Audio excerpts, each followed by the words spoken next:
Okay. Good morning, participants. Thank you so much for joining us today in the third module for the Neuro Physiotherapy workshop. In the first module, we discussed the principles of assessment and rehabilitation. And that is where we talked about a lot of neurophysiology, neuroanatomy, and other principles that will help us to be able to understand the assessments that we do. What is the implication of those things that we assess? What is the interpretation? And also, when we give interventions or rehabilitation, what do they do to the patient?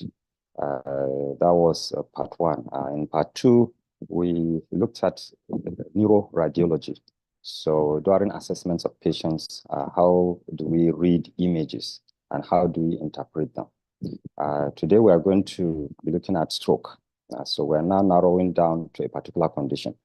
And if you remember the principles of assessment that we did, the clerking of the patient, we talked about a lot. And the principle is that when a patient comes initially, you don't even know whether it's a neurological condition.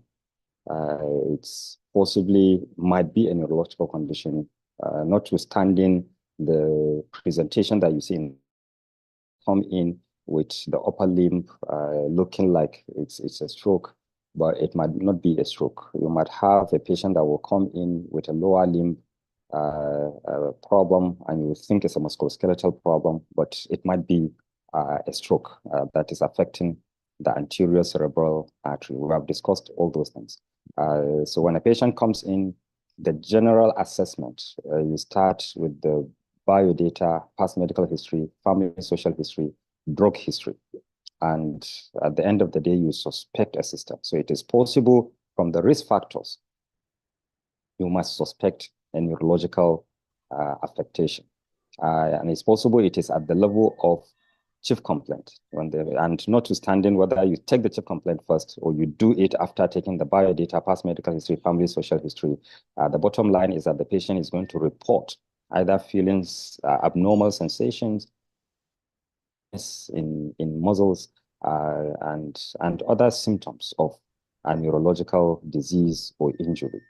So it is from that point that you now go into history taking. And we also discuss how you can be able to narrow down from the neurological system to a category of the neurological system, looking at the onset of the disease, a pattern of progression, and change in mental status. So all those will help you to be able to narrow down to a category. So say, is it vascular, neurological problem, but of vascular origin, or is it inflammatory, or is it degenerative, or is it as a result of cancer or any other source, many that we have listed during the first module. So after choosing a category, then that's under history. Move to examination. And it is in your examination that you are going to narrow down to a particular condition. But not just narrowing down to a particular condition, the examination is going to help you to locate at what level of the nervous system there is an affectation, either a disease or an injury. So remember, we talked about 4 or 5 tests that you do to be able to know if you have an upper motor neuron lesion or a lower motor neuron lesion. For example, the reflexes. If you do the tendon and jack reflex and this you have hyperreflexia, then it is an upper motor neuron lesion. If it is hyporeflexia, it is a lower motor neuron lesion. If you have flaccidity, it's lower motor neuron. If you have spasticity, it's upper motor neuron. You have the tone hypertonia or hypotonia, then atrophy. When you have atrophy, it is more likely a lower motor neuron lesion. But in an upper motor neuron lesion, you can have an atrophy because of long-standing non-use, not primarily because of the affectation of the upper motor neurons. The Babinski reflex, which you will see in an upper motor neuron and not lower motor neuron. So we also said in the lower motor neuron, if you remember, we said the anterior horn cells are part of the lower motor neuron, even though it is in a central position, it is in the spinal cord. The same thing with the cranial nerve nuclei. They are also part of the lower motor neuron, even though it is located in the brain. So any affectation there, going down to the muscles themselves, because you have the nerve roots, apart from the anterior horn cells, you have the nerve roots, you have the nerves that go to the trunk, which is the plexus, then you have the plexus, you have the peripheral nerves, and then you have the neuromuscular junction, and then you have the muscle.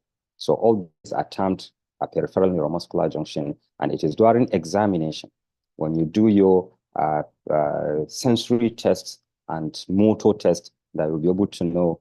You do your atrophy test and look at fasciculations that you'll be able to know at what level is this problem. Is it at the level of the trunk? We discussed the syndromes that we said at the level of trunk or the plexus, you are going to see a mixed affectation. You see both motor and you see sensory. If it is at the anterior horn cells, you are going to see fasciculation.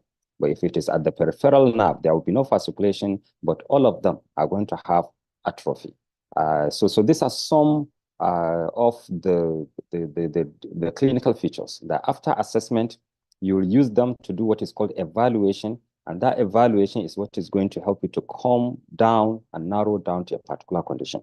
And remember, we talked about the difference between physical and medical diagnosis. You assess and you diagnose what you are going to treat. You are not going to treat organic pathology, and therefore there is no point doing assessments that will lead you to a medical diagnosis. So you don't finish your diagnosis and say, this patient has a stroke, or they have a Parkinson's disease, or they have, no. But it's good to know the type of organic pathology that led into the movement impairment that you are treating. That is why if you look at the physical diagnosis, it will say motor and sensory dysfunction as a result of a vascular or non-degenerative condition. So that non-degenerative, it helps you to be able to know what type of treatment you give to them, what your prognosis might look like. Because a vascular condition, the patient will continue to improve, will continue to get better. But in a degenerative condition, the patient will continue to, the condition will continue to get worse. And therefore, it's important to understand these concepts, but not for the purpose of making a medical diagnosis, but for the purpose of understanding your limits in the prognostic matters that are going to arise while you are treating the patient. So this is just to summarize what we did in the first two modules. I'm giving this summary just so that you will know that we have already taken a condition. Therefore, we are not going back to do clacking that will help us to narrow down to a stroke. And I've also said we are using stroke because this is what is called a pathokinesiological model. In stroke, we have a pathokinesiological model. Why? Because the patient is fine. The problem they have in the brain is not as a result of their movement, but possibly as a result of their lifestyle. So the type of food they eat, of course, you can have sedentary lifestyle as a contributing factor, as a risk factor. But this is a patient that is moving all right. It's not their movement or activities of daily living that lead into the stroke. One day they just fall and they have a blockage in their vessel, or they have hemorrhage that has sent blood into the brain cells, and it is compressing the blood cells, brain cells, and therefore the brain cells are not sending impulses down to the muscles, and so the patient cannot be able to move. So it is the pathology that sets in first, and the physician has reviewed the patient, has stabilized the patient, if it is the hemorrhage that has been stabilized, if it is the blockage, drugs have been given that has helped in opening up the vessels so that blood can continue to get to the brain cells. But as a result of that organic pathology, there are now movement impairments or movement dysfunction. And this is where we come in to treat the movement dysfunction or movement impairment. And that is why we are using the term stroke, not because we are the ones that will make the diagnosis of stroke, but because in pathokinesiological model, the physician must have diagnosed the stroke and must have stabilized the patient organic pathology or medical condition, and immediately the physical physiotherapy now starts. So as we go through the assessment today, we are going to focus on assessments that are done to find out the clinical features or clinical presentation in a stroke patient. So we are going to focus on that. And at the end of the day, we must see different types of physical diagnoses that we can make, because it is still stroke, but we can have different physical diagnoses depending on the domains that we see have problem during the assessment. Therefore, we are going to look at the domains of sensory domain, look at the motor domain, look at the balance domain, cognitive domain. We're also going to look at gait. So these are the things that we're going to be looking at today as part of assessment, and we'll compress them and do them in the first session. And when we take a break, we return, then we'll now look at interventions. What interventions do we give to when we have abnormal sensation, when we have abnormal motor function, when we have balance problems, when we have gait impairments? What interventions do we give? Of course, for cognitive, there are neuropsychologists. They are the ones that give cognitive treatment. But let's not forget that as we give our own treatment, for example, when you give task-oriented training, you are telling a patient, I want you to pick this bottle, place it in this position, and I want you to switch a light, and I want you to kick a ball or to throw a ball. So you find out that this challenge the cognitive system, because the person needs to look at those activities, the objects that they are going to interact with, and do information processing to be able to know where is the ball, which one is the ball, which one is the bottle, which one is the light, am I switching up, am I switching down? It takes a lot of information processing, and it challenges the cognitive system, meaning our own treatment can help the patient to improve their cognitive status. But our focus or the goal of treatment is not to treat the cognitive system, but indirectly we are influencing it and we are improving the patient's cognitive system. But if the goal is to treat the cognitive system, then it is the neuropsychologist that is going to do that. Of course, one of the first assessments that we're going to start with is the assessment of cranial nerves. Remember when we were discussing the syndromes, we discussed cranial nerves, that you can have an affectation. Say you have hemiplegia, and the hemiplegia, when you do assessment of cranial nerves and you see them present, then that hemiplegia is caused by affectation of the cerebrum or the brainstem. But if there are no cranial nerve affectations, then it could be at the level of the upper cervical spine. And therefore, doing these assessments help us also to be able to identify what syndrome the patient has, at what level of the nervous system there is affectation. But apart from that, it helps us to be able to know what other clinical features the patient has in the upper part of the body, the head. So is there a problem with facial nerves? Then we treat the problem in the facial nerves. Is there a problem in the muscles that help with, there are a number of things that we can do when cranial nerves are affected. But on the other hand, we might find out that the patient has some of the cranial nerves that we are not going to treat. For example, if they have acuity problems, they have speech problems, they have a number of other problems that are not within the scope of our practice, it helps us to be able to refer the patients to the appropriate specialists that are going to treat those conditions. So today we are going to look at all those assessments.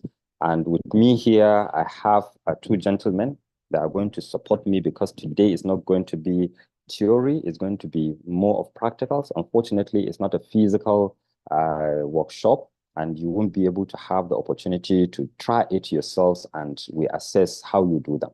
But we are going to have a follow-up to this, where either it becomes physical, or we'll ask participants to go and use these assessments and interventions on their own patients in their own clinics.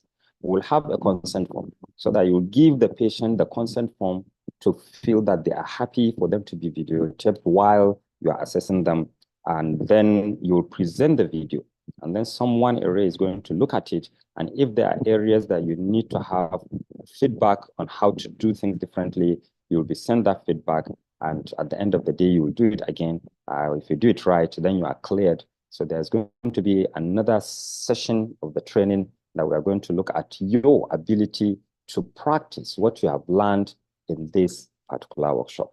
So with me, I have Mr. Godswill and Mr. Abdul Mumin. One of them is going to serve as a subject when we do the practicals, and then the other is going to help us with the technologies around here. So we're going to do a test run. When we come to that part, they're going to introduce themselves. Maybe let me ask them just to introduce themselves so that you will know the team that we have here. Please, just.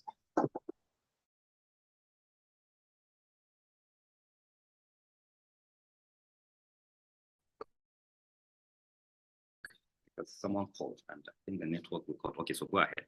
Good morning, everybody. My name is Godswill Nagan. I'm working with the professor, physiotherapist. Good morning, everybody. I'm Abdul Mumin Suleiman. I'm working with the professor. Thank you, everybody. Yes, so thank you so much. So they are the ones that are going to help us. I've said we'll have the subject is not a patient, but we are going to use the subject to demonstrate some of the assessments. Thank you so much.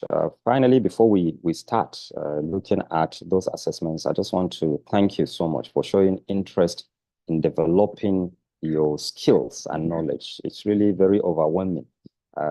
Everywhere there are workshops, you see a physiotherapist attending. When I checked the WhatsApp group, I saw more than 200 people. And it's really very encouraging. And I know we have changed rules. Let's say how compulsory it is for people to do this. And this just shows that people just want to improve their skills and knowledge. And that is really very encouraging. It's very wonderful. Thank you so much to everyone. I pray we'll continue to have that passion to develop our practice because that is what is going to bring us up in the country as a serious profession and as a profession that is solving problems using current knowledge and skills that people need to for us to use to solve their health challenges. So thank you so much. I'm going to share a document on, but before we do that, let me find out if you have any comments. I will also ask you what sorts, I think I've asked this question about what sorts of clinical features you assess during possibly the last or the one before the last that we did. But that one, I just asked of the clinical features, and people kept mentioning about balance, about the weakness and gait, a number of clinical features that people assess. So today, what I'm going to do is to ask, what outcome measures do you use to do your assessments? So if we can use the chat forum, can we just quickly put down what outcome measures we usually use to do those assessments? Just very quickly in the next 3 minutes, 5 minutes, let's see those outcome measures that we usually use in assessments of the clinical features of patients. Wonderful, back balance scale. Wonderful.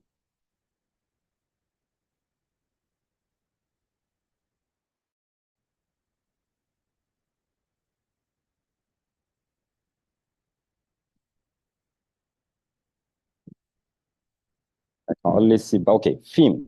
Yes, BRS, okay? So I believe you mean functional independence measure. And then BRS, Brunnstrom Recovery Assessment. Yes, Oxford grading. Yes, Oxford grading. MMS will be mini mental state examination. That will be MMSE. And then we have the Fugl-Meyer assessment. Wonderful. So these are all outcome measures, very good outcome measures. So we are looking at balance domain. We are looking at motor impairment. We are looking at cognition. Wonderful. Is there any one that is on sensory? I know Fugl-Meyer, for example, will have some sensory assessment in it. So functional reach test for balance, yes. So another thing that's important for us to remember is that let's not just be assessing impairment. We also need to consider the ICF, International Classification of function. So we have the body structure and function, and that is at the level of impairment. Then we have activity level, and that is at the level of disability. And then we have the participation level, that is the level of handicap. So there are outcome measures that are used to assess the patient's ability to do activities. There are also outcome measures that are used to assess the patient's ability to interact with the environment. So it's important when we treat our patients, let's not just treat them at the level of impairment and we leave them with their disability and handicap. We need to follow them up and make sure that they can be able to do activities of daily living, but not just themselves and the environment. We need to see how they interact with the environment, with others, with other people. Can they go to the market? Can they do all that? And remember, it's a multidisciplinary thing. So occupational therapists are there, speech therapists are there, prosthetists and orthotists are there, so that we can have a holistic approach. But today we are going to focus on what we do as physiotherapists. So yes, mini mental state examination, modified Ashworth scale, muzzle guard using tape, modified ranking scale, the TUAG, the TIS. Wonderful. You have touched on a number of the ones that we are going to be dealing with. But let me ask, are you listing the outcome measures that you know that are being used? Nottingham Sensory Assessment Scale. Wonderful. That's one of the first ones that we're going to use. Wonderful. Are you listing the ones that you know are being used, or are you listing the ones that you use yourself in the clinic? For example, Nottingham Sensory Scale. Do we all use that? Let's start with that. Do we all use that in assessment of patients? I don't mean knowing it. I mean using it. Do we use that in the clinic? Nottingham, the one we know. Okay. So Nottingham, no. Okay. Wonderful. Very good. And that's the person that even posted it. Wonderful. So that's very honest. Thank you so much, because this is going to no. Okay. So I can see 3 no's. No. 4. So, I mean, we know them, but we are not using them. Why are we not using the Nottingham Sensory Assessment? Is it that we don't know how to use it, or is it that we don't have time to use it? So can we just state why we don't use it? At least we're just picking that as an example, and I don't think I've seen a single yes out of about 10 posts that I've seen. I personally don't know how to use it. Wonderful, very honest. Time factor. So Usman, you know how to use it, but is it that you know how to use it, but you don't have time? Or is it both? So please, if you don't know how to use it, I think it will be good so that we'll know when we come to not enough time. Okay, not enough time. So there are many of you that know how to use it, but you don't have the time to do it. So we are going to talk about time at a later in the day. And it's very important for us to consider these things where it's just like vital signs. They say vital signs, but we don't do them. So are they really vital? So if these things are important, we need to create the time. And I always say that when you go to, say, a hypertension clinic, a diabetic clinic, they will say they can't see you until the next, even orthopedic surgeons, they will say, we'll give you an appointment in the next 3 months, 4 months. And these are critical conditions. You have broken your leg, and someone is telling you that I can't see you until the next 3 months. What do you want me to do? That's why some people will even go to traditional bone setters, even though it's a complicated fracture that it requires surgery. I mean, they are just being honest that if I take more than this number, I can't handle them well. and I will not do a good job on any of them. So what is the best thing for patients? Let me take the number that I can be able to handle well so that they have an impact, a very good outcome. And that is something that we need to start thinking of as physiotherapists. We see 50 and none of them gets any good improvement. What good have we done to the 50? So if we take 10 and we are able to take them through the stages of the ICF, that they are able to go back and integrate into the community, that's better than seeing 50 that none of them is able to get better. Don't know how to use it and think sensory assessment is not necessary in stock. Wonderful. This is another perception that we need to look at. So is it important or is it not important? I think in that first lecture that we had, I don't know if you were able to attend, we discussed how these systems work together to bring about movement. And we said if you can't see the object, then you can't be able to interact with the object. If you don't have good proprioception, the brain wouldn't know the position of your hand, and you can't be able to do multitasking, meaning you are doing something, discussing with someone, and you reach for an object. It is your proprioceptors that tells the brain the position of your body in space. And if you can't look at the hand, then you can't move. So meaning sensory is very, very important to us as physiotherapists. And believe me, there is no surgery and there are no drugs that you use to help the patient's proprioception recover. It is physiotherapy. And today we are going to see those interventions. When someone has tactile sensation problem, we'll do the assessment. It is physiotherapy that you will use to be able to help the patient recover their ability to feel touch. And why is it important to a patient to feel touch? If they are doing something and someone comes from the back and touches them in the hand and tap them like this, then they turn around and look at the person. If they can't feel that touch, it means they can't interact with that person unless that person comes around and face them and talks to them. And commonly in activities of daily living, someone will just touch your shoulder and you turn around and you see them. It's part of activities of daily living. If the patient does not have sensation around the shoulder, if you touch them, they don't feel, they can't turn around, and meaning there is going to be a problem in activities of daily living. So sensation is very important to physiotherapists, and in fact, it's within the scope of our practice to treat it, and we are going to see that today. The only thing is that there are just too many. There's no way you can complete assessment and interventions in stroke in just one day. Not going to happen. But we are going to take as many as we can within the period that we have. But the most important thing, that's why I believe in active learning. If we are able to show you the principles, and that's why many of you attended evidence-based practice, where we said, ask the questions, then set your search strategy. We have given many databases that you can be able to go to, you search, you get what you need, and then you come and apply on the patient. And before we leave today, I'm going to give you a link, rehabilitation measures database, where you can get all the outcome measures that you need. It will give you the descriptions, it will give you how to use them, and it will give you how to score them, and then you are going to be able to apply them on your patients. So we are going to do that. So thank you so much. I think at this point, the introduction is okay, is enough. We'll now go straight to the assessment. So as I've said, we are going to start with assessment of cranial nerves. So let's start with cranial nerves. So let me share the document. Okay, share screen.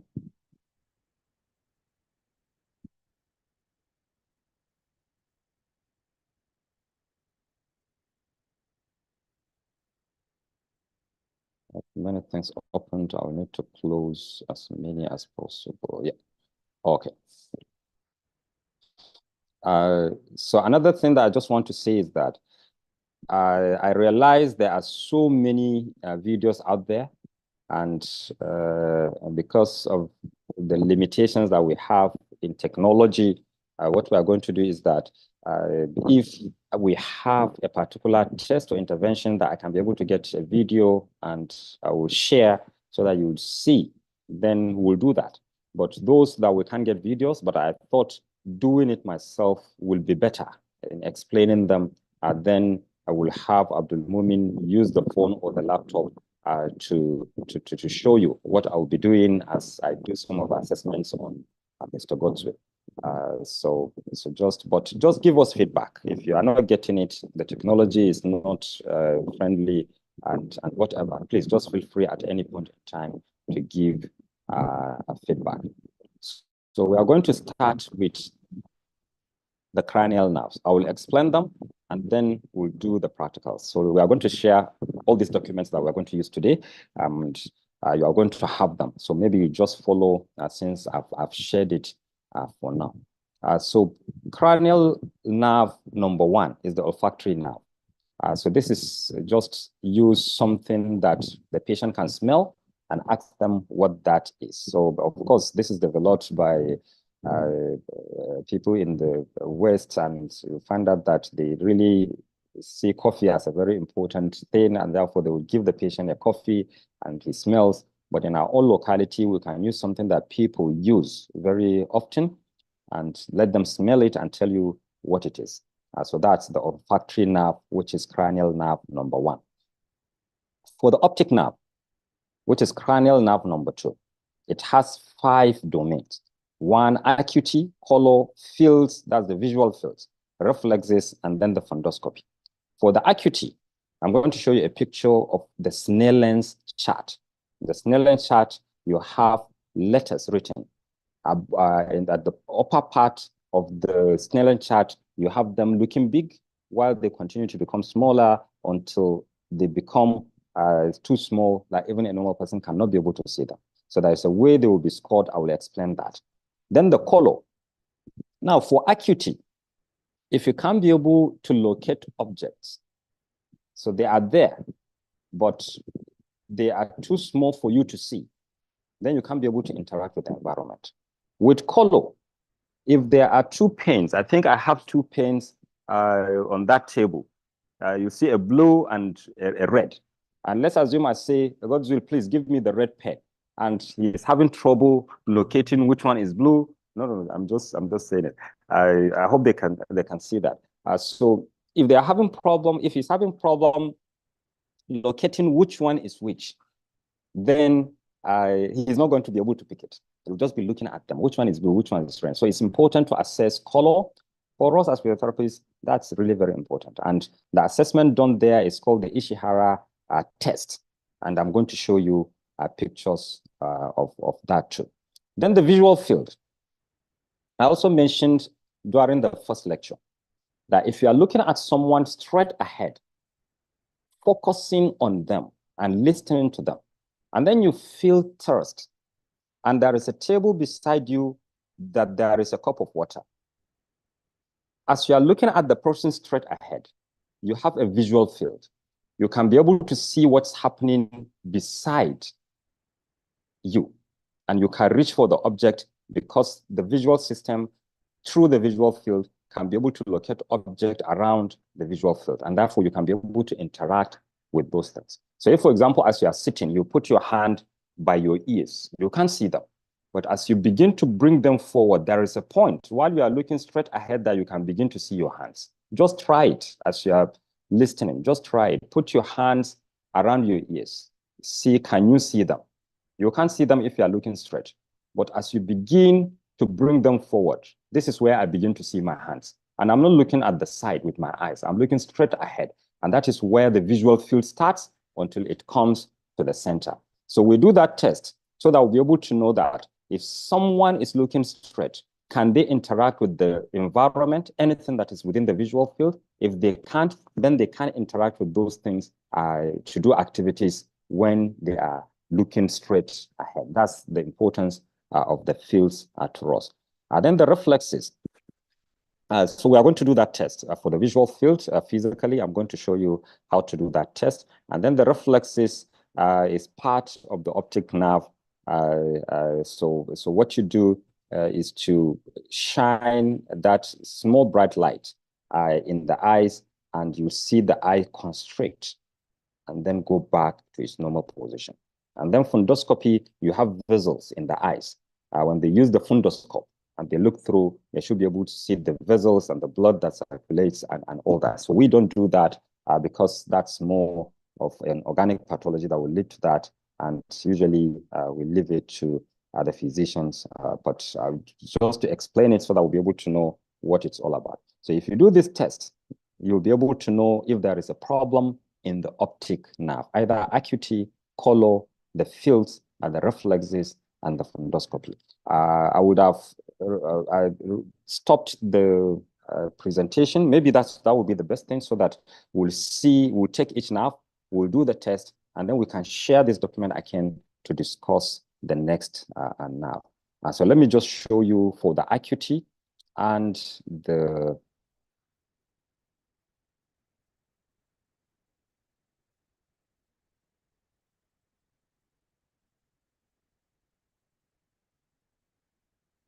yes. So this is the Snellen's chart. You can see an E here, which is looking very big. So you put the Snellen chart on the wall. Usually you find out that ophthalmologists and opticians and optometrists will use this. They will have it in their offices.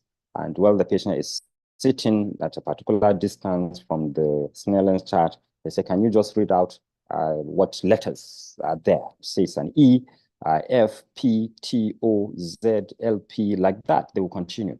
So the normal usually that people can be able to read from the distance is at this level where you have read. So that is where you have 20/20. So that is the level that people with normal acuity can be able to read. So below that, it's difficult to read, but some people can still read that, because if they have very good acuity, they can still be able to read that. But it's only when people cannot read this or the ones above it that you say they're abnormal, and you have scorings. And the scorings is looking at the size of those letters above the normal. And for example, if you have this 20/40, it's like saying it's twice as big as what you have here under 20/20. And that is how these scorings are interpreted, to say this is how good the acuity of the patient is, or this is how abnormal the acuity of the patient is. But at this level, it's normal if people are able to read this. But if they can't be able to read that, what is below, it's not abnormal. But for some patients, they might even have difficulty reading this, and that affects their activities of daily living. And that is why I keep emphasizing that the sensory assessments are very important for us, even though not all that we are going to treat. But if I know the patient has a problem with their acuity, and that is why they are having problem with movement or with activities of daily living, I can quickly refer either to an optometrist or to an ophthalmologist, depending on what the source of the problem is. Is it an organic pathology? It goes to an ophthalmologist. It's not, maybe an optometrist, but whoever is supposed to treat, there is need for a referral if you have that problem. So that is for acuity. Then for the color, this is called the Ishihara test. This professor in Japan that developed this. If you look at these pictures, you are going to see colors at the side, but in between there is a particular color that forms a 7. So if you can't read the numbers inside each of these figures, then it means there is a problem with the optic nerve, that part that is for color. So this is 7, this is 13, this is 16, this is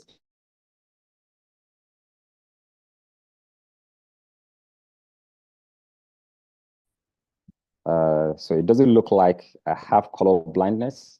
I think I'm good with the colors, and that is what we assess in the patient. So if a patient cannot be able to differentiate between colors, they are going to have difficulty interacting with the environment, identifying objects, and things like that.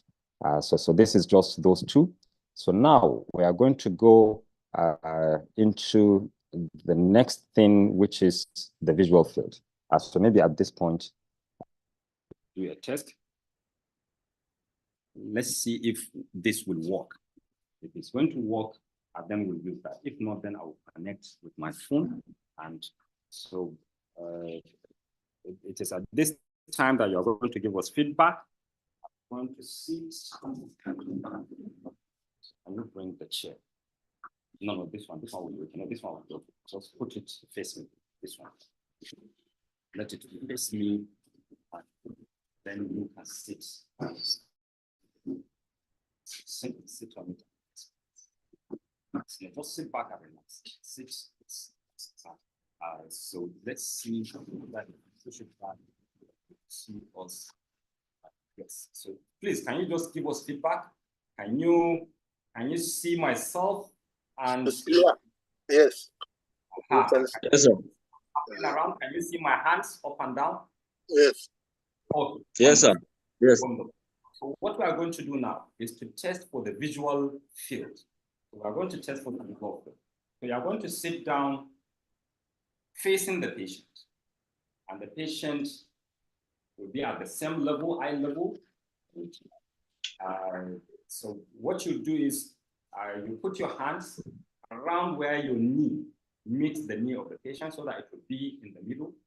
So your hand will be there. You will close your eye and you'll ask the patient to close the eye. I think you need to come closer. Yes. Because if it is not within the visual field, then it's going to be central. And if it is central, it doesn't show the visual. So it has to be in between. Where it's not central, it is at the peripheral vision, the area of the peripheral vision. So you close your eyes, ask the patient to close the eye opposite to the one you close. Yes, close the eye.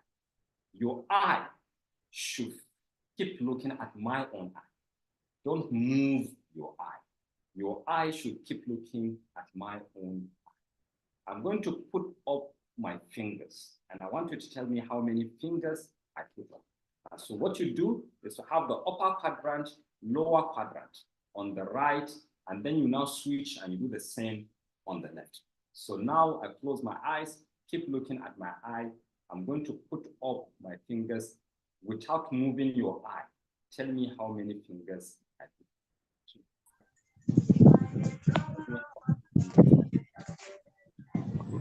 Say it louder. Did you hear him?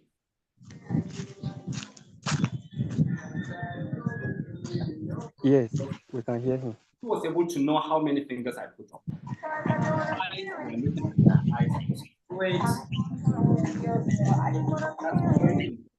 That the eyes are not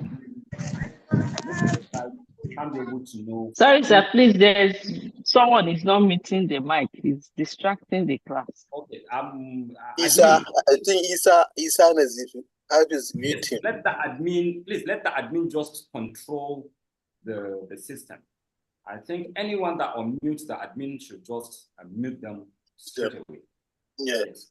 So you now turn around and you do the other side. So close this eye, keep looking at my eye. Don't move the eye at all. So I'm going to put up my hand, the fingers. Let me know how many fingers are up there. One. Aha, good. One. Good. So there's no visual field defect. Another thing is that there is scoring for the visual field. And if the patient may have a problem only on one side and not the other side. So there is a score for that. The patient may have a problem on both sides. There is a score for that. Or the patient may not have a problem at all. So you are scoring either 0, 1, or 2. So that scoring helps when you record, that whoever comes to look at the record will be able to know what the problem is all about. So that is for visual field defect. As I've said, we don't have the fundoscope, and therefore we are not going to do that. We don't have the flashlight, and therefore we will not be able to do the reflex. But as I've explained, you have that small light that you see doctors use. They shine it on the eye, and what you are expecting is to see the eye constrict, and then it's just a second or two. It just constricts, and then it goes back to its normal size. It constricts. The moment you shine the light, it constricts, and that is the reflex that we're talking about that shows. So if that happens, it's normal. But if you shine the light and the eye does not constrict, then that means there is a problem with the optic nerve. Does the patient move the eyeball or keep it fixed? It keeps it fixed. The pen touch. Thank you very much, Mr. Oladipo. it keeps it fixed. That's why I said, keep looking at my eye. Don't move your eyeball at all. So because if you move it, then it should be a direct vision, that you just move it and you see it. But what you want is that the eyes are stretched and he's still able to see what is happening in the visual field. Very important to test for that. So that is that. Now, the next thing that we looked at, so that is the optic nerve. That's the optic nerve. We have looked at the acuity from the Snellen's chart. We have looked at the color from the Ishihara test. Then the fields is what we just, the reflex is the one that I just explained using the pen touch as corrected by Mr. Oladejo. And then the fundoscopy, the fundoscope, you put, is a device. We don't have the device, but you are able to assess the eyes and the vessels that supply the eyes with the fundoscope. And that is what fundoscopy is all about. You can sit down so that when we need you to, you don't sit down there, just sit before I move there. Now, the next is the oculomotor nerve. The oculomotor nerve, maybe if you want me to share so that it will be better for you, let me share it.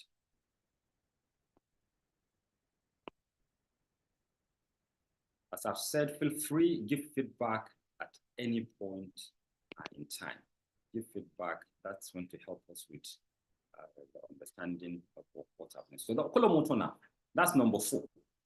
The trochlear nerve, which is number 5. Sorry, cranial nerve, sorry, is the serial number that I'm looking at there. The cranial nerve 3, the trochlear cranial nerve 4. And then we jump the trigeminal and go to abducent, which is cranial nerve number 6. The 3 nerves, abducent, trochlear, and the oculomotor, the 3 of them, their function is to move the eyes. Remember last week when we were looking at the eyes in radiological investigations, we saw the position of those muscles that move the eyes to the right, to the left, above, and below. Remember those muscles, we even mentioned them and we saw their positions as we looked at them in the images. And I was telling you how important it is to us as physiotherapists, because if you can't be able to navigate the environment, you can't interact with things that are in the environment. So how do we test those 3 nerves?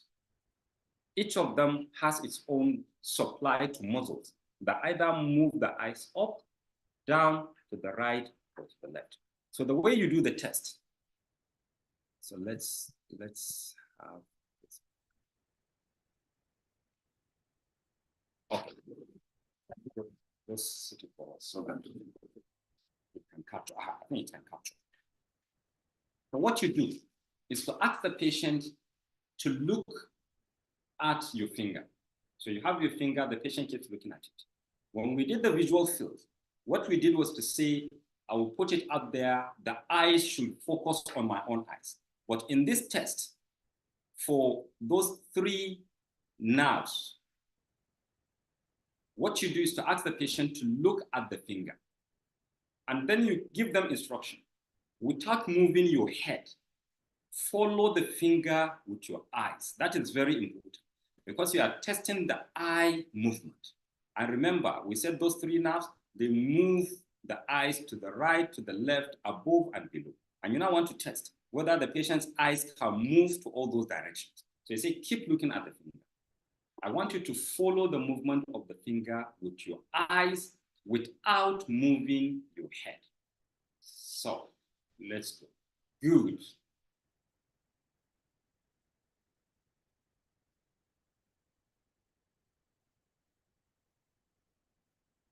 Wonderful.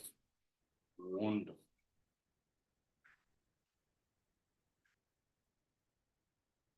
Wonderful. So we are going to do it from this side. Possibly, you might be able to see the movement of the eye. But what we just did was to draw a H. You start from the middle, you go to the right, and then you have this arm of the H. You now go back to this side, and you have movement up and down. That gives you an indication of where there is movement, where there is no movement. If a patient has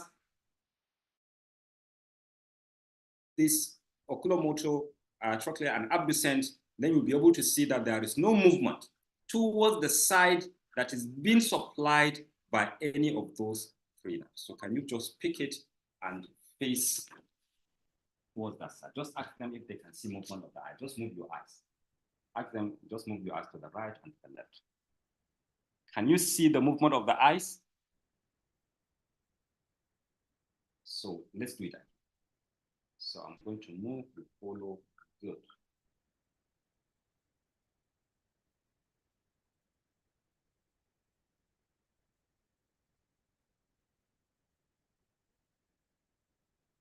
So I hope you are able to see the movement of the eyes.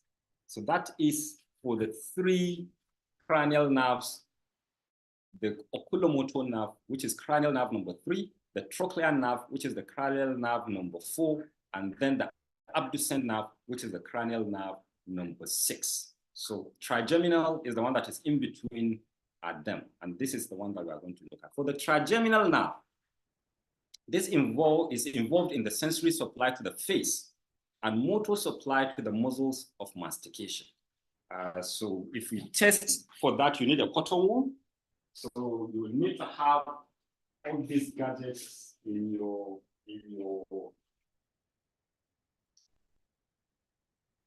clinic. Make sure you have a cotton wool. Let's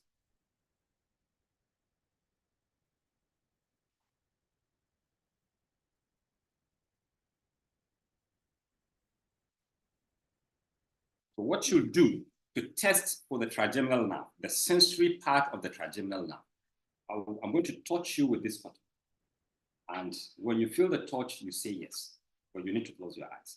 So close your eyes. So you need to say it louder so that they can hear. Yes.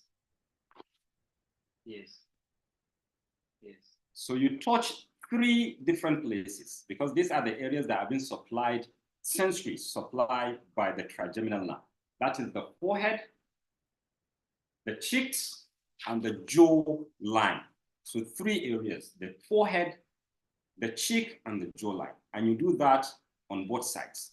So as you touch with the patient's eyes closed, they are going to say yes if they feel the touch. If they don't say yes, then they have not felt the touch, meaning there is sensory impairment in the trigeminal nerve sensory branch that supplies the forehead or the cheek or the jawline. You can open. Oh, how do we know patient with nystagmus? The test that we did for eye movement. So this is for vestibular system. If the patient has a vestibular problem, remember the vestibular system is the one that helps the patient to fixate eyes on an object. So if you fixate eyes, you can still look at an object and keep looking at it and your eyes are stable. If the vestibular system is having a problem, as you look at the object, you see the eyes having a little shaky movement. So when you say keep looking at my finger, maybe before you do that H test, you can test for nystagmus. Keep looking at my finger. And then you look at the eyes. In a patient that has nystagmus, they call it spontaneous nystagmus, you see a little involuntary shaky movement of the eyes. That means there is spontaneous nystagmus. But if you don't see any of that shaky movement, then there is no nystagmus. So when you see that, it means there may be a problem with the vestibular system. And as I've said, the vestibular system helps you to fixate gaze on an object, and also it helps with controlling the movement of the eye in relation to that of the head. Because the head is heavier, the eyes are smaller. And therefore, when you are turning around to see an object, the eye begins to move before the head, since it's heavier. And it reaches the object first, and the eye influences the movement of the head. If the head now reaches where the eye is, it will take it away. It is that vestibular system that now helps for the eyes to counter-rotate, so that the counter-rotation will help maintain the gaze on the object while the head, with its inertia, continues to move until it aligns with the position of the head. So that is a vestibular issue. So can you see the vestibular system itself is important for activities of daily living. And therefore, to us as physiotherapists, we need to know if the patient has a problem with their vestibular system or they don't have a problem with it. Of course, another importance of the vestibular system is that it helps in maintaining erect posture, because if your rotation of the head forward or backwards begins, then the vestibular system is the one that takes that information through what is called the vestibulospinal tract to the anti-gravity muscles and asks them to maintain an erect position, because they feel the patient's head going forward, meaning the patient may be falling forward, or if the patient's head is going backward. So it's an involuntary thing. It does not go to the cortex. It just stops at the brainstem where the vestibular nuclei is, and then it goes down through the vestibulospinal tract, and it helps with balance. Yes, so thank you. I think we were looking at the trigeminal nerve, right? So the trigeminal nerve, that is the part that is the sensory, is the one that we just did. Then we have another sensory, which is the cornea. You touch the cornea. So you use the, so you know, if you have the cotton wool and you try to twist the end, it now turns into something like a pin. Because you don't want to use a pin will injure the patient's eye. But you want something that is pointed, that can touch on the cornea. So when you do that, you ask the patient to open the eyes and you take that pin. I'm not going to touch it around for it because I don't have the. So when you get to the eye, you touch it. Then the patient will close the eyes. That is the reflex. It is part of the trigeminal nerve. But if you touch on the cornea and the patient does not close the eyes, then meaning there is a problem with the trigeminal nerve.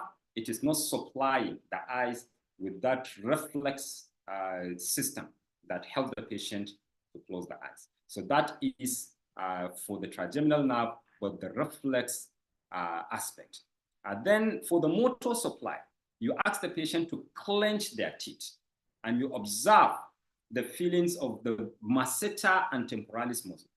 So, okay, let me just set it so that they can be able to see. So I want you to clench your teeth. Clench the teeth.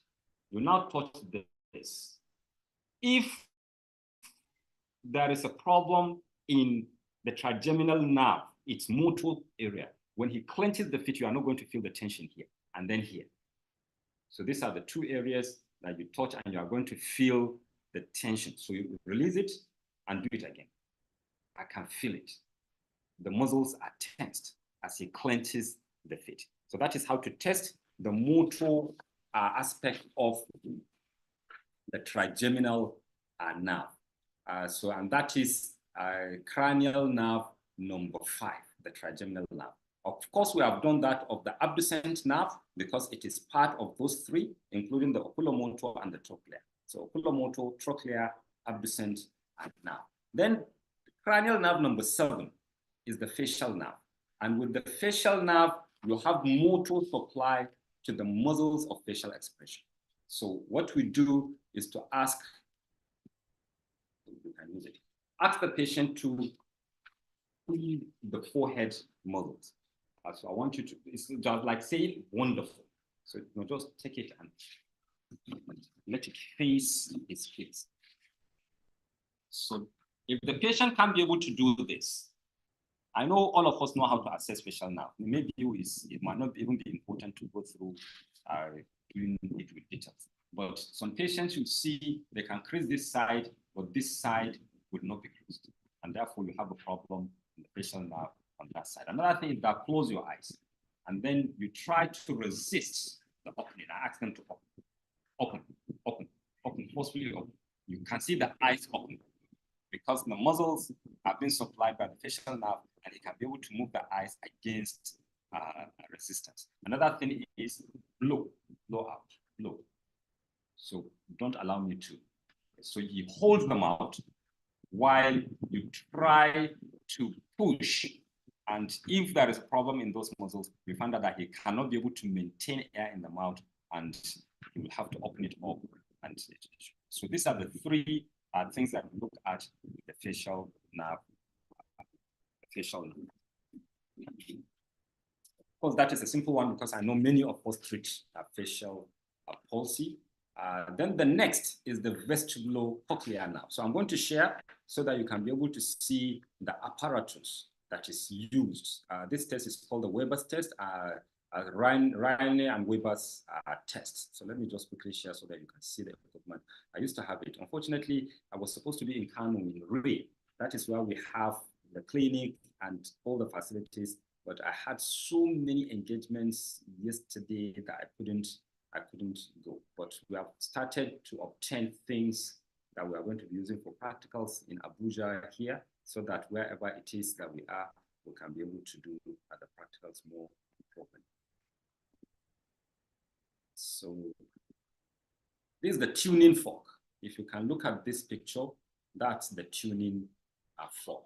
So usually this side is the side that you hit on your hand like this or on a table, and it's going to start vibrating, and you use it for vibration sense, but they have different frequencies, and therefore you need to select the tuning fork with the right frequency for this test, which is the vestibulocochlear nerve test. But there is the same structure, the same equipment, but the frequency, you ask for the frequency for the vibration test, which we are going to discuss after this. So what you do is to hit that two-sided prong on your hand like this. And then you place it where you just see it on the picture, and you also place it around the ear. And then you ask, where is it that the patient feels the sound more? Then another way that you can do it is to put it at the middle of the forehead. So when you hit, you place it in the middle of the forehead. The patient should hear the sound equally in both eyes. If the patient hears the sound more in one eye than the other ear, in one ear than the other ear, then the ear that hears the sound less has a problem with the vestibulocochlear nerve. So this is how to test for the vestibulocochlear nerve. Then the glossopharyngeal nerve provides sensory supply to the palate. So it can be tested with the gag reflex. So when you now touch using that little spoon that they use, and you touch the palate, the patient will do as if they are going to vomit. And that means the glossopharyngeal nerve is all right. Then the vagus nerve provides motor supply to the pharynx. So when you ask the patient to speak, you'll be able to know the indication of the efficacy of the muscle. But another way to be able to do the test is if you know the uvula. So that uvula, when the patient opens their mouth, it's right down there like an inverted mountain inside the mouth. So when the patient says, ah, then check that it lies centrally. If the vagus nerve is affected, then you are going to see that uvula, instead of lying centrally, it deviates. It deviates. So the uvula will just deviate towards one side. And so that is when you know that the vagus nerve is affected. Then for the accessory nerve, motor supply to the sternocleidomastoid and trapezius muscle. So what you do is to ask the patient to lift the shoulders. So lift your shoulders up. You resist. So the patient should be able to do that with resistance. But if the patient can't be able to do that, then there is a problem with the accessory nerve, which is cranial nerve number 11. Another thing is that you ask the patient to bend the head. Yes, and you resist. So you resist. So when you do that, I'll move it towards this side. Go this side. Go the other side. The other side. The other side. No, this way. Like this. Yes. So you resist the movement. So resist. Move. Move. Move. So that tests the accessory nerve. And then cranial nerve number 12 is motor supply to the muscles of the tongue. So what you do is to ask the patient, yes, do that. So if there is a problem with the hypoglossal nerve, what is going to happen is that as the tongue is protruding out, it deviates towards one side. And the side that it moves towards means there is a weakening of the muscles of that side. And that means the hypoglossal nerve on that side is affected. So I know I went through this very quickly, very fast, But let me just know if there is any question before we go to our sensory assessment.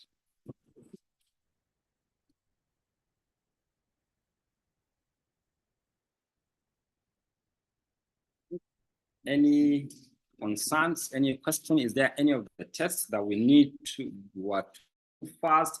Or are there any of the tests that the technology did not allow you to show? So I did not get number 9. Okay. So we have glossopharyngeal. So provides sensory supply to the palate. It can be tested with the gag reflex. So the gag reflex, you have I can't remember the name. Sorry, I was looking at you. Someone helped me with the name of the tool that I use. You see it like that little stick that you use to take ice cream. So what you do is to put it and touch the palate. When you touch the palate, the patient will gag as if they are going to vomit. So that gag is what is called the gag. Tongue depressor. Sorry? Spatula. Wonderful. Depressor. Tongue depressor. Yes, spatula. Wonderful. Tongue depressor. Exactly. So when you use it, you touch the palate, the patient will gag as if they are going to vomit. And that shows that the glossopharyngeal nerve is affected. But if the patient's, sorry, that shows it's normal. I'm so sorry. That shows it's normal. Because when you touch, it will as if they are going to vomit. But if you touch and there is no response, meaning it is not responding, then you know there is affectation of the glossopharyngeal nerve. Very sorry that I'm bringing confusion. Some PTs are aphasic. So patients are aphasic. How can you get the response from the patient? Now, this is one of the areas where you are going to have a challenge. But remember, there are different types of aphasia. There is the Wernicke's aphasia and the Broca's aphasia. In Broca's aphasia, the patient can understand instructions and they can be able to give you a nod, or they can be able to respond in some ways. They can even write. And some of these things that we're looking at, they are not things that someone replies to. When you tell it, they try to vomit. Whether they have Broca's aphasia, they can't respond, it's not a problem. You can still be able to do the test. When you ask them, I want you to clench your teeth, and you now test if the masseter and the temporalis muscles are contracting. That also does not require them to speak out.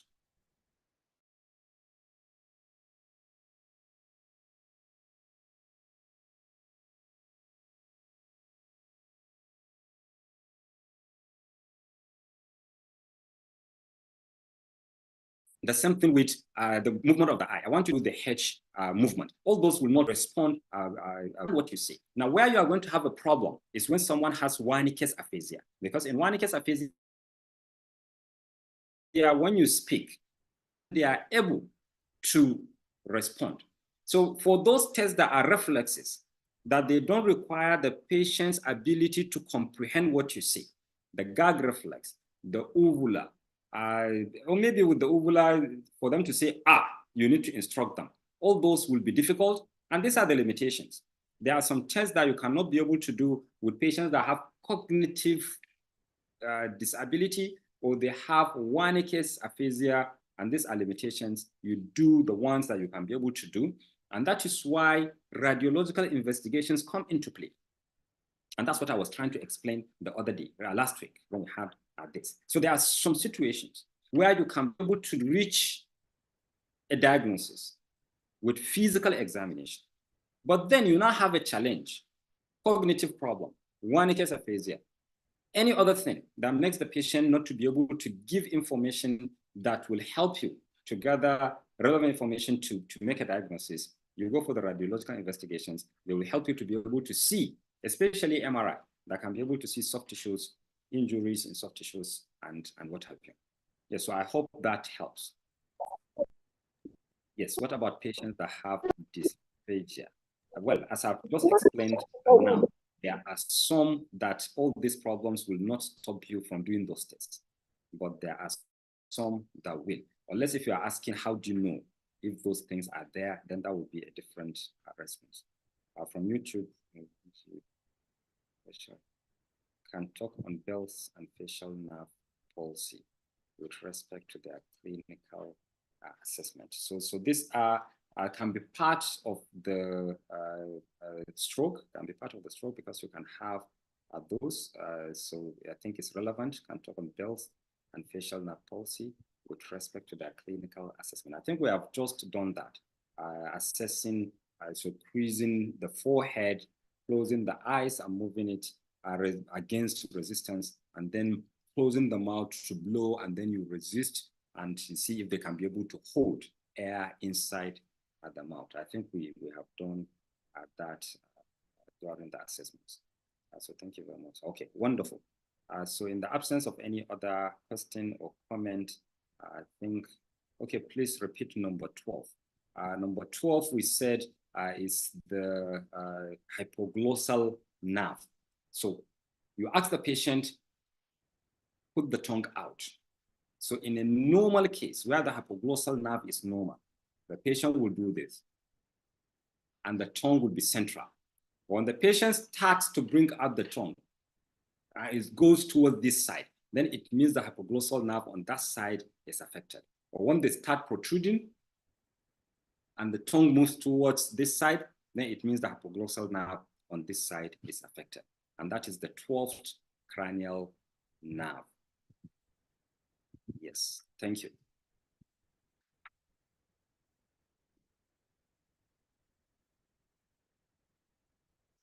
And not to see more than 2 patients in a day. Well, I remember there was a time that we said there are assessments that it's not everything that will come in the first assessment.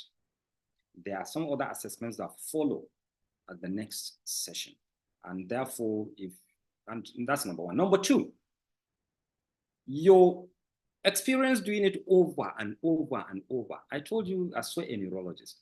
Many of these assessments, it took us long. Why? Because it's a training. But someone that is very experienced can do some of these tests within a very short period. I've seen it done.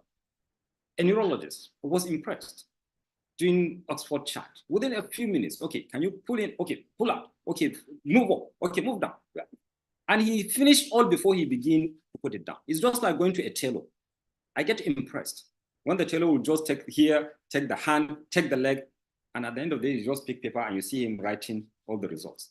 For me, I will have to measure this, put down the result. Measure this, put down the result. But this one, within seconds, he has taken all and he has memorized the result, and he'll just come down and begin to write.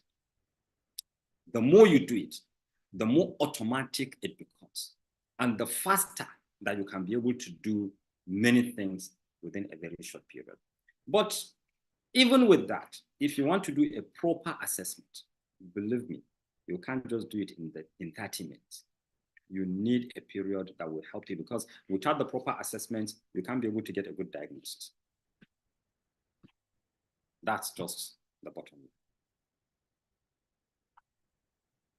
What is the relationship between cranial nerves and stroke? The relationship between cranial nerve and stroke is that when you have a stroke, you know the cranial nerves. If you look at the homunculus, there's a particular area of the brain. In deep here, you are going to have the leg. Then towards this side, you are going to have the head, and then you are going to have the trunk, the head, and then the hand. That area of the brain that controls the head will also send impulses to the muscles of mastication, the facial nerve muscles. They have their representation in the brain. If you have a stroke that affects the middle cerebral artery, the middle cerebral artery supplies the area that controls the head, the trunk, and the leg. Of course, the anterior cerebral artery also supplies some part of it, but more of the middle cerebral artery affects it. So if the middle cerebral artery is affected and it affects the area of the brain that sends impulses through the cranial nerves to the facial muscles or to the mastication muscles, then those muscles will not get impulses from the brain, and therefore they are going to have weakness. So this is the relationship. This is the relationship. You can have also injuries or diseases that affect the brainstem, where the cranial nerves leave the brain and go down to the muscles and other structures. So that's the relationship. So meaning if you have a stroke, you can have cranial nerve affectation. And that is one of the reasons why we do this assessment. Can they see? Do they have facial palsy? Do they have problem with muscles of mastication? The ones that we treat, like facial nerve palsy. The ones that we don't treat, like the eyes, we refer to the optometrist or the ophthalmologist, and that is going to give the patient a holistic management. So your question wasn't answered. Which one was your question? Can you post it again, or maybe I have to go up? Innocent, I can't. Innocent, I can't see the question. Okay, can a patient have problem with CN3 while the others are okay? It's possible. It's possible because if you remember, we saw the position of the nerves. No, we saw that with the muscles. So if you have an injury that is only localized to one of those three, so we are talking of the abducent, trochlear, and oculomotor. So if you have an injury that is very specific, that goes to only one nerve, you can have. And what you are going to see is that the patient may be able to look up, look to the side, but they can't look to this side. So that is why we do the H. Because if you are expecting that if one is affected, all three will be affected, we don't have to do the H. Maybe we'll just do like this. And if the patient can move the eyes, then we stop. But that's why we do this. We go up, we go to this side, we then go up and come down so that we'll be able to see if one out of the three is the one affected or if all the three are affected. So it's very possible, but that's why we do the test with the H so that we see all directions are covered in the test. So thank you very much. Now we are going to go to sensory. And with sensory, I'm going to share the, and maybe I need to open it. I'm not sure if I've opened it already. The Nottingham sensory assessment. So we'll check this Nottingham sensory assessment as the next one that we're going to look at. So let me quickly share it. I'll close this one. We are going to send all these documents to you.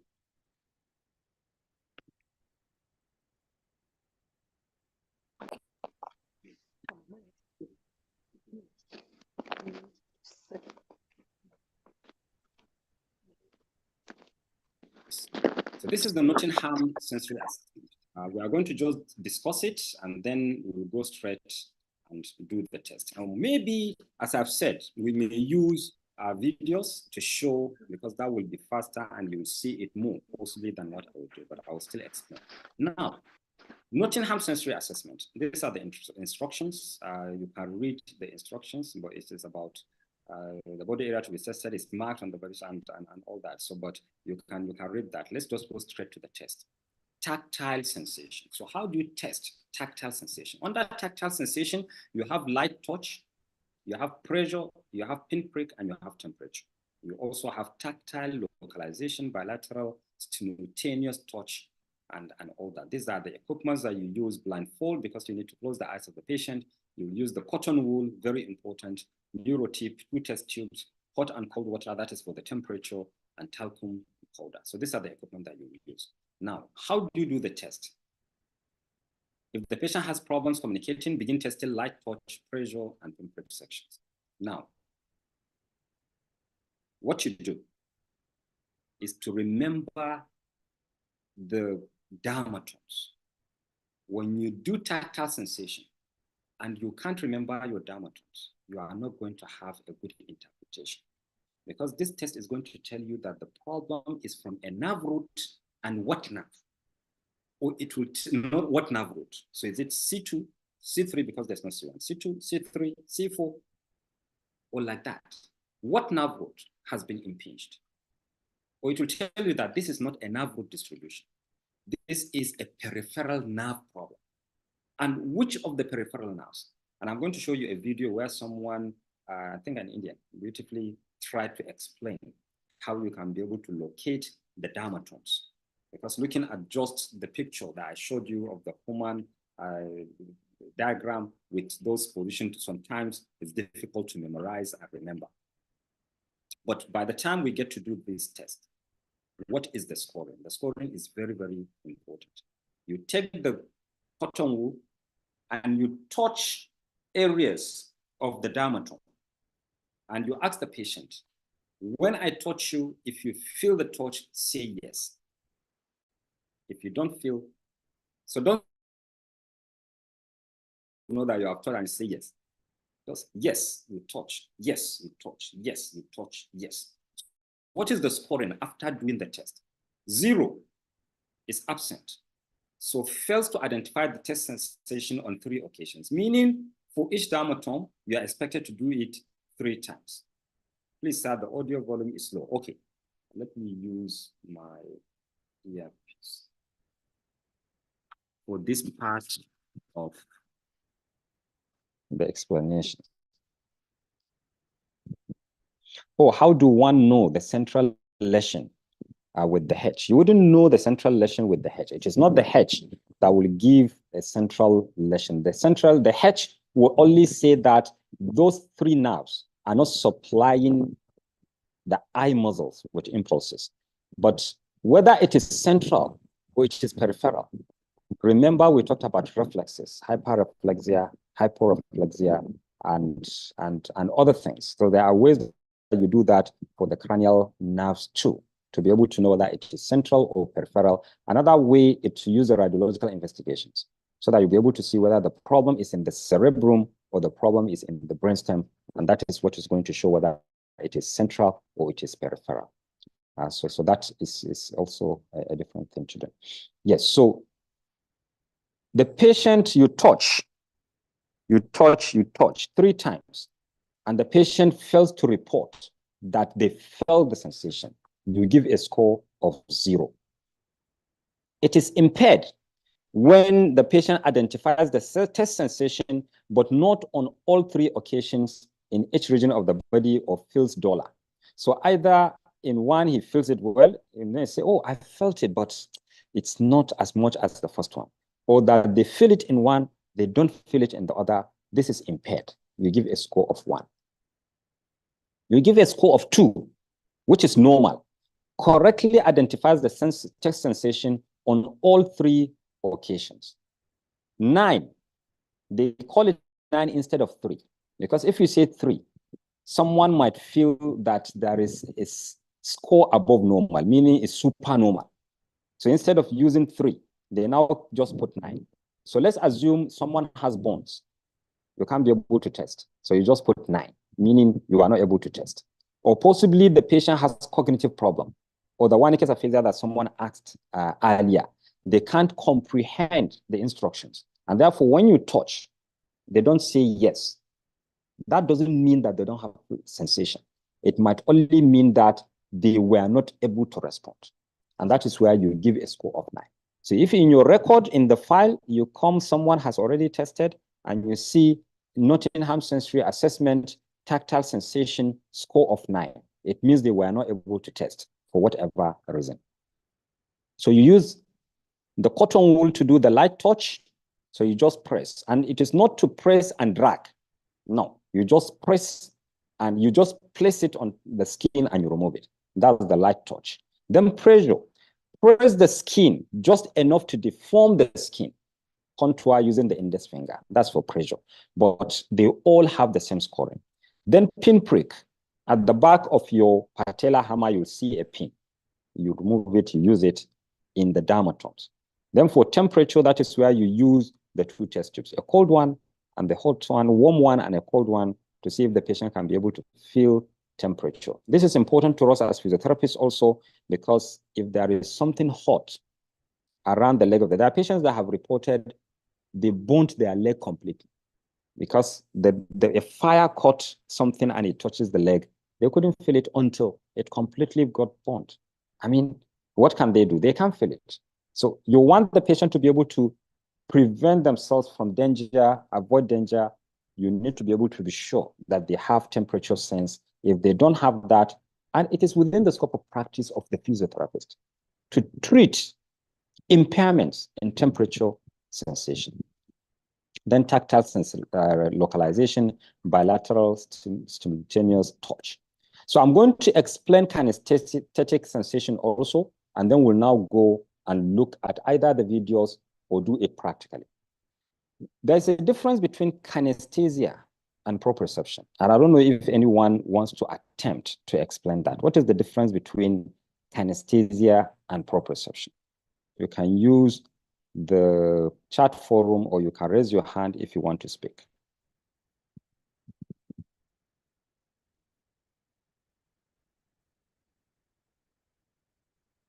Maybe raising the hand might be better if you wish, so that it will be faster, but you can use any of the two options.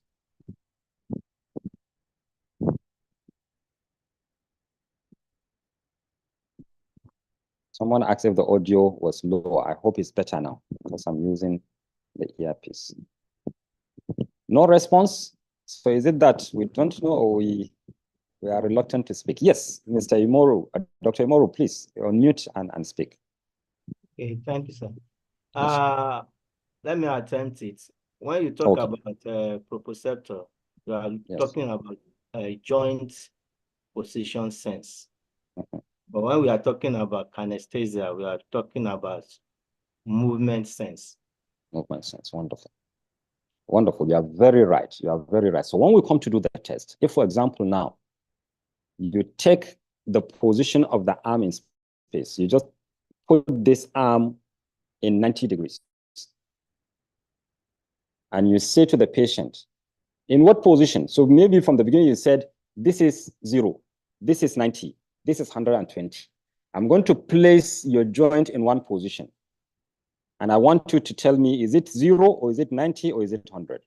And you just place it in 90 and you say in what position it is. What you are testing is proprioception. But if you now say, as I move this arm, I want you to move the other arm in the same direction and the same angle. And you now begin to move this. And then the patient begins to move the other one in the same direction. And by the time you stop at whatever angle you stop this one, the patient stops the other side. That is kinesthesia, because that is looking at movement, while proprioception is just looking at the joint position at one particular angle. So you are very right. And I think someone is also trying to, proprioception is joint position in space and kinesthesia is position in movement. Yes, you're all right. You check the two arm. Yes, you check the two arm when you do the test. Wonderful. So let's just quickly take assessment. So just directly the assessment without the explanations, because we have explained. So the upper limb is tested in sitting and the lower line supine. It all depends on the situation of the patient. What is 1? 0. No appreciation of movement taking place at all. So when you move this, they leave the other joint just where it was. They don't follow the movement to replicate the one on the side that you are moving as a therapist. You just give them 0. You give a score of 1 when they appreciate the movement taking place. So patient indicates on each movement that a movement takes place. So if you move, you say, well, you moved, but I don't know to which direction, and I don't know where you stopped. So they appreciate there is movement, but they don't know to what direction. They also don't know to what extent. You can do whichever way around. For example, we are now discussing stroke. If you want to test the unaffected side, and the patient has spasticity, and you move the unaffected side, the patient is going to have a problem with movement of the affected side to replicate the movement of the unaffected side, not because they don't have proprioception, but because the hand is locked in a particular position due to spasticity or synergy. And therefore, in that case, you do the test on the affected side, because you can force the movement. Even if there is some level of spasticity, if it is not rigid, you can do the movement. Then they replicate it with the unaffected side. So that will be better in a patient that has stroke.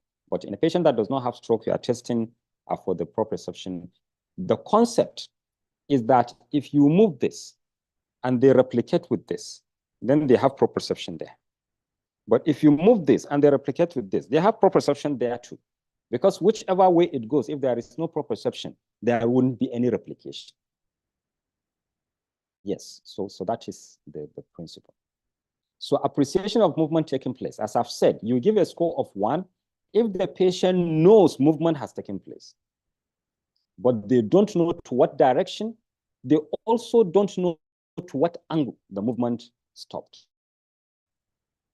You give a score of 2, which is direction of movement sense. So the patient is able to appreciate and mirror the direction of the movement taking place each time, but is inaccurate in its new position. So 2 things are happening here. Number 1, he knows movement is taking place. So when you do this, he follows with this. So he knows movement is taking place. And he also knows this is the direction. So if, for example, you start from here and you do this, but the patient does this, they don't know the direction. They only know movement has taken place. But if you do this and they do this, so you can see that they know the movement has taken place, they know the direction, but they overshoot it, or they stay some degrees before the position of the one that you did. So in that case, you give a score of 2. Give a score of 3 when they accurately mirror the test movement to within 10 degrees of the new test position. It doesn't have to be exactly, so plus or minus 10 degrees. So 3 things are happening in score 3. Number 1, they know there is a movement. Number 2, same direction. Number 3, plus or minus 10 degrees of the test position. So when you have these 3 things happening, you give a score of 3. Please, I can't see you. Oh, really? And I've been demonstrating because I'm looking at the slide, I can't even see myself. Okay, no, is it the, I can hear, can you see? Please, can people see me with my hands? When I demonstrate, can you see the hands? I can see, yes. So I don't know. Yes, sir. Okay, I think maybe it's just you. Yes, okay, people can see. So maybe you need to check if the problem is local, is with you alone. We can see, yes.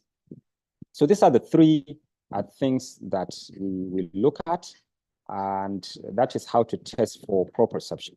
Now, of course, we have stereognosis. I won't go into much of the details with stereognosis, but what you do there is to is about identification. Is the object is placed in, is about objects. So you give the patient objects, and they test it, and they tell you what object. So if you give them a coin, they feel it, and they say this is a coin with their eyes closed, of course. You give them a pencil, they touch and say this is pencil. You give them a key, they say this is a key, and this is the scoring that you use. So this is the Nottingham sensory assessment. Assesses tactile sensation with these 4 or 6 domains, and then also the kinesthesia using this scoring. So I'm going to play, I'm going to quickly play a video. I think maybe it will be faster than doing the demonstrations, but if you prefer that we do the demonstrations, I will be happy to do that.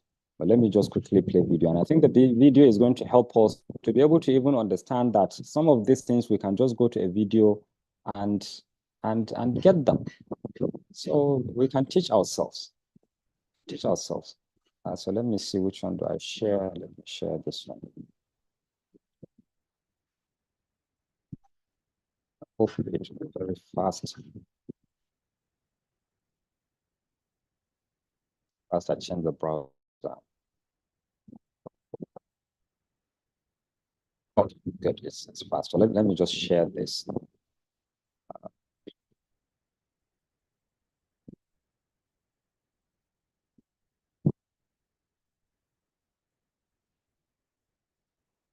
Okay, yes.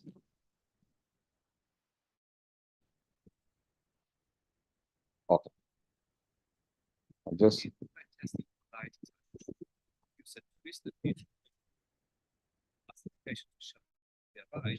then either tell you the location where they're being questioned, or just to say a simple yes.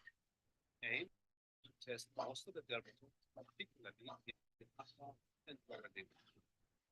Testing should be done in an unpredictable manner rather than in a linear progression. Touch lightly and avoid pressure or dragging the cotton wool across adjacent dermatomes. This motion will also stimulate the hair follicle.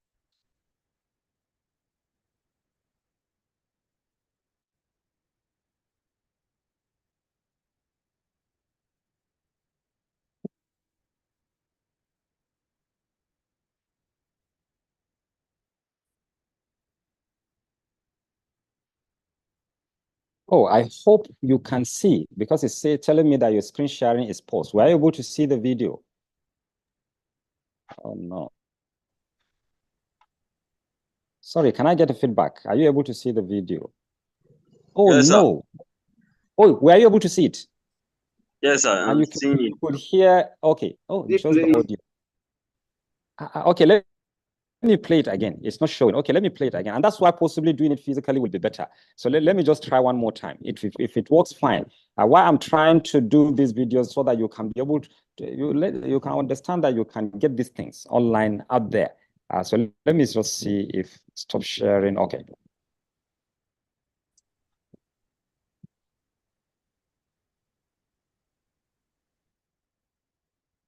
Now test for pain using a clean pin, preferably a new.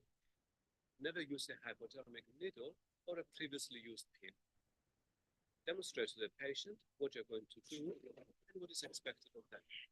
First, with their eyes open, choose a sensitive part in their body to demonstrate to them what a sharp. So just let me know. Can you see and hear? So is the volume that is the problem, or the video is? We can see and Okay, you can see. Okay, wonderful, wonderful. Okay, so let's just continue. Let's continue. I will add the volume. Now, rise and begin testing. Paying particular attention to clinically important dermatomes or suspect areas. Test in an unpredictable fashion using mostly the sharp end of the pin and end.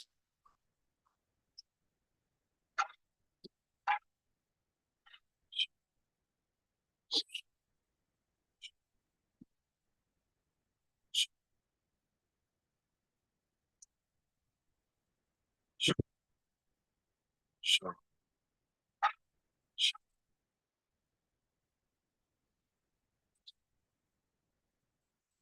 And I'm going to do the same on your legs. Okay, so I'm just going to stop this. I hope you can appreciate how this is done. And what is important, as I've said, is the issue of the dermatomes. If you don't have a clear understanding of where the dermatomes are, you are going to have a problem with interpretation. And now, because of that, I'm just going to share this video again so that we'll be able to see how we can be able to locate the dermatomes.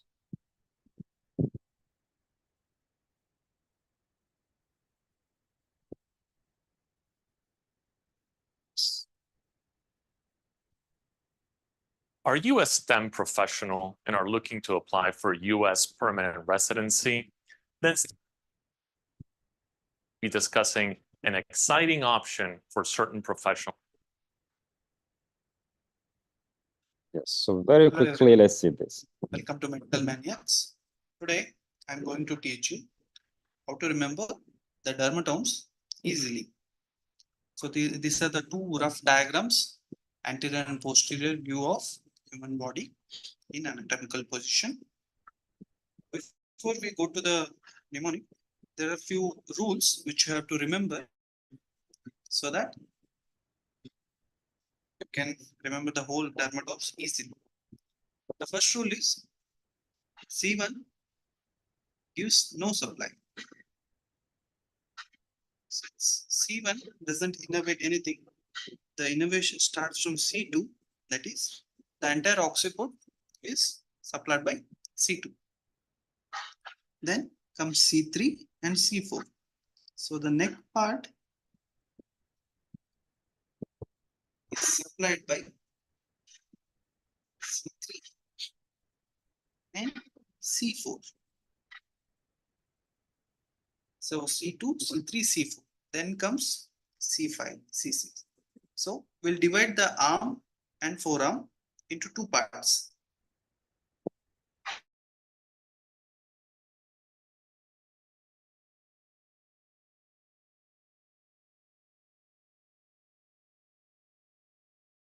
So the next rule is C5 supplies the shoulder tip.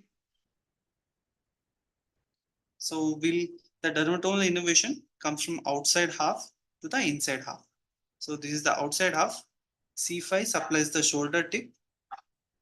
The next, the forearm, and the two outer fingers, that is little finger and fourth finger, is supplied by C6. The next rule is C7, which is the longest cervical spinous process.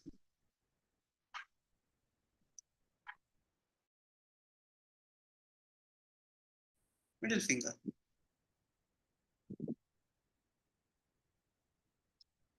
Then comes the inner half, that is the thumb and index, is supplied by C8.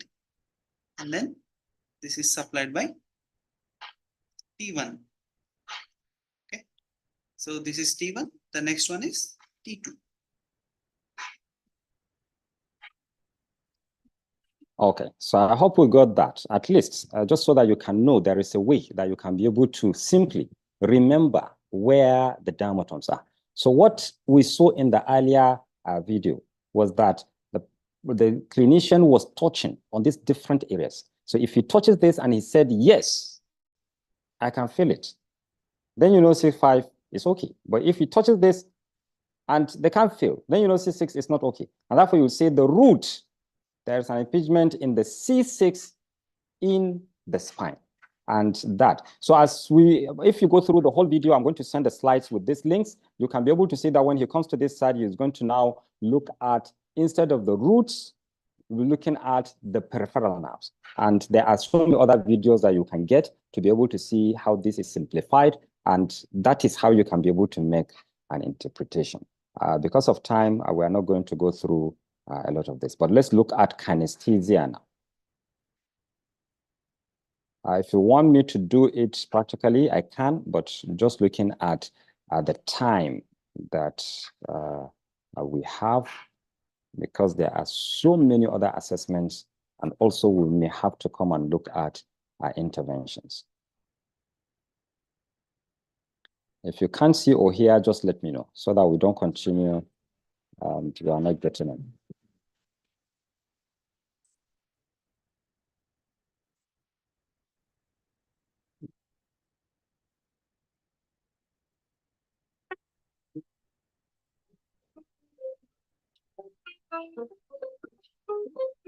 You're going to be moving your right arm into different positions. I want you to follow along with your left arm to match the positions I'm going into. You close your eyes. Ready? Follow along. Ready?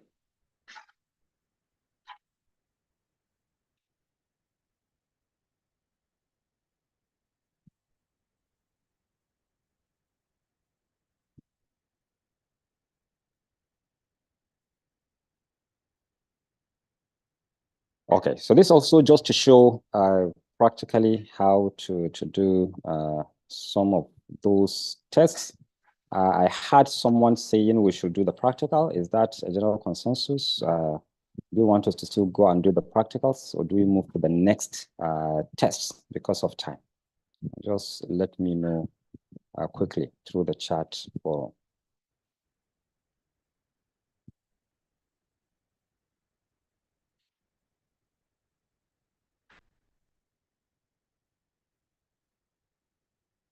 Okay. So what will happen is that we'll go to the next ones, and if we have time, yes, sir, we should move. We can forge ahead. Okay. So if we have time later, we'll now come back and we'll do the practical. So let's just go to the next. So these are sensory, and there are many other things that we can do with sensory. But I think let's move to motor and look at motor. For those that attended the first lecture that we had, Dr. Abba, Muhammad Ali Abba, not Dr. Abba, radiology Abba, the physiotherapy Abba, he took us through cognition, and he did a very good job because I was following it myself. So I may not really focus a lot on that. The only problem is that there are some that have joined today, possibly that not joined that first one. So because of them, we might look at that. So let me just open some of the outcome measures under motor. So let's start with the modified Ashworth. So we want to test for spasticity. So modified Ashworth scale. Just give me a second. Let me open it so that you can be able to see. So some people say seeing the text helps them to remember. And I know it's true.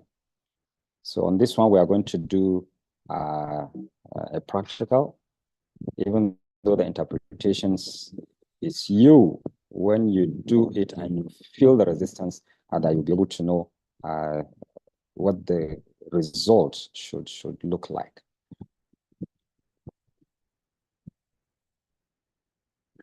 Sorry, I will soon come to you. That's why I'm going to do practical in just a minute.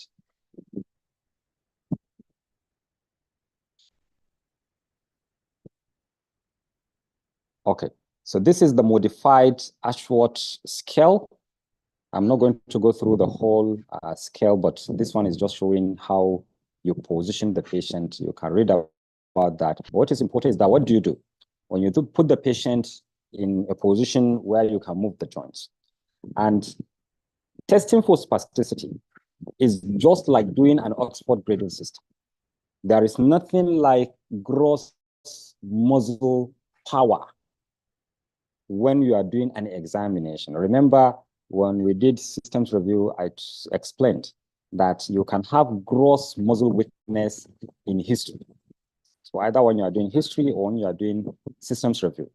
And when you come to do an examination, if you ask the patient to lift the arm like this, and you resist, and then you just say gross muscle power is equal to 3. No, 4, because he can move against resistance. But it's not really powerful, it's not strong. So it's just little resistance, they can. When you put too much resistance, they can say, this is 4. Gross muscle power for the upper limb, 4 over. But that's wrong. That's very wrong, because what you did was to just test muscle power of the shoulder flexors. Now, but what about shoulder abductors? What about elbow flexors? What about elbow extensors? What about wrist flexors, wrist extensors? You have not tested them. And unless you do each of those joints and muscles and you find out that they are all 4, that's when you say, okay, all of them are 4. But if not, you just have to go on saying 4 over 5, 3 over 5, 2 over 5, like that. The same thing we do, you use for spasticity. So it's possible that the flexors of the elbow may have a score, but the extensors of the elbow may have a different score. But the key here is that you are stretching, because it is from the stretch reflex that you have spasticity. I don't want to go into the neurophysiology, but you have the flexors of the elbow. If you want to stretch them, what movement do? You extend. When you extend the elbow, you stretch the flexors of the elbow, which is the biceps. If you want to stretch the extensors of the elbow, what do? You flex. That is when you stretch. So that is what you do. You keep doing the movement. Whatever muscle you stretch, it is the one you are recording its spasticity using this scoring. 0, you have no increase in muscle tone. So there is no increase, no resistance, no spasticity. You don't feel any increase in muscle tone. 1, there is slight increase in muscle tone manifested by a catch and release. The catch and release means you are now stretching the biceps. You are stretching the biceps. As you begin to stretch, no resistance. Then at some angle, you just feel a resistance, and then after that, no resistance at all. So meaning it is just at a particular 1 degree that you feel the resistance and it's no more there. So that is what is called a catch and release. By minimal resistance, usually at the end of range of motion, where the affected parts moved in flexion or in extension. The Ashworth scale had 1 and then 2, but the modified Ashworth scale, which is the one we are looking at now, has 1+. 1+ is when you have a slight increase in muscle tone manifested by a catch. But instead of having a release, it continues, followed by minimal resistance throughout the remainder of the range of motion. And it is less than half. So maybe you begin to move. After half, you feel the resistance. And then After that resistance, you still have slight resistance until the end of the range of motion. You give 1 plus. Then 2 is when there is more marked increase in muscle tone through most of the range. So from the time you start, no resistance, and it continues throughout the range, meaning it's more than half. But the affected part is easily moved. You can move it up to the end, but you are feeling the resistance. That is 2. 3 is when you have considerable increase in muscle tone. Passive movement is difficult. So you can go through the whole range, but it's difficult. You have to keep moving. It's difficult. But you can get to the end of the range. While in 4 is just rigid. You can't move it to flexion. You can't move it to extension. It's just rigid and held like that. That is score 4. It's important to understand this scoring, because any practical we are going to do now, I'm the one that will move, I'm the one that will feel the resistance. You can't know what is happening in the patient's hand. The only thing I'm going to do is just to show what you do.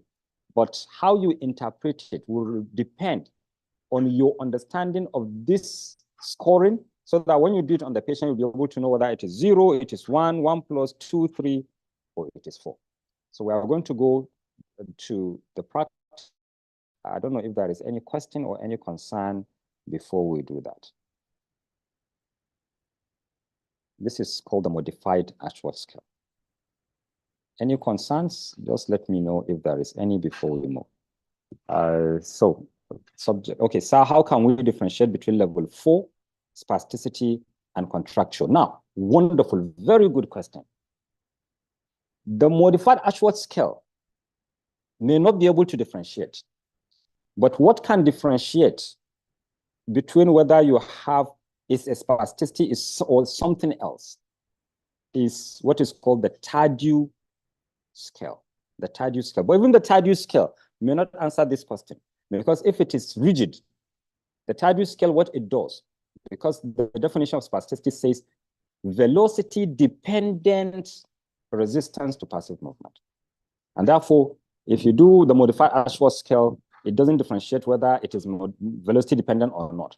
What the Tardieu scale does is to do the movement with the velocity of a hand falling with gravity supporting. That is moderate. Then you now have a resistance that is faster, resistance that is slower. And then you'll now be able to see, because the spasticity comes with this resistance and not this resistance, it is spasticity. Because if it is rigidity, with all the 3 different resistance that you use, it's going to be the same resistance that you are going to have. So that is what the Tardieu scale will do. But with spasticity and contracture at level 4 spasticity and then contracture, it is other clinical features that will be able to tell you. If you have spasticity, it will come with hyperreflexia. It will come with other features of upper motor neuron disease.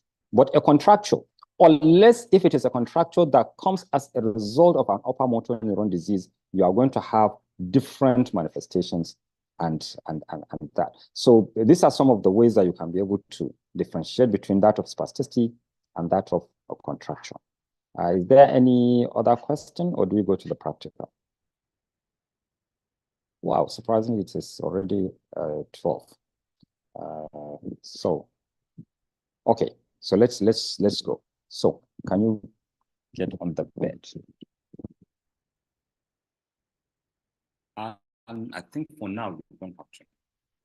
At a later time, we need to have. So I don't know how we are going to do it, but let's be sure that we can be able to see what. So just ask them if they can see the way. I know the hand is not showing. You need to tilt it down.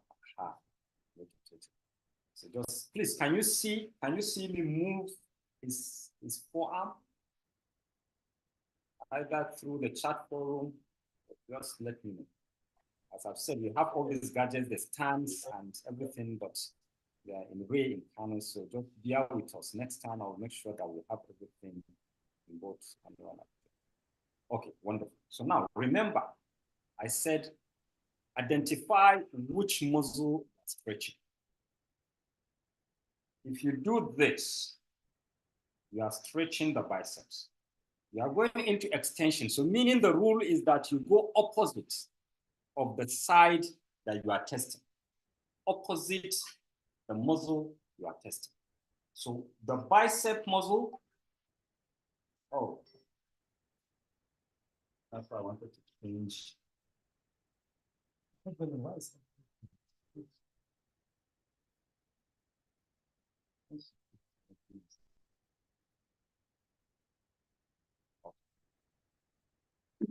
So this is very important. That's why I keep explaining, because you don't go and record for a muscle that is not the one that you tested.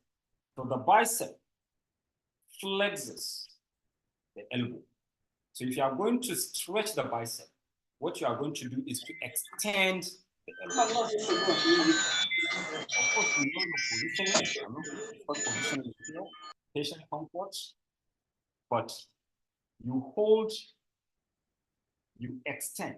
And as you extend, if you feel a resistance, after halfway, feel just the resistance, and then there is no resistance until the end of the range. That is 1. Of course, 0. You start and you move up to the end of the range, no resistance at all, 0. You start stretching, and at some point you feel a resistance, and immediately after that, there is no resistance until the end is 1. You start moving. After halfway, you feel the resistance, and that resistance continues minimally until the end. You have 1+. You start, before you go halfway, you feel the resistance. It continues, and it is easy to move till the end of the range. You have 2. You start stretching. You immediately begin to feel the resistance. It is difficult to move, but you can continue to move until the end of the range. You have 3. Difficult to move until the end of the range. You have 3. You start to move, and it is held in flexion, meaning you can't extend. You have 4. And it is the same thing you do to all the muscles. So let's now assume we are stretching the triceps, meaning we are doing this. So you start to move from extension going into flexion. You are stretching the triceps.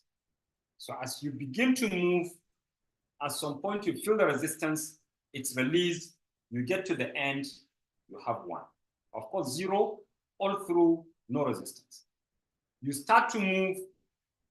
After halfway, you feel the resistance, minimally continues until the end, you have 1+.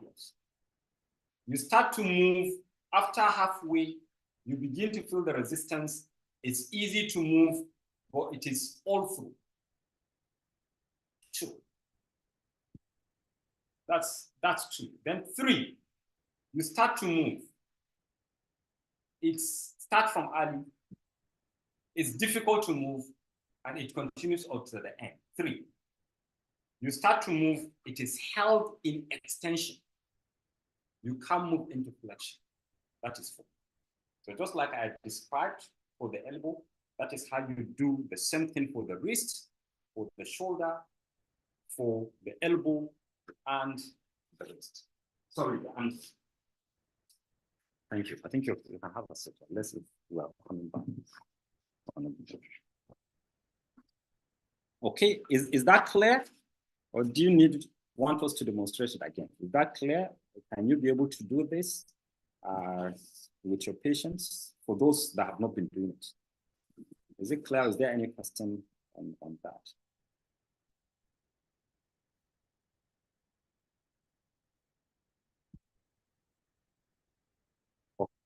So we'll now go to the next. Wonderful. Thank you so much. So let's now open Brunnstrom recovery assessment. With Brunnstrom recovery assessment, I think, I'm not sure if I can quickly locate it. If I can't, I'll just explain. Fugl-Meyer TADU scale, TADU. So TADU scale, I'll leave it with you. It's a little bit difficult to get. I have a video. I'm going to send the video so that you can listen to it. You will see the calculations and all that, because it will take us longer time. And it's already after 12. I want us to finish assessment so that after the break, we'll go into interventions. But I'm going to send a video on how to do TADU scale. As I've said, this velocity we are using to move the hand through the range. You do 3 velocities: moderate, low, and high. And another thing is that at the point that you begin to have the resistance, you now take the range of motion.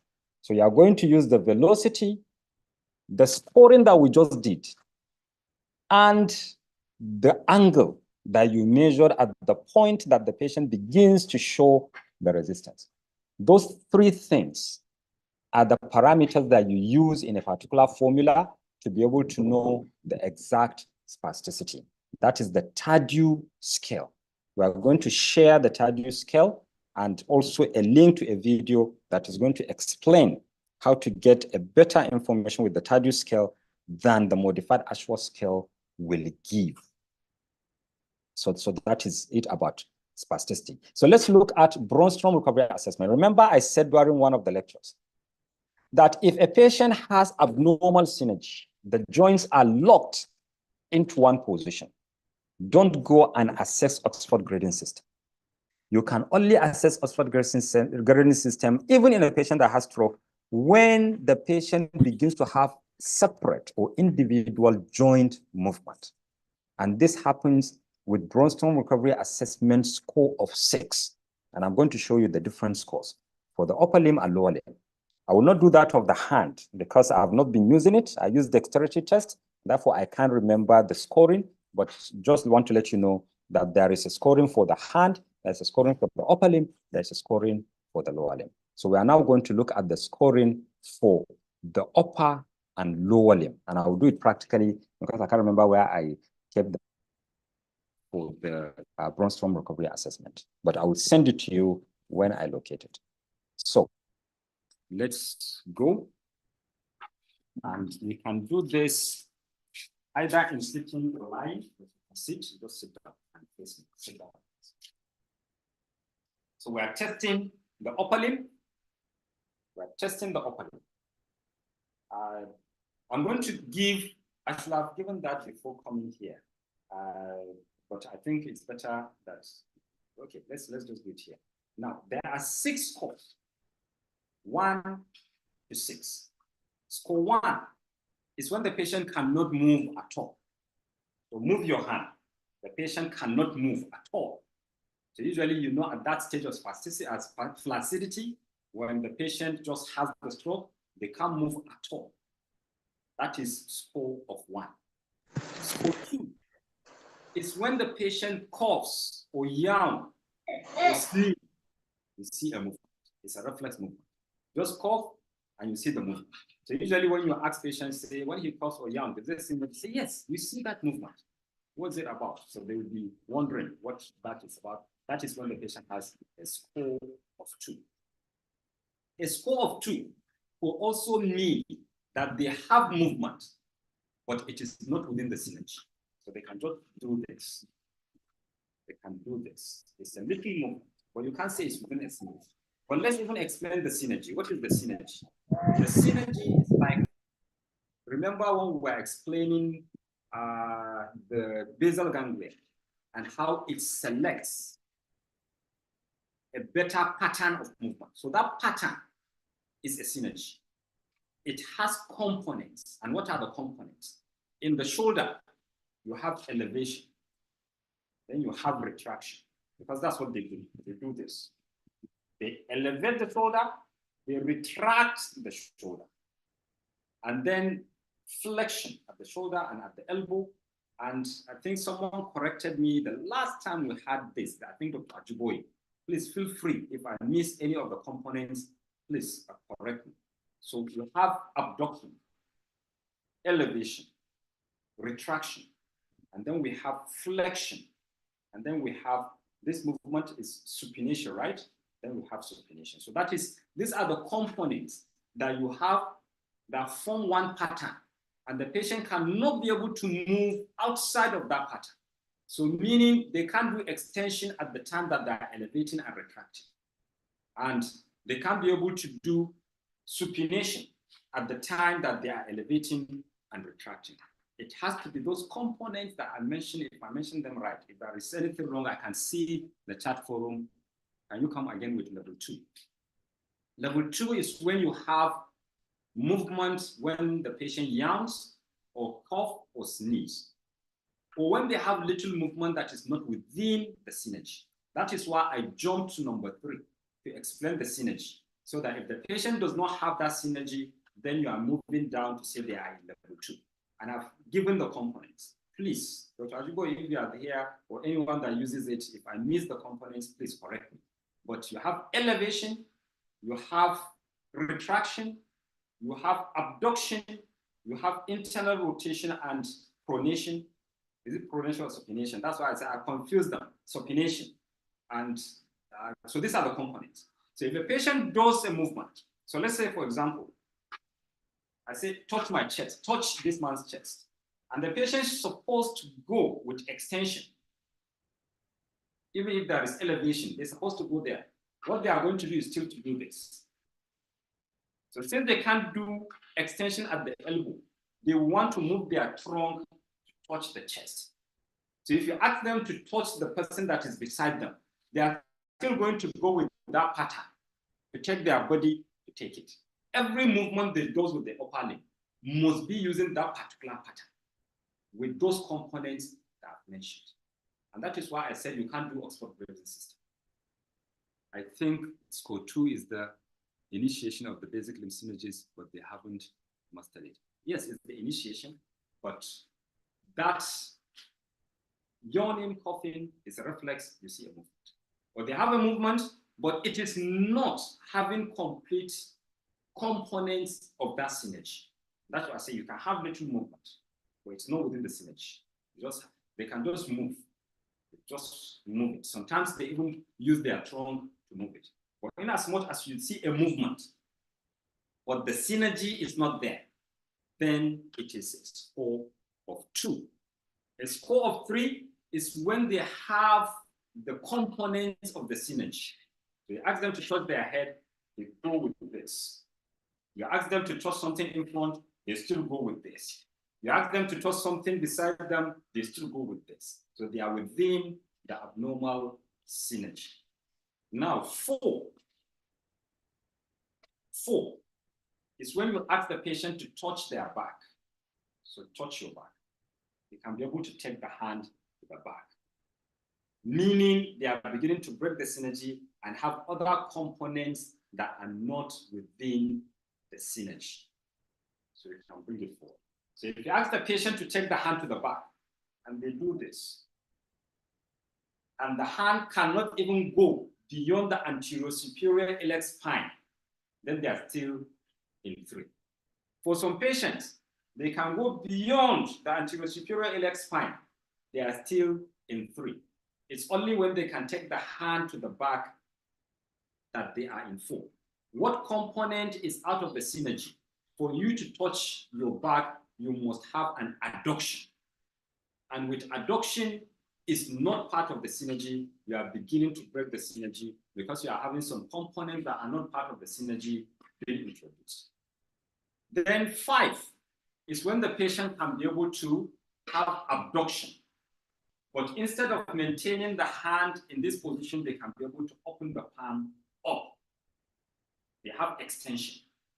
Extension does not go with the synergy. It is flexion that goes with the synergy. They have abduction, which is part of the synergy. But instead of flexion, they are now having extension. And instead of this, they are now having this. That means they have broken more of the synergy, but they still don't have independent joint movement. When they have independent joint movement, which is 6, that is when you say, do this, they do that. Do this, they do that. Do this, they do that. Risky, they do that. All movements confirm your speaking language. It sounds like you have switched to a different language.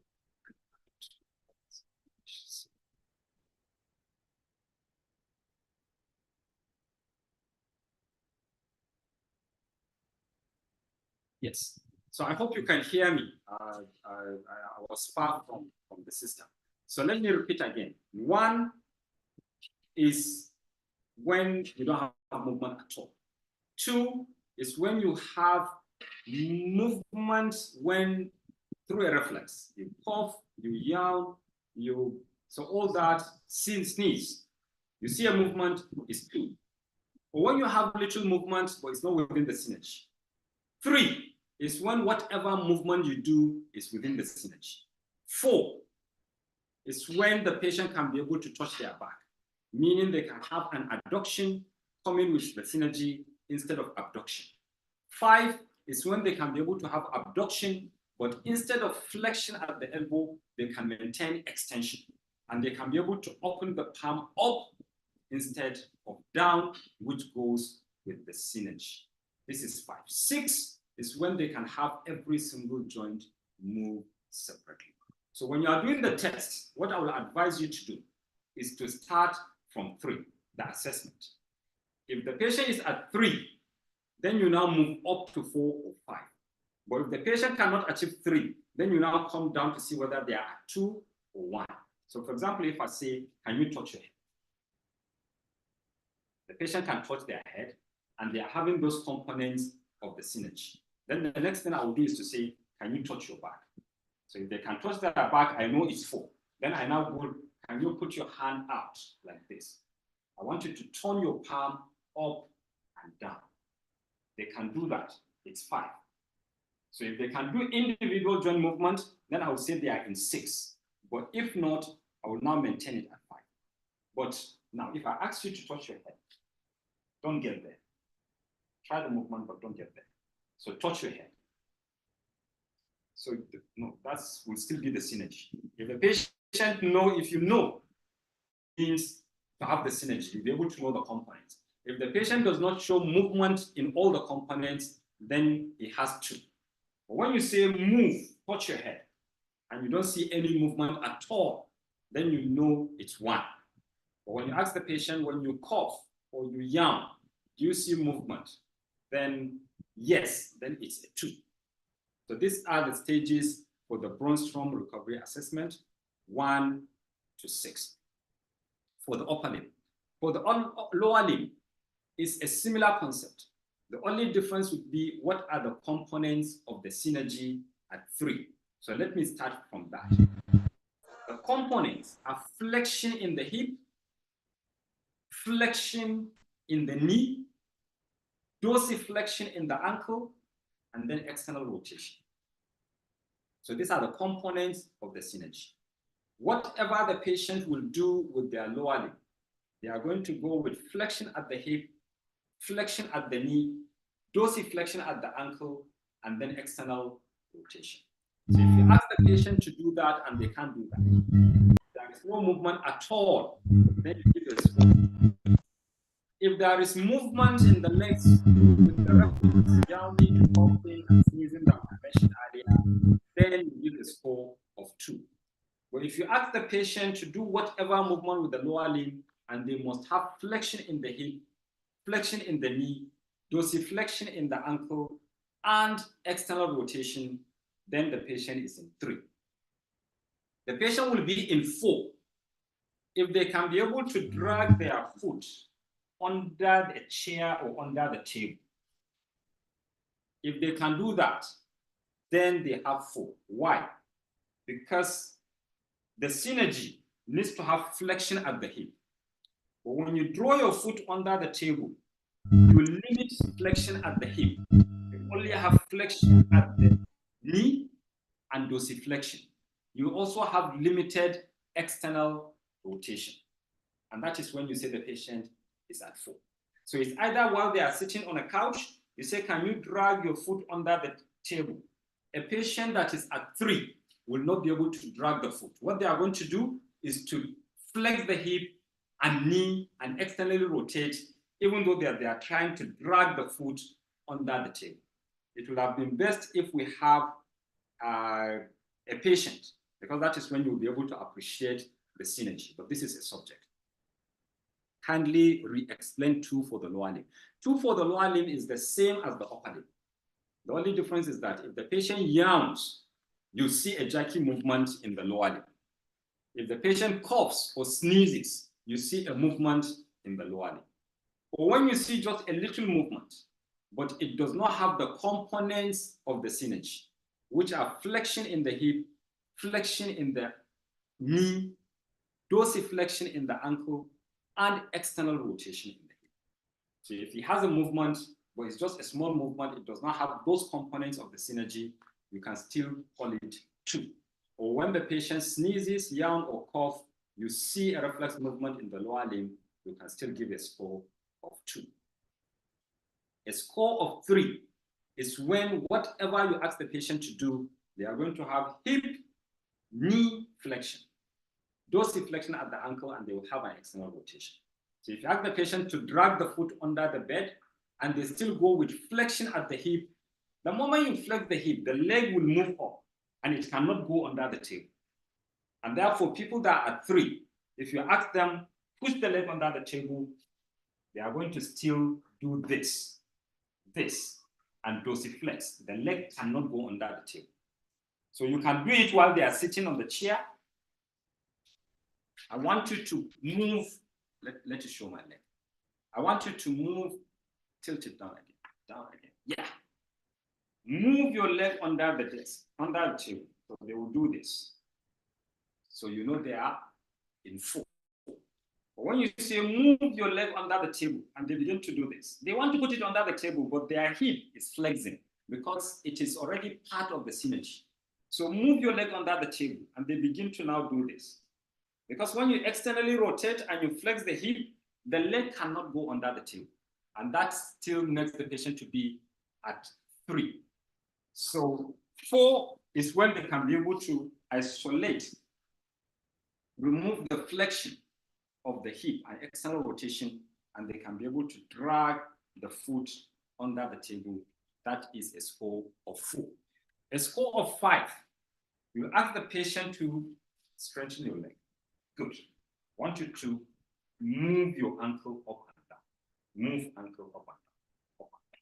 So when the patient can be able to stop flexion at the hip, can you see there is no flexion at the hip?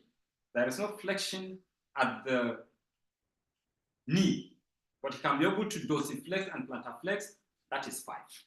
But when the patient can be able to have every single joint move separately without being dragged, dragging another joint into that movement, that is when the patient has a score of 6. I hope this is clear. I would have used the document. That would have maybe helped more, but I don't want to waste time looking for it. That's why I just explained it like that. So the synergy in the lower limb. Number 1, like upper limb, no movement. Number 2, movement through reflex, yawning, coughing, or sneezing. Number 3, when you have movement within a synergy, whatever movement you ask the patient to do, that synergy must be seen. And what is the synergy? Number 1 is when you have flexion in the hip.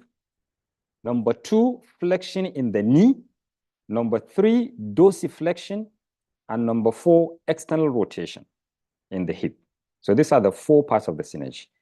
Whatever you ask the patient to do with the lower limb, the movement must go in that pattern.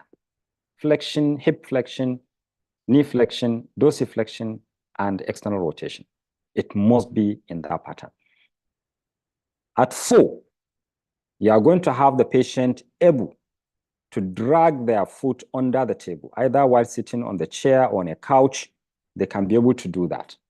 And in 5, they can be able to have the knee extended, hip in neutral position, and the dorsiflexion and plantar flexion, they are able to do that. While in 6, every single joint can move separately. So I hope this is clear for the lower limb. It's similar in principle to the upper limb. Okay, so is this clear? Now, I'm just going to quickly share the Fugl-Meyer assessment. So just like we had we had modified Ashworth scale. Modified Ashworth scale. And it does not give as much information as Tardieu scale. It's the same principle with Brunnstrom recovery assessment and Fugl-Meyer assessment. Let me just quickly share the Fugl-Meyer assessment.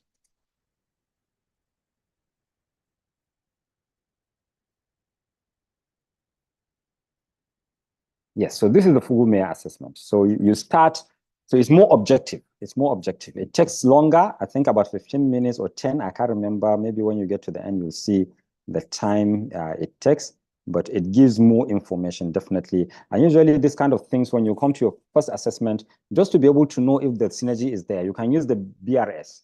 So you know this is 3. You use your modified Ashworth scale. You know you have a score of 1+. But if you want to have more information, you wait until the subsequent, we are going to see the same thing with functional reach test and back balance scale. So you all have simpler ones that will take you just a minute or 2 to be able to know if the problem is there. But the extent of the problem, you'll be able to now follow up with a more comprehensive assessment at a later time. So this is the Fugl-Meyer assessment. And what you do with this is that you start with the reflexes. So you do your tendon reflex for the biceps and the triceps. If you have no reflex activity, is 0, and you have a reflex activity or hyperreflexia, you have 2. Then the next is to assess the flexosynergy. So you assess the flexosynergy. I forgot to tell you that there's also an extensosynergy, which is the opposite of the flexosynergy that I've described. So usually I describe the one that is dominant. So in upper limb, you have the flexosynergy as the dominant, but in the lower limb, you have the extensosynergy. So if you see patients, you see them having extended hip, knee, and a plantar flexion. That is what you see in the lower limbs when you see the posture of a patient that has stroke. But in the upper limb, it is the flexosynergy that is dominant. So what is the flexosynergy? How do you assess that? Now, what you do, remember in the Brunnstrom recovery assessment, you were not considering each joint separately and giving it a score. You are giving a score for the pattern, the whole pattern. So you are giving a score for the whole pattern. But in Fugl-Meyer assessment, you are giving a score for each component of the pattern as the patient moves. So remember, I said one of the components, and this is where I will correct myself if I made an error when I was describing the synergy there. Remember, I talked about elevation. So the patient has elevation. So you look at the elevation individually as the patient moves. Of course, if you are very experienced, you can look at all the movements and give each a score, and you just come and give the score for each. But if you are just starting, the patient moves, you observe the elevation. So you now score the elevation. Cannot be performed at all. Can you touch your head? There is no elevation at all. You give 0. You now go there and you give 0. Performed partly, so he just raised it a little bit. Just a little bit. You give a score of 1. He raised it fully. You give a score of 2.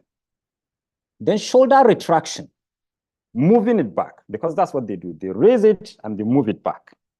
So that retraction, maybe there is elevation, but there is no retraction. And that is why you score each of the movements separately. So if you have a retraction, no retraction at all, 0. So you go to shoulder retraction and you give a 0. You have little retraction, you give 1. You have full retraction. So the patient does this, you move fully in retraction. You give a score of 2. You now look at abduction, abduction, at least to 90 degrees. That is the maximum. If you get 90 degrees, you can still give 2. So they don't have any abduction, 0. They have small abduction to 45 or 50 degrees, 1.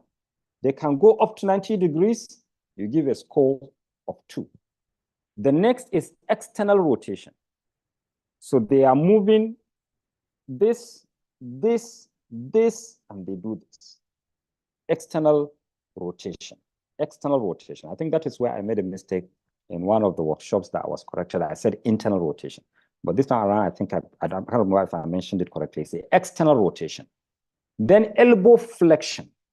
As they are moving this, this, then they have flexion at the elbow. Flexion at the elbow. Then you now have forearm supination. Supination, whichever supination is, I always confuse them, but it's supination. Just test it with supination. So at this point, I just want each and every one of you to just do these movements. Elevation, retraction, abduction, external rotation, elbow flexion, and supination. Can you try all this combination in one sweep movement?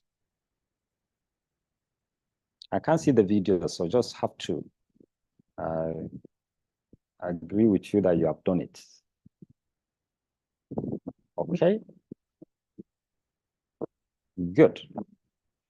So this is what Fugl-Meyer does. It gives a score for each of those movements. Then you have the extensor synergy, which is the opposite. Then you have movement combining synergies. So hand to lumbar spine. Remember when we were doing 4, we say hand to lumbar spine. So can they be able to do it? Now the scoring will be no specific hand action performed at all. Hand must pass anterior superior iliac spine to give 1. If the hand begins to move and it stops at the anterior superior iliac spine, or it doesn't even get to it, you give a score of 0. But hand, no, you give a score of 1. But when the hand passes the anterior superior iliac spine, no, 0, it doesn't even reach. 1, it passes, but it cannot go to the back. 2, it can get to the back. So the remaining part of the Fugl-Meyer's assessment is self-explanatory, but it is just following those 3 to 5 and breaking them down into individual joint movements and giving a score for every component of the pattern.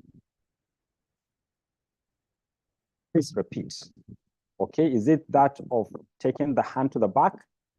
Is that the one that you want me to repeat, or from the beginning of the Fugl-Meyer? Let's indicate.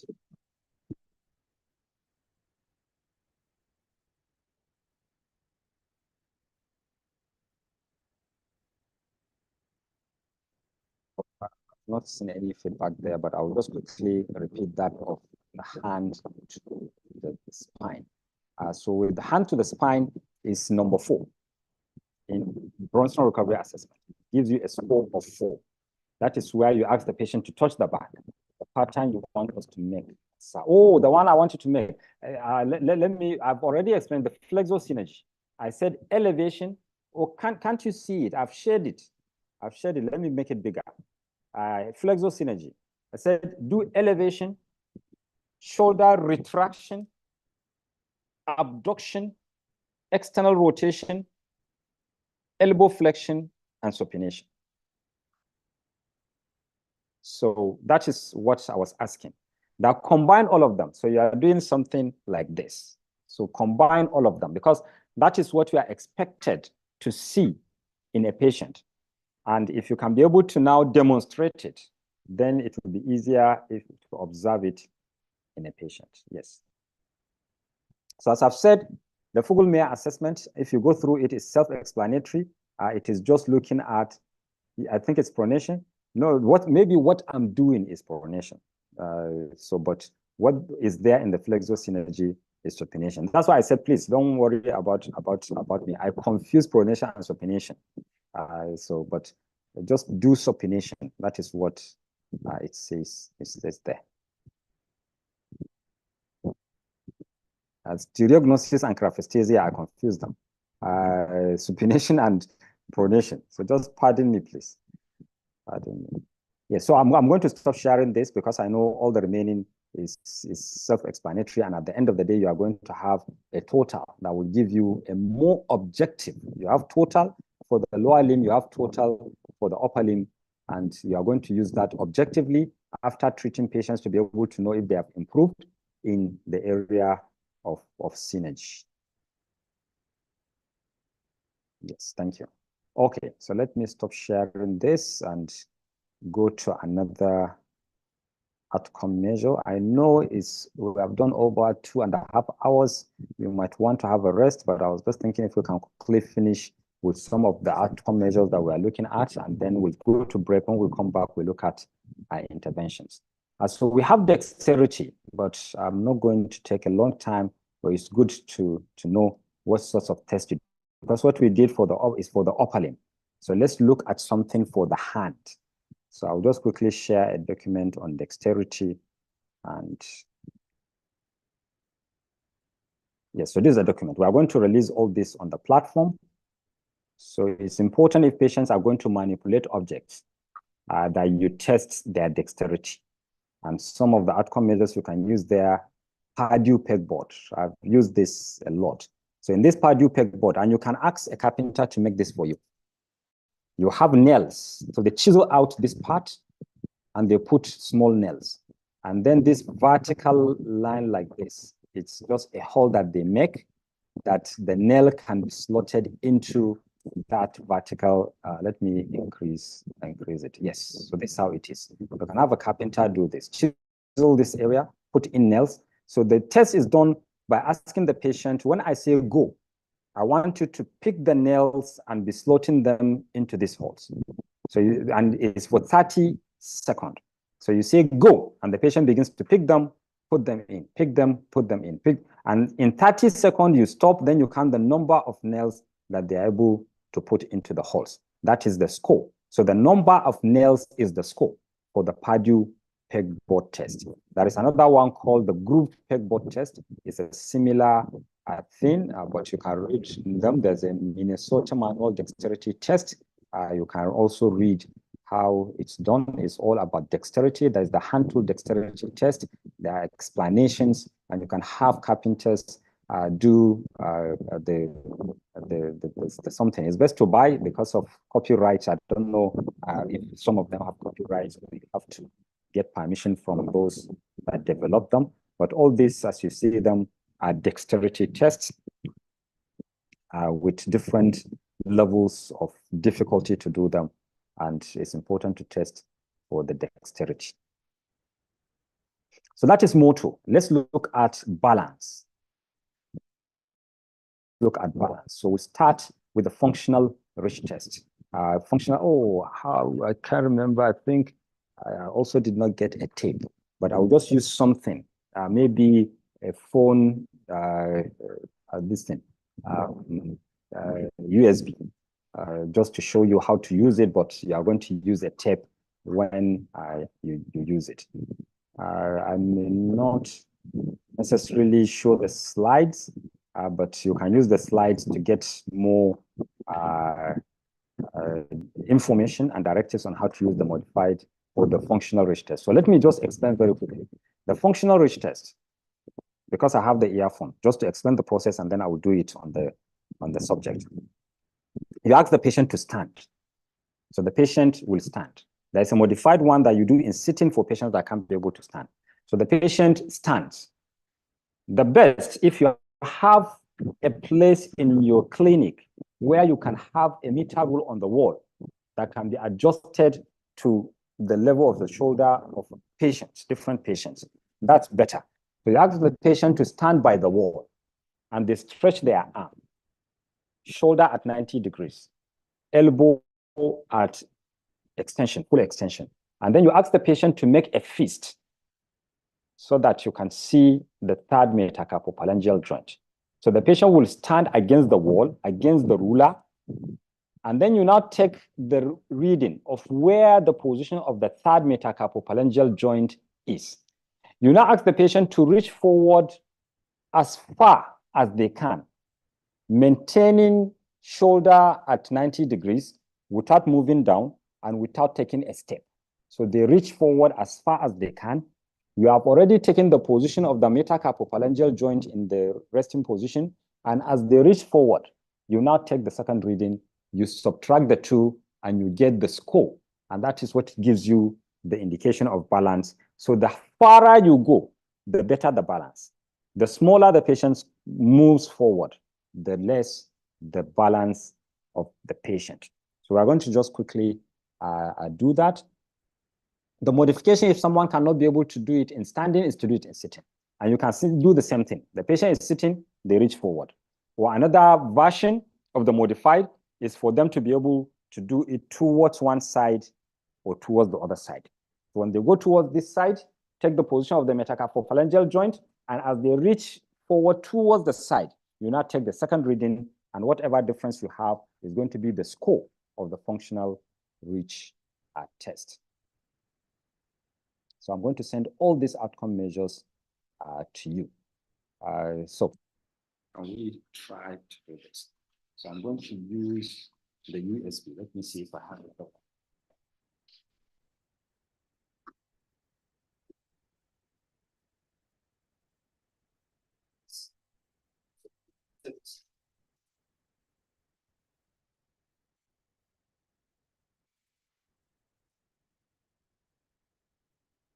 Show them this. No, this. I'll move back. So just direct it to them. Let's see if and shall they be able to see. Aha, wonderful. So I want you to put your hands like this, but you move towards the wall. Move towards the wall. So 90 degrees there. So what I was saying was that in your clinic, you would have fixed a ruler or a tape rule on something that can be adjusted. So that if the patient is high, you adjust it up. But for him, it is going to be something like this. So you now take the measurement. So this is the third metacarpophalangeal joint. You now have a ruler and you now take the reading. Let's assume it says 30 cm here. So you now take 30 cm and you report 30 cm. You now ask the patient, I want you to reach forward as far as you can. Don't take a step and don't fall. And don't move your hand down. Your hand must move against the ruler. So move as far as you can, as far forward as you can. And don't fall. The moment you feel like you're going to fall, you stop. So let's assume this is the extent that you can go. Then I will do this. So that's it. So if you can move back. So let's assume you started from here, 30 cm, and he now goes up to 50 cm. So we'll now take the difference, which is 20 cm, and we say functional reach test, FRT is equal to 30 cm. That is the score for this balance. So can you do it with one hand, unaffected hand? Of course. So you have this hand as affected, very good, very good. You have this hand as affected, it cannot go up, do it with this hand. So go, wonderful. So you can be able to do that. So that is if you have a wall. If you don't have, can we move backwards? Yes. So stand up, face this. Yes. So what you do, the same thing. But now you have a tape. You need to move back. So you have a tape.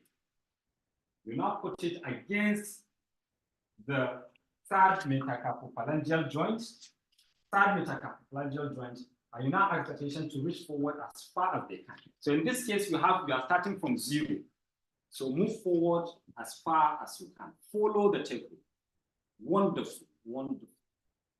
And you can see the reading. So let's assume we start from 0 and we get to 20 cm, and that will be your reading. 20 cm is your score for the functional reach test. So is that clear too? That's for balance, functional reach test. Yes, so let's look at another outcome measure. Is there any question, functional reach test? I didn't do the sitting, but if you want us to test the sitting, we can do that. But it's the same thing. It's the same thing. Only that you are doing it in sitting against the wall. You move forward, or you put your hand. Okay, just let's test for the sitting. Put this against the wall.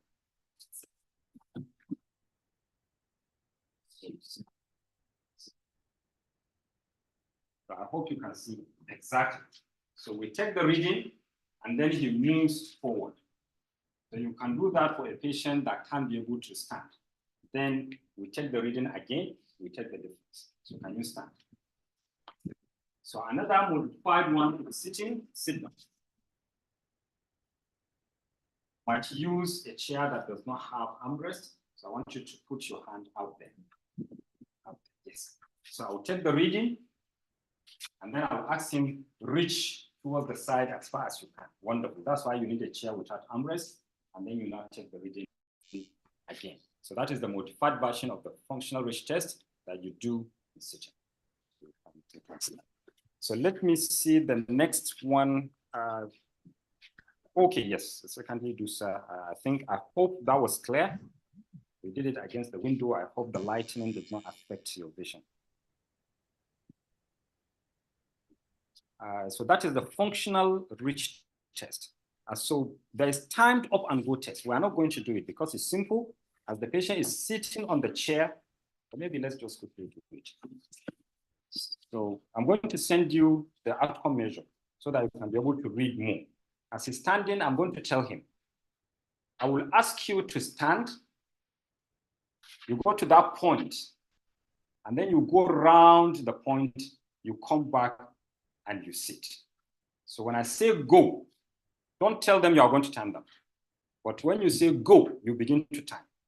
So the time it takes for him to stand, go towards the 30-meter point. The 30 meter there, I will send you the time up and go test. You are going to see the instructions. When he gets to that point, he goes around the point and he comes back, turn around and sit down. The timing is what gives the score for the time up and go test. So maybe just come to the side. I'm going to say go, and then I will turn. When I say go, you go there. The distance is not the normal distance because we don't have the distance here. That is why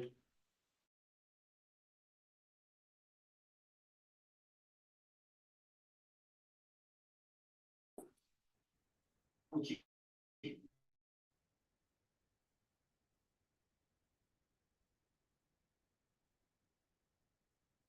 Just once, just round once, and then it's my expectations. Now he's okay. Let's sit down. So the moment he sits, you stop the timer, and then the score, the time that you have, is the score for the patient's timed up and go test. I hope they can hear me since I was speaking.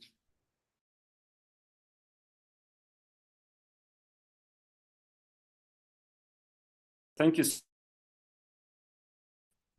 Leaving all these things out, but that's why it's good to be interactive so that you can give the right thing as a minister. Yes, so that is the the timed up and go test, which is also for balance. So the next thing we are going to look at is the trunk impairment scale. The trunk impairment scale. This is something that we don't usually do.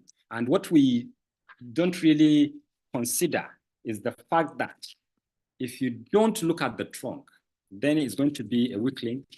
And many of us would want to walk patients. They don't have good trunk balance, and we end up holding them from one side, from the other side.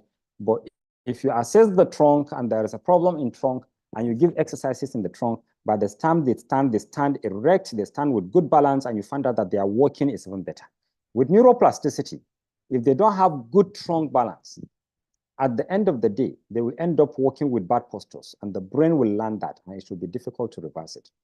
So I know physiotherapists always like to see patients' happiness when you stand the patients. Oh my goodness, he's standing, he can walk. And you are happy that they do that very early.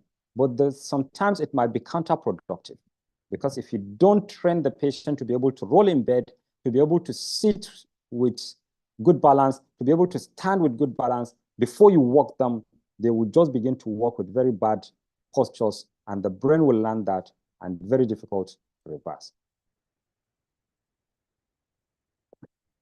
No, don't calculate the speed, just the time it takes them to do that is what you use as a score. So you just have 3-meter point, You just draw a line or have something there, and you ask them to go to that point, walk around, come back, sit down, and you just take the time.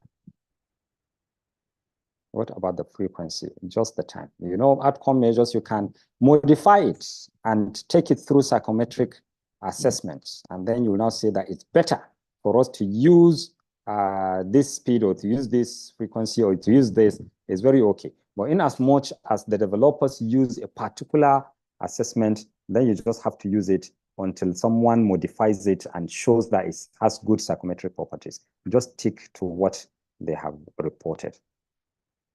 Yeah, so let's quickly do the trunk impairment scale. So the trunk impairment scale, maybe I don't have to look at it. I'll just quickly explain with the patient, with the subject. Yes, so yes, let's. Is it too much? Because almost 3 hours now without a break. Can we take the trunk impairment scale? Can we still take that, or are you exhausted? You need a break. Okay, wonderful. Can I get just 2 or 3 more? Aha, wonderful, wonderful, wonderful. Okay, thank you so much. Oh, that's wonderful. That's great. So sit down. So this is something that I would recommend for people to use in their stroke patients. Because if you have good trunk balance, as I've said, the patient walks better. So as the patient is sitting, the first item, and I'm going to send the outcome measure. The first item there, or I should have shared it. Let me see. Maybe if I share it, you'll be reading it, it will be better. Trunk impairment scale. I so hope the materials will really do justice, because it's really okay. Apology, you know. That's why in the future we are going to break these things to say this workshop for the whole day is just on sensory, just on balance. We'll do that. I'll show you, because we keep learning over time. So apology, please, to everyone. I know it's too much, but I'm going to begin to take it one by one. We have a plan to start doing case studies, and maybe we'll just take 2 or 3 hours in the night from 8:30 to 9:30 or so. And that way, we'll put in all this into practice. We'll start doing that. So, but let's just see this as just introductory aspect of that. So this is it.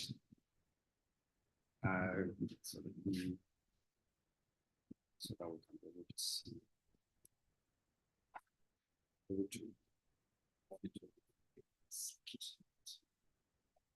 So the first thing is the starting position. The moment you sit the patient cannot be able to maintain balance. Either they put their hand to support, or they just fall off. So you just give a score of 0. And if you give a score of 0, you don't even need to do any further assessment. You just report 0/23 and you move forward. That is the starting position. But if the patient is able to sit and you put your hands either on your laps or you fold your hands, you can be able to sit. If it is 0, you will start to move, and then I will have to hold. Or you have to quickly put the hand to support. That is 0.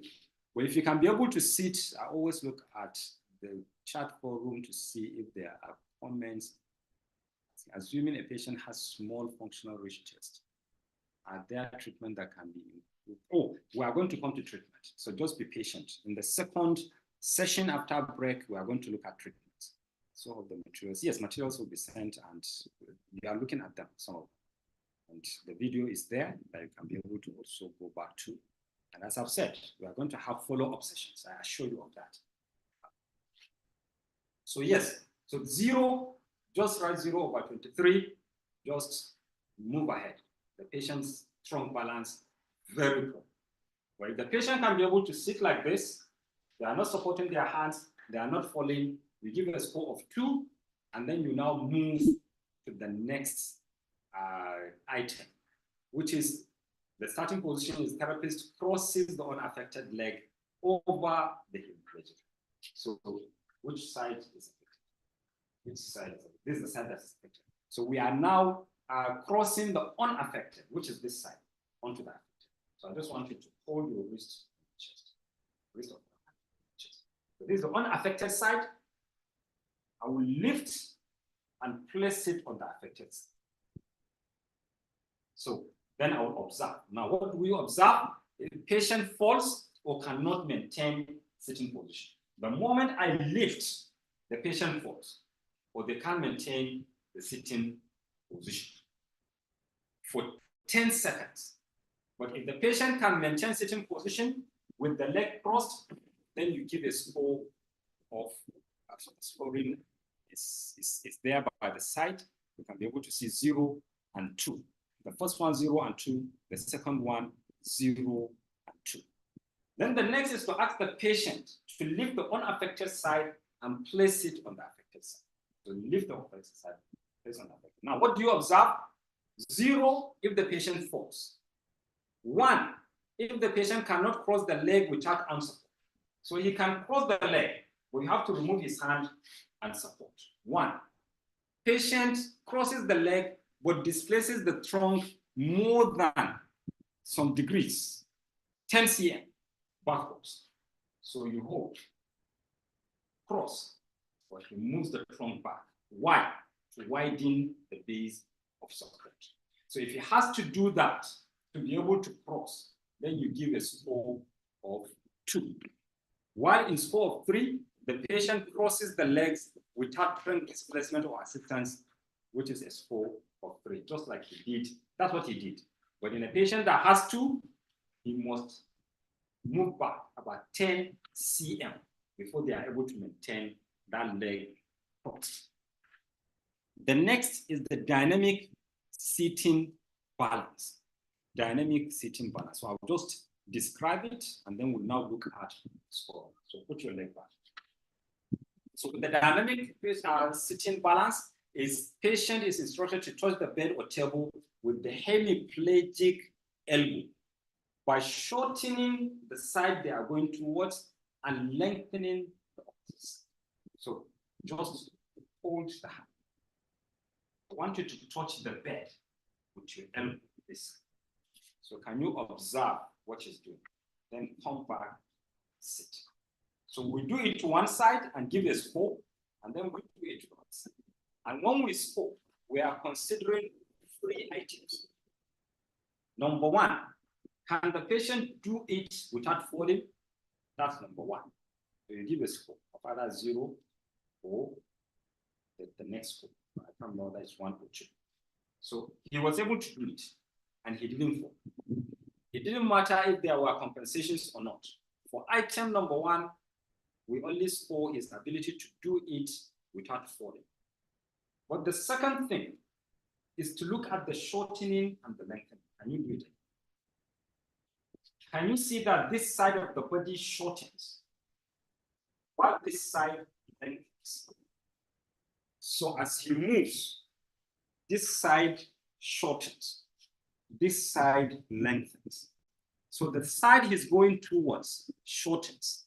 The side opposite, the other side, lengthens. Now let me show you the opposite.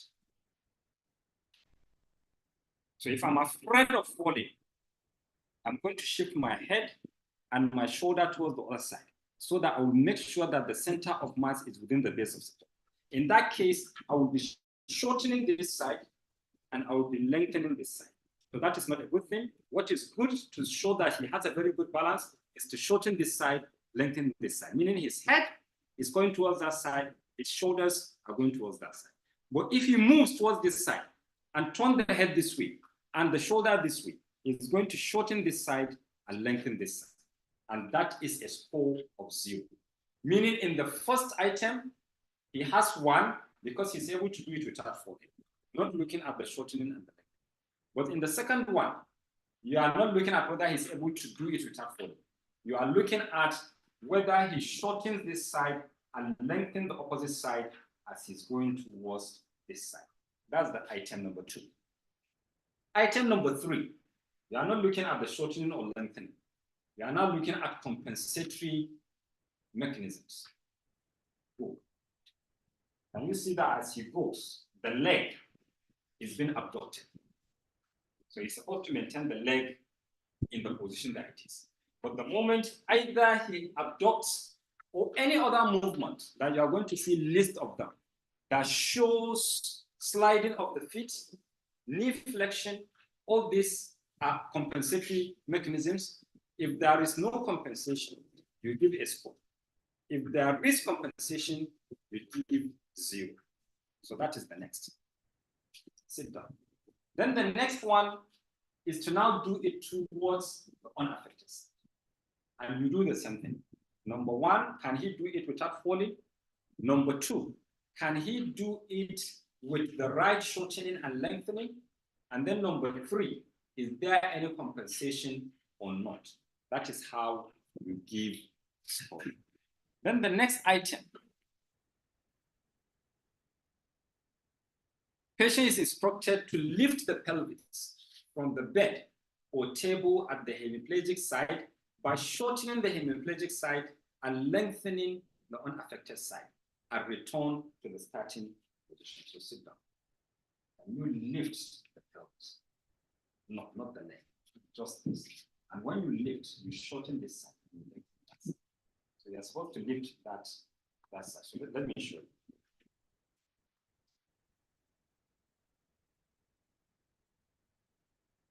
So what you are doing is to lift. So when you lift this pelvis, you are going to shorten this side and lengthen this side. And then you are now lifting this. So you are lifting the pelvis on this side. It's difficult, but that's why it's good to understand the instructions and to be able to give the instructions to the patient. Then the next is coordination. Patient is instructed to rotate the upper trunk 6 times. So sit down. Hold this. So you are going to have your head face me straight. Don't move the head. Then you move your one shoulder forward, one shoulder backward, like that. And then like this. Like this. So you do it 6 times. So I will count. No, you are moving the head. The head should be maintained straight. So move. Good. Then the other side. Then the other side.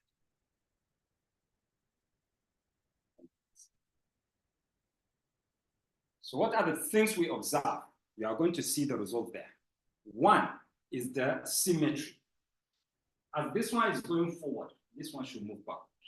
If a patient has stroke, there's a possibility that the unaffected side will move forward, but the affected side will remain in that position. So rotation, is it asymmetrical or is it symmetrical? And these are some of the things that you look at. Then the last thing, which is patient is instructed to rotate lower trunk 6 times. But what you do is to ask the patient, move one knee forward and one knee backward. When we did evidence-based practice, I think I was given an example. It was this test that I was given an example. I said it was my supervisor that developed the tool. I've used it in systematic reviews. I know it, but I've never tried it in the clinic. That is patient-centered or practice-generated knowledge. Practice-generated knowledge. I didn't go for the practice. I just knew it theoretically. When I came to explain it to some people, demonstrate, I got lost. I went back. It was later that I realized, instead of asking the patient to rotate the lower trunk, they wouldn't know what it means to rotate lower. And therefore, what I did was to say, move one knee forward and one knee backward. Then slide again, slide. No, you don't move your upper trunk. Just one knee forward, one knee backward. Then you slide the other way around. So move the feet.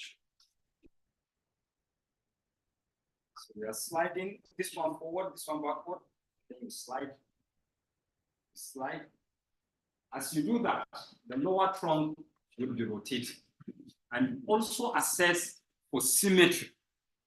Ability to do the movement and also assess symmetry. As one knee is going forward, is the other knee moving backward in the same way or not? So what is that asymmetry? So it might look difficult to do, but I think it takes practice to be able to get it right. You can sit down. There's a particular one that is quite easy to use. I used it quite often. It is called the trunk control test. It does this surface too. Now, it depends on its psychometric properties. This is what is very important. What has been shown to be valid and reliable and very commonly used is a trunk impairment scale, but that is not the only one for trunk. Even all those other tests that I've done, there are others that are also valid and reliable. I'm just choosing out of many. And therefore, if this test is also valid and reliable, it is very okay to use it. Another thing is, what information does it give? If you look at this one, it looks at static, it looks at dynamic. It looks at contribution of the upper trunk and the contribution of the lower trunk. So this trunk control test, if it does not give it holistically, it's something that can be used at the early stage, just like we did with Brunnstrom recovery assessment as compared to Fugl-Meyer assessment. And also modified Ashworth scale and Tardieu scale. So you have one that gives some information, but you have another one that gives more information. And the same thing that we are going to look at with functional reach test and bag balance scale. All the tests, are they therapeutic, sir? So what do you mean by therapeutic? Do you mean you can use them as tests and also take the items into given treatment? If that's what you mean, many of them are like that. Like what we have done just now. If you want to give exercises to patients, some researchers pick those items and they will not give the patient over and over until they now pass that stage. For example, a patient that cannot be able to touch the bed with the elbow. You say, okay, this is the exercise I want you to do. I want you to, okay, you are going to fall, don't fall, you hold them. You do this many times, you find out that at some point the patient is able to do that, and therefore he passes that stage. Then next you said, I want you to be rotating the upper and lower trunk. I want you to rotate the lower. That can be given as an exercise, but there are items in the assessment too, and it's acceptable in as much as you do a randomized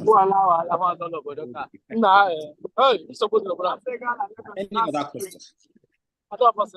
Already one. We have a number of other measures, but I don't think we'll go through the rest now. Now we'll take a break, but I just want to know if there is any question before we go to the break. Any question or comment, please?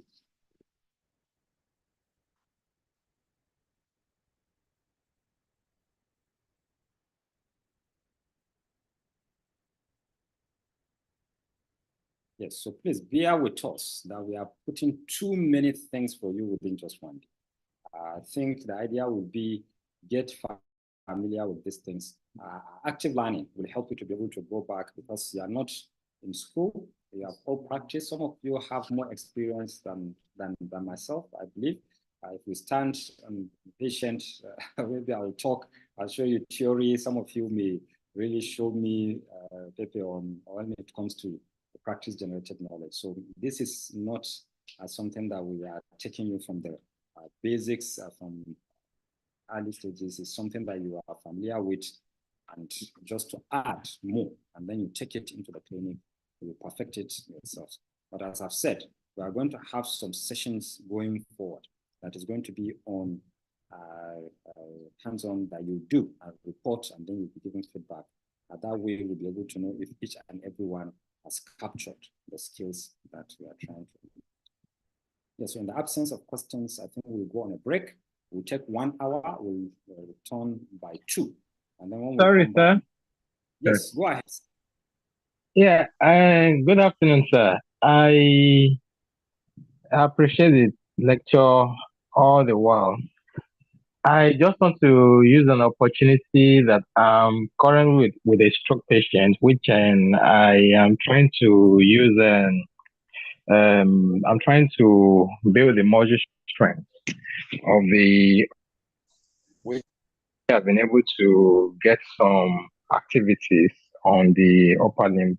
So from the outer range to the middle range, we have been able to get some activity, but from the inner range to the middle range is still not been activated. So, and I'm actually with the patient now, and by the time we resume back from the session, I may have left the patient. So that's the reason I'm asking if there is one or two inputs using the network. Is it your network or mine? I can't hear you.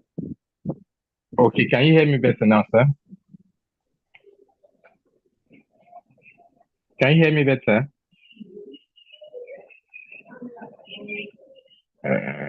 Ellen? Okay, yes, I missed you for a little while.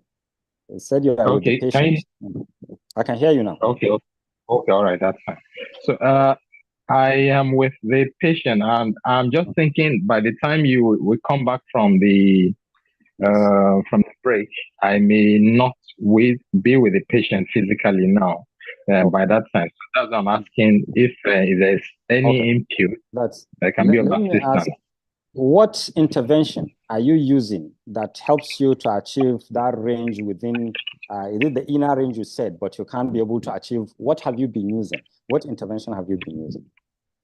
And while at the acute stage, we were using stimulation, then some facilitated or assisted active exercises.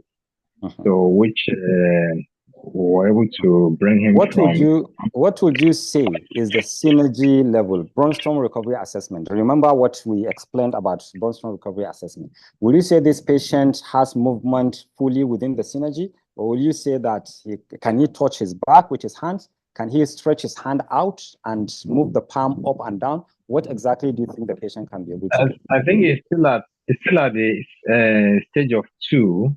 It can only yes, 2. You can only currently move the hand just a little above the ASIS. So, but to move it back posteriorly, you can't do that for now. Okay. So now, while lying down, okay, while lying down, or can I show the patient? No, don't worry. Don't worry. Let me just explain this to you. Okay. You know, the problem that patients with stroke have is not that the muscles are weak at the level of the muscles, but that the peripheral nerves have a problem. The problem is that there is an injury in the brain, and the impulses for the muscles to move is not coming from the brain down to the muscles. And therefore, if you give electrical stimulation or you give assisted movements for the muscles peripherally to build themselves, it's not going to really affect the brain's problem. So what helps that gets into the brain are interventions such as neurotherapy, such as task-oriented training, virtual reality, transcranial direct current stimulation. There are a number of interventions that target the brain. Now, we talked about the issue of neuroplasticity. These are the ones that will now go to the brain and bring about neuroplasticity so that the area of injury will be now circumvented, and then impulses will now continue to go down.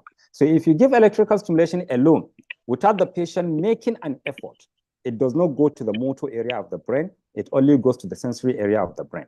If you want to affect the area of the brain that is injured, what you need to do is a functional electrical stimulation.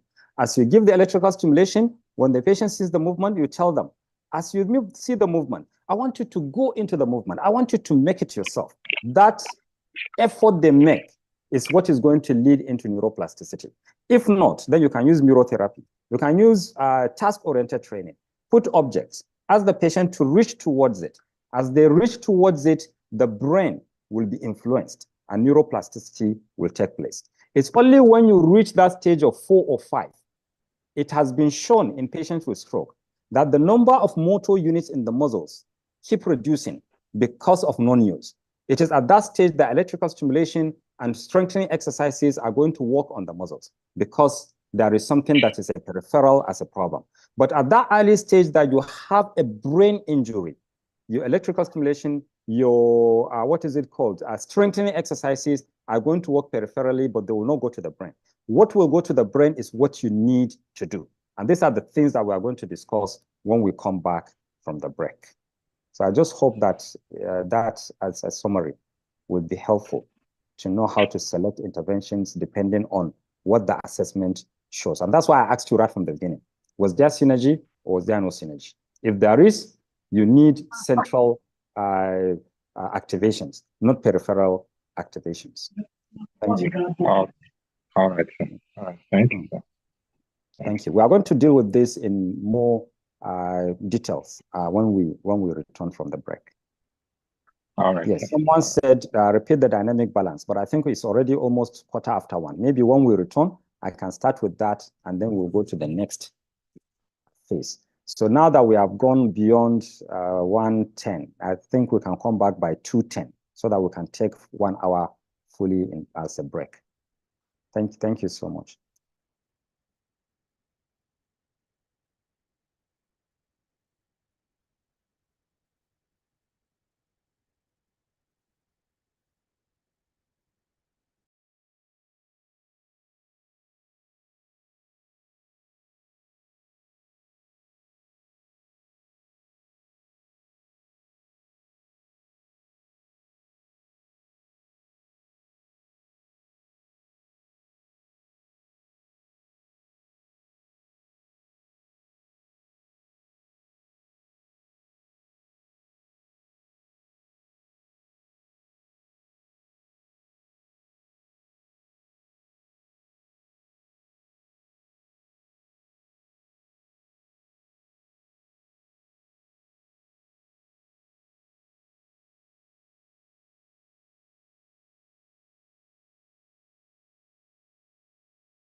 Thank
Okay, so can someone let me know if you can hear me now? I've been speaking for about 5 minutes. I don't know whether it's my earpiece. Oh, we I can just now. started hearing you. Oh my goodness. I think it was my earpiece. I've been speaking for over 5 minutes. Oh, wow. I had to adjust the earpiece. I'm so sorry. I've been speaking really. Well, you are welcome back. Oh, just now. Wonderful. Well, we can hear you now. Okay, wonderful. Yes, I realized that it was the earpiece that was not fixed well. I had to just adjust it. So sorry for all that. Yes, so what I was saying, said thank you for joining us back, and said there are so many outcome measures that can be used in terms of these clinical features that we have been looking at. There are many. In each domain, there are so many. But what is important to look at, and I said someone just sent me a message that in their own setting, in the country that they practice, they don't use Brunnstrom recovery assessment. And then listed some of the things, NIHSS and what have you. And I said there are some countries that go about developing outcome measures, and they do that considering the context within that country. And therefore, they are more likely to use what they have developed considering the context of practice within that country.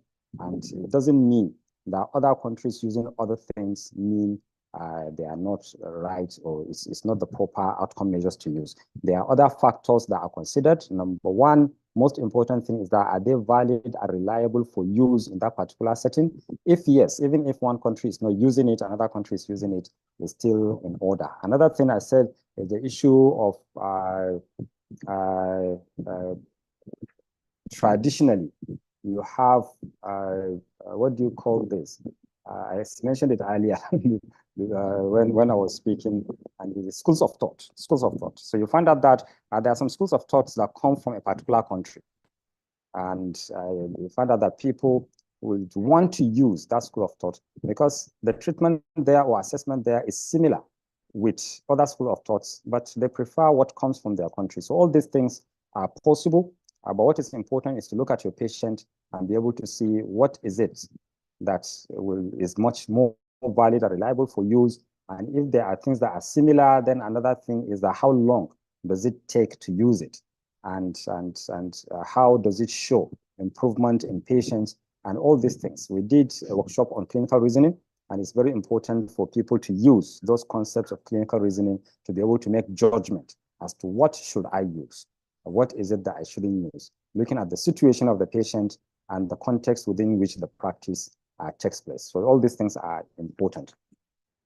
I will send a link to the website where you can get as many outcome measures as possible, and you'll be able to get a description of how to use them, their reliability and validity, that's the psychometric properties that will help you to be able to make decisions on which ones to use for your patients. So before we went on break, we looked at assessments in sensory domain, motor domain, and balance domain. I said I was not going to go into details in cognitive, but we were not even able to do anything because I remember Dr. Muhammad Abba took that extensively in the first module that we had on neuro. So I'm just going to go into interventions for sensory impairments and motor impairments and balance. And if we have time, if there are questions on assessments, then we can go back and look at them. But this is a really very extensive thing on the interventions. I just hope that we are going to have little time to go back to assessments. So let's look at interventions for sensory impairments. But before I start, let me ask if we have been treating sensory impairments in our patients. If we have been treating sensory impairments, what sorts of interventions have we been using to treat? Do we even assess? I think we have discussed the issue of assessment. When it came to Nottingham sensory assessment, many people said we don't assess. Many people also said we don't assess because we don't know how to use it. Some said they don't know how to use it, only that there is no time. So can we please just point on what interventions we use to treat sensory assessments if we do it? I can't hear anything. You see, is it only you, or are there other people that still can hear me? Can you hear me, please? Can hear clearly. Wonderful. Thank you so much. So please, can we just use the chat forum just to state the interventions we use? What interventions? Okay, hear you, sir. Okay, thank you very much. What interventions, please, do we use in sensory, for sensory impairments?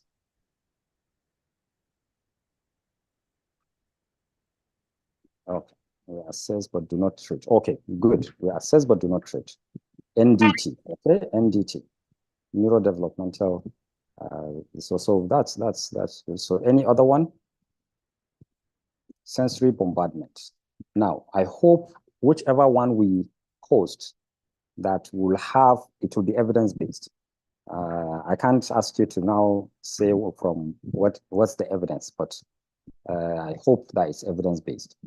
We can't hear you, sir. I know it's still you. I think it's just you. Others can hear. Others can hear. So just check your system. Says, but not clear how to treat. Okay, good, good. So functional task. Okay, you use functional task. Okay, so for now I have NDT, I have sensory bombardment. Any other functional task? I also have functional task. Now, when you say functional task, how is functional task useful in teaching? Okay, tactile stimulation. Yes, tactile stimulation. Okay, any other one? Intervention used for sensory impairment. So we have assessed it. We now want to treat. So we've seen scores that are low, meaning there is, okay, SIT. Okay. Tactile stimulation. Yes, someone mentioned tactile stimulation too earlier. So tactile stimulation. Okay, wonderful. So let's go through the slides. Now, what I'm going to present will be papers that have shown that either the intervention is promising, meaning it has gone through earlier stages of studies to show that it can be used in clinical practice. Or possibly there are some that may have shown that there's an evidence for its use. Remember, when we did evidence-based practice, we said there are categories, hierarchy of evidence. We said there's evidence-based practice, but there is best available evidence. If you don't have anything that is high quality, but if you have something that is promising, it's still all right to use it if it will not be harmful to the patient.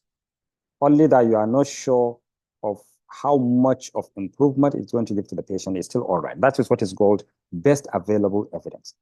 But evidence-based practice is when it has been used in a proper randomized controlled trial, and possibly there are even systematic reviews and meta-analysis or clinical practice guidelines that have been shown that this is approved for use, or this has been shown to be really effective in the treatment of such interventions. So this is just to let you know that as we go through the slides, you'll see some that even the recommendation or the conclusion will say that this is promising. It's good from our study, but whether it can go into the clinic is something that needs to be identified in bigger studies. So just to let you know before we go through. So let's start with a study 2007, and I'm sorry that some of them will be a little bit far from now because I've not been able to update, but you have the knowledge of evidence-based practice. You can look at those databases and say maybe from 2010 till now, or from 2015 till now, what other new studies have been published in this area. So the purpose of their study was to assess if somatosensory stimulation enhances the effects of training functional hand tasks in patients with stroke. The participants were patients that were 1 year after stroke with initial severe upper arm motor paresis using the Medical Research Council. Now, this is one of the outcome measures that the person that sent to me say, we don't use some of the outcome measures that you assessed. We use different ones. They use the Medical Research Council score. And that's why I said some of these are specific to some countries because they developed them and therefore they have a lot of sentiments using them, not just sentiments, because they have been shown to be very valid and reliable in those settings that they work. So if you have the Medical Research Council score that is less than 2, that was the description of the participants. There's also another outcome measure for hand that assesses the hand function, JTH-FT. Subsequent good recovery and ability to complete the JTH-FT. If you look at this up in rehabilitation measures database. So rehabilitation measures database. I just Googled that. You go to the website, you can be able to put these two names, Medical Research Council and JTH-FT. I think it's Jensen Taylor something. It's going to bring out these outcome measures, and you can be able to see how to assess patients using them. So the intervention they gave was to use 2 electrodes to determine optimal position. So if you remember what we did in dermatomes. So you can do myotomes too.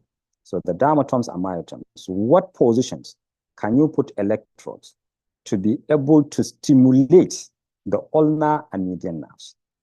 So if you find out that, you now place the electrodes in such a position that it will stimulate the ulnar and median nerves of the hand.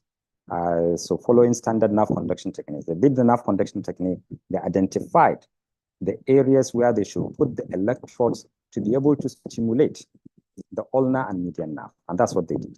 So they now gave electrical stimulation delivered to both nerves synchronously. So they gave electrodes that will stimulate the ulnar nerve and then the median nerve. And they gave the stimulation for 2 hours. Each train consisted of 5 pulses, 1 millisecond duration delivered at 10 hertz. So if you put in these parameters in the stimulation and you concurrently stimulate the ulnar nerve and the median nerve, and something that they have not informed us and which is very important to do in clinical practice is that what part of the dermatomes do these nerves supply?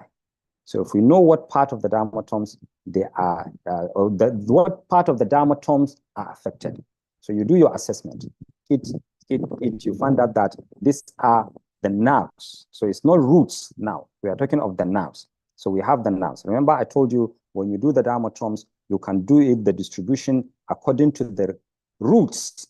And that is the one that we started seeing in that video. That he was looking at C2, C3 in the neck, and then looking at C5, C6 in the lateral part of the hand, and then going to the medial part of the hand. That was for the roots. But if you continue with the video or use another video that is now looking at the dermatomes according to the peripheral nerves. So if you do that assessment of sensation, tactile sensation, and you see that the distribution that the patient does not report feeling the touch is where the ulnar nerve and the median nerve supply, and you now stimulate those nerves. So what they used was these parameters. Very important if you want to treat such conditions, that you use the parameters that have been used in the paper, and at the end they showed that it was effective. Very important. So you can see now, I don't think there was there anyone that mentioned electrical stimulation as an intervention for sensory impairment. I can't remember if there was any, but now just know that it is possible to use that, at least from this study. And if you want to get more studies, especially current ones, especially ones possibly even a systematic review, I will try to check before the end of today, so that I will show you. It will say electrical stimulation and sensory impairment and stroke, and then we'll see if there is any systematic review or randomized control trial that updates on what we have here. So synchronous 2 nerve stimulations with these parameters we are choosing because they preferentially activate cutaneous and proprioceptive fibers. So can you see that? It is not just the tactile sensation that the electrical stimulation will help solve, but even the proprioception. So you have a patient that has tactile sensation problem, proprioceptive problem, but all that are being supplied, especially for the tactile sensation, by those nerves. So you are going to have improvement in the tactile sensation and also in the proprioception. So the conclusion they had in the paper was that somatosensory stimulation enhances the training of functional hand tasks in patients with chronic stroke. So this is something that we can use in our patients, and that is why it's very important to assess using NSA or any other outcome measure that assesses the tactile sensation and the proprioception.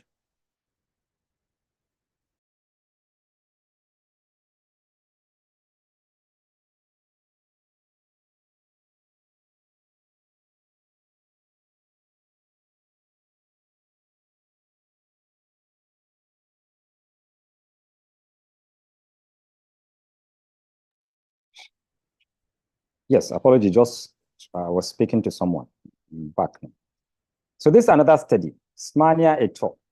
The purpose is to assess effectiveness of rehabilitative training program for deficits in somatic sensation and motor control of the hand. So because the sensory information is used to plan for the motor activity, therefore they are related. Whenever you treat a patient with sensory deficits, somatic sensations, you'll find that you influence the motor control. And that is why when we looked at motor control, the paper that I sent to you in the first module, you'll find that it says motor control, but it starts with sensory information that is used to guide the brain on what plan of movement it should choose. So this study was on patients that have pure sensory stroke. So it's a pure sensory stroke. The stroke affected the posterior cerebral artery. So posterior cerebral artery, it is pure sensory stroke. It does not affect the anterior parts of the brain where you'll have motor impairments and motor manifestations of motor system. So what was the intervention? What they do was to use tactile discrimination. So there are a number of items in the intervention. Number one was tactile discrimination. So they used sandpaper surfaces of different grains, surfaces made of different materials, example, rubber, cloth, and paper. This is stereognosis. If you remember, when we were looking at the NSA, there was an item on stereognosis with a scoring and grading orientation without visual control. So they use both visual control and without visual control, and that is what is going to help them to recognize those objects. Then object recognition. So manipulating a group of small objects. So this is stereognosis, rice, balls, stones. And then discriminate visually among the three groups of objects and manipulate two objects simultaneously with the affected and unaffected hand, and then report whether the two objects were the same or different. So you ask the patient, close your eyes, you give them those objects, and you say manipulate them. Are they the same or are they different? So that's object recognition. Then joint position sense. Because the patients had pure sensory stroke, they had problem with stereognosis, that problem with tactile sensation, also had problem with kinesthesia and proprioception. And therefore, they are giving them a package of treatment for sensory deficits across those domains that they found to be effective. So the operator moved the patient's wrist or metacarpophalangeal joints at different angular positions. I'm going to show you the equipment they used for this. What they did was to have a box. On this side, there is an opening where they can lift the cover, put the hand, drop the cover so that you can't see what the hand is doing. And then above the box, there is a compass so that when the examiner from the other side, they are facing you. On this side, you have opened the lid, you put the hand, you cover it, but from the other side is open. So the examiner will now move the hand, wrist, in different angles, and then ask the patient to use the compass on top to now align the compass with the position that the therapist has put the wrist. So they might make an error, they now remove, they get feedback, they close it, and they continue. And they do that several times. That is joint position sense intervention, treatment for joint position sense. The patient was also required to choose which of the 3 suggested positions of the protractor scale above the box correspond with the real hand position. So that was what you say, okay, this one position, this second, this third. I will put it in one of the 3. Tell me, use by turning around the compass to coincide which one of those 3 positions that have put your wrist. So using the affected hand, the patient is requested to actively reproduce the position indicated by the operator on the angular scale. So the other way around, yes. So it can be the other way around. You put the compass in a particular position, the patient has to put the hand to coincide with the protractor. But the other way around, as I explained earlier, is to move the hand and ask the patient to turn around the compass to coincide with the angle that the wrist is placed. Then weight discrimination. The blindfolded patient was required to weigh an object with the affected hand. Then he or she was required to weigh 3 objects with the unaffected hand and choose which of them corresponded in weight to the previous object. So all this, if you look at them, they are activities of daily living. And because of sensory affectation, patients may have difficulty doing those things. And that is why they assess them and they treat them so that patients can be able to be reintegrated into their communities to do those activities of daily living, minute but important to them. Motor sequences. The blindfolded patient was asked to drum his or her fingers on the table according to a previously shown sequence. So the therapist might drum, tap, tap 3 times. And then the patient is asked to do that at 2. So that's about motor sequences. Then reaching and grasping. As I've said, when you have sensory impairment, it is not just the sensory system that is affected, the motor system is also indirectly affected. And therefore, this test is to see how the sensory has affected the motor and how improvement in the sensory can also indirectly lead into improvement in the motor. So you do a test of reaching and grasping and also give an intervention to help improve it. So the blindfolded patient was required to reach and grasp a common object placed on a wood board after having seen its position. So you see its position, then you close your eyes, then you reach towards it. So you see it's still about proprioception. But it's still a motor task, but it's about proprioception. So the dimensions of the object vary to elicit different kinds of grasping. So either it's a pin that you grasp with 2 fingers, or it is something that is big that you have to have a whole hand grasp. Then item grouping. The blindfolded patient was required to separate several small objects. Example, buttons, paper clips. So there are many of them, and you'll be asked with the eyes closed, if a paper clip, put it on the right. If it is a button, put it on the left. And then they will continue to sort them out. So they may make mistakes. Then you open the eyes, they get a feedback, they close, and they continue. But the bottom line in all this is that we look at neuroplasticity. Remember, I can't remember whether it was Dr. Lowen. I think it was Dr. Lowen that treated neuroplasticity when we did the first module. And we said neuroplasticity is when you have an experience-dependent change, the structural and functional change in the nervous system. Of course, the definition of plasticity is that the characteristics of an object that makes it weak enough to yield to an influence, but strong enough not to yield all at once. So this is an object. I usually give an example with young people that, let me be looking at the time so that I don't exhaust all the time on sensory. So you get yourself in a new environment, you don't smoke, you don't drink, and you meet some guys and they are just smoking all sorts of things. And when you get there, you say, no, my parents teach me not to smoke. I'm not going to smoke anything. Then over time, they said, this is just a cigarette. Just test. It's know what it feels like. You don't have to smoke the bigger one. And then you smoke that. Over time, they will not influence you to smoke. So you are strong enough not to yield all at once. But you are weak enough that at some point you yield. So it's the same thing with the neuroplasticity. In as much as there is an attempt to send impulses to a particular area of the brain that is dead, over time, the axon that connects to the dead cell will sprout a dendrite. And the dendrite will go around searching for a redundant cell. It will connect to it. That redundant cell will now take over the function of the cell that is dead.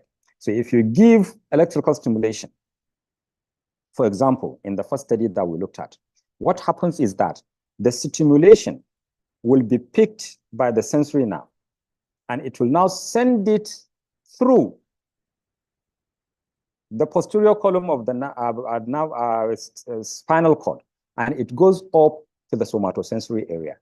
As it gets to the somatosensory area, the cell, because it's a homunculus, if it is from the hand, the sensation, it goes to a particular area of the brain. It's from the leg, it goes to that middle area. It's from the head, it goes to also that area just before the lateral area, you know, the homunculus. So the cells that are there will not receive the impulse. But that's why they use the electric stimulation for 2 hours. They keep bombarding the sensory neurons with impulses. The sensory neurons pick the impulses, send it to the brain. The brain does not receive them. Then a dendrite is sprouted, and then it connects with a redundant cell within the somatosensory area. And that redundant cell will now take over the function of the one that is dead, and it now completes the loop or the cycle. So that is the physiological explanation of what happens with all these interventions. The same thing with this. You give the patient object, they touch, and you say, which one is it? Say it's a button. They now open their eyes, they see it's a button. That impulse goes to the brain. Maybe initially they won't even recognize it. They say, open your eyes, see. Say, okay, oh, but the impulse has gone. They'll continue to do that over and over and over. Impulses keep going up, neuroplasticity taking place. At some point in time, they will start to recognize those objects. The same thing with the touch and all the others, like the proprioception. You move, you don't know, you move the compass, but it is wrong. You look at it, you correct it, you do it again over and over and over. At some point in time, the area of the brain that controls proprioception is going to now have neuroplasticity, and the patient will now begin to feel the sense of the position of their parts of the body in space. So they gave these activities, they said, keep doing those activities for 1 hour in a day. And they had 30 training sessions. So if they have 3 in a week, they will have for how many weeks? For maybe 10 weeks. But if they have 4 in a week, they're going to have less weeks. And then after that, they will come and still do assessment and see if there is any improvement in the sensory impairments that the patient has. So they said there was possibly effectiveness, and that was why I told you. There are some of these studies that maybe they use few participants, and therefore, even if it says it's effective, they are not sure because they have not done it in a bigger study. So they say possible effectiveness of the training program for treating somatic and motor control deficits in the hand of people with sensory stroke. So this is sensory stroke. And there are patients like that with sensory stroke. We might not know them because we don't assess the sensation. So this is another study, Enders et al. The effect of remote vibrotactile noise. This is, I'll show you the equipment picture. It's vibrotactile noise for light touch sensation in stroke. So that's this, you know, there's deep touch and light touch. So this is for light touch. The subject had chronic stroke with sensory deficit. The intervention was subthreshold vibrotactile noise, white noise band width filtered at 0 to 500 Hz, applied. The equipment is called C3 Tactile, and this is the equipment. So you apply it in strategic locations. You are going to see how strategic it is in another slide. When you apply it, you on the machine, it sends that signal, and it helps in improving the sensation in the areas that was used. So this is it. So dorsal hand proximal to index finger, dorsal hand proximal, but all this will depend on the assessment that was done earlier and where exactly there was problem with sensation. So you use the C3 Tactile, and it's going to improve sensation in the limbs. And what they need to use as outcome measures, there is a more objective means of assessing sensation, which is called the monofilament. So maybe you can Google it or get it on the rehabilitation database measures or rehabilitation measures database, and you'll see more details on how to use the monofilament. So they used it to test for the sensation and also 2-point discrimination. The conclusion was that improved monofilament scores with remote subthreshold vibrotactile noise was observed in that study. So this is another study, Cambia et al. The purpose was to look at the efficacy of intermittent pneumatic compression. Now, what do we usually use intermittent pneumatic compression for? Have you used it, or have you seen it being used? Any response? Do we use intermittent pneumatic compression? What do we use it for? Have we used it ourselves, or we have observed others use it? What do we use it for? Lymphoid edema. Yes, yes. Okay. So it's two people are just at the same time as yes. So have you ever imagined that it would be used to treat sensation, abnormal sensation in limbs? No, sir. Okay. So have you ever imagined that it would be that? Yes. I think in the prevention of DVT, exactly, DVT. So, but have you ever imagined that it would be an intervention that would be used for sensory? No. Yes, yes. Myself, before I got this study, I never imagined that it would be used to treat sensory problems. From conscious patients and ICU ward, yes. So all those are indications for it, but this study is showing that you can use it. And what's the principle?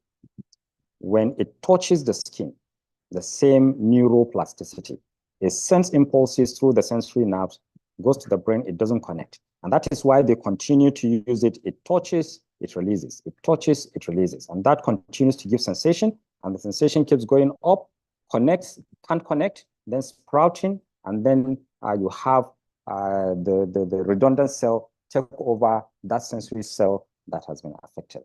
So most of this, you find out that because it's in stroke, it is in the brain. So these are interventions that are for the brain. And you can be able to use it because this study has shown that it is effective, but we can also do even more studies to further show evidence for its use. So the subjects were chronic stroke subjects with impairment of sensory function in the upper limb.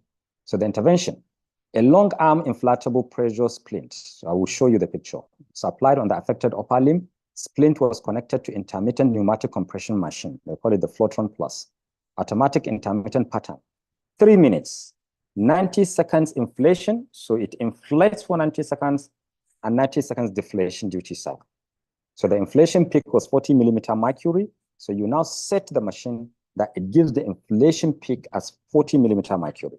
And the whole thing lasted for 30 minutes. So that is your dosage. And very important to always use the dosage that was used in the studies. This is evidence-based.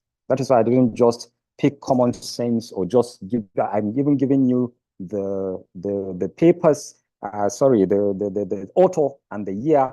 Unfortunately, I'm not sure if I have the full reference at the back, but I will try to get them and send to you. But as I've said, this is an old one. Recently, I should have done more search to get very recent studies, but I know with the evidence-based practice course that we did, you can be able to do that yourself. So always use that dosage that they have used in the paper, especially if the paper has shown that it is effective.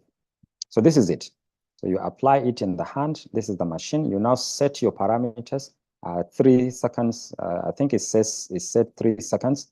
No, sorry, 90 seconds. It's 3 minutes. It's a pattern of 3 minutes. You go 90 seconds inflation, 90 seconds deflation, and when you have 3 minutes, you rest, and then you do that for 30 minutes. And the inflation will go up to 40 millimeter mercury before it now deflates. And then it now goes for another 90 seconds, 40 millimeter mercury, it maintains it for 90 seconds, and then you deflate for 90 seconds, and you continue to do that in 30 minutes. So you have 3 minutes for each cycle, and then you have 10 cycles. And that will give 30 minutes. So this is it. So this is used for sensation. This is not for the DVT and all other things that you have mentioned. It is used for a patient that has abnormal sensory, have sensory impairment. This is and as a test. Can you see what I was talking about? I'm going to show you for the, I don't know why I even have this picture before explaining the slide.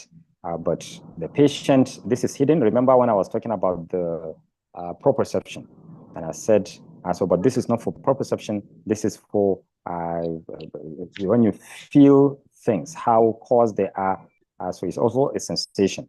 So they are going to now touch, and they will say which one it is that they are touching, so that they can be able to recognize, because they have different textures. So, but it's hidden because they shouldn't be able to see. They can only see it, and you do the assessment, and someone asks whether the assessments are therapeutic. So many of these things are therapeutic. After you do the assessment, you can give the same concept of the assessment and take it over into the treatment. So this is the one that I was talking about for the proprioception. Can you see the compass here? The picture is not looking good because I took the picture from a paper and I brought it here. So this is the compass. This is where you slot in the hand. And if you move the hand, or maybe the therapist move the compass, then the patient will move the hand to align with the compass. Or the therapist will move the hand, and then the patient will now move the compass to align with the hand. So this is when you have wrist proprioception problem in the wrist. But if you have in other joints, then you'll have to use different things. But I think because they found out that, I think there was a paper. I hope I have it in the slides, one of the slides that I'm going to show you, that there was assessment of many patients with stroke. And they said the percentage of those that have proprioceptive impairment in different joints and tactile sensation, percentage of patients that have that. And I think they found out that there was more percentage of affectation at the wrist. And even if it is not more at the wrist, you find out that when you do activities of daily living, the wrist is really a very important joint when you manipulate objects and you use them during activities of daily living. So that's showing, can you see the therapist moving the hand and the patient now turning around the compass to align with the position of the hand, which in this other part, it's closed, so that the patient cannot be able to see what's happening. They can just feel it and be able to know where it is. And this can be used for assessment and also can be used as an intervention for treatment. So these are just a few on sensory. I don't know if there is any comment on sensory before we go into functional recovery in the upper limb, motor, looking at more of motor, don't sensory. Any comment or question? Yes, I can see people are surprised. I was surprised too when I got these papers at that time. And I thought, wow. I remember someone posted that I don't assess sensory because I don't think it's relevant in practice. Now, come and see. No drug will do this. You won't do surgery to bring about sensation. But these are simple things that at the end of the day help the patient to recover their sensation. And because of the sensation coming back, they are not able to do movement because they can't be able to do movement, no sensation. Someone touches you, you can't turn around and face them. You don't know the position of your arm in space. You can't compute to what direction you should move to do activities. So are we going to discuss that of lower limb also? Well, it's similar concept. It's a similar concept. The reason why we have more studies in the upper limb is because the percentage of affectation of the middle cerebral artery is more than that of the anterior cerebral artery and the posterior cerebral artery. And that is why you have much more affectations in the upper limb, both motor and sensory. But when you have a patient that has affectation in the lower limbs, especially when they have, say, anterior cerebral artery, it's the same concept. It's the same concept. So maybe we'll try to see if there are papers that have done that in the lower limb. At some point before we leave, we are going to just have a session where we'll do search of recent articles using these terminologies to see what is there now. What of coordination? Yes, we'll go to coordination. But now we are looking at sensation and also, I don't know what that time will permit us to go into treatments that are for coordination, cerebellum and basal ganglia. But possibly if we can do that, then we'll now keep that for the 5th module, which is going to be in Parkinson's disease. So that we'll now look at all those movement related problems that come from the basal ganglia and also the cerebellum. But that does not mean in stroke you can't have affectation of the basal ganglia, because I've said this before. When you have a vascular origin, you say the onset is acute and also the pattern of progression, it continues to get better.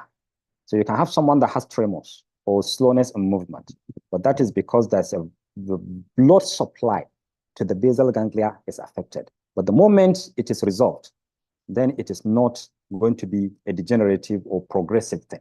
But when you have Parkinson's disease, that the dopamine is not being produced, then that would be a progressive thing. It will be a degenerative condition. So you are the same thing with the cerebellum. You can have vessels that supply the cerebellum will have an affectation. It will still be a vascular problem.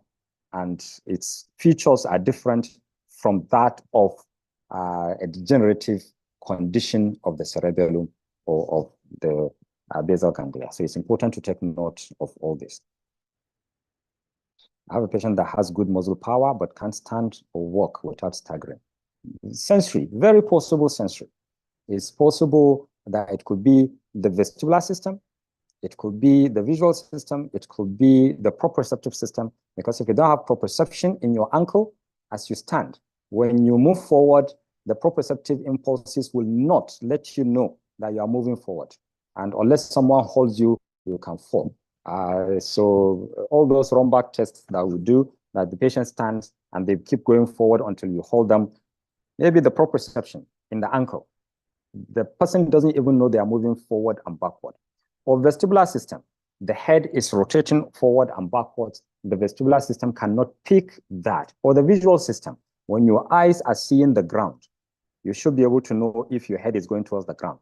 But if you can't get that, you have a problem. Now, the good thing about these systems is that if you have proprioception, you don't have vision, proprioception will work. If you have vestibular system, you don't have proprioception, vestibular system will work. But if you don't have all the three, it's a big problem. Or if you have one, for example, you have proprioception, but you are standing on a foam and you don't have vestibular, then you will fall. Or maybe, so you can manipulate one and refuse to give one.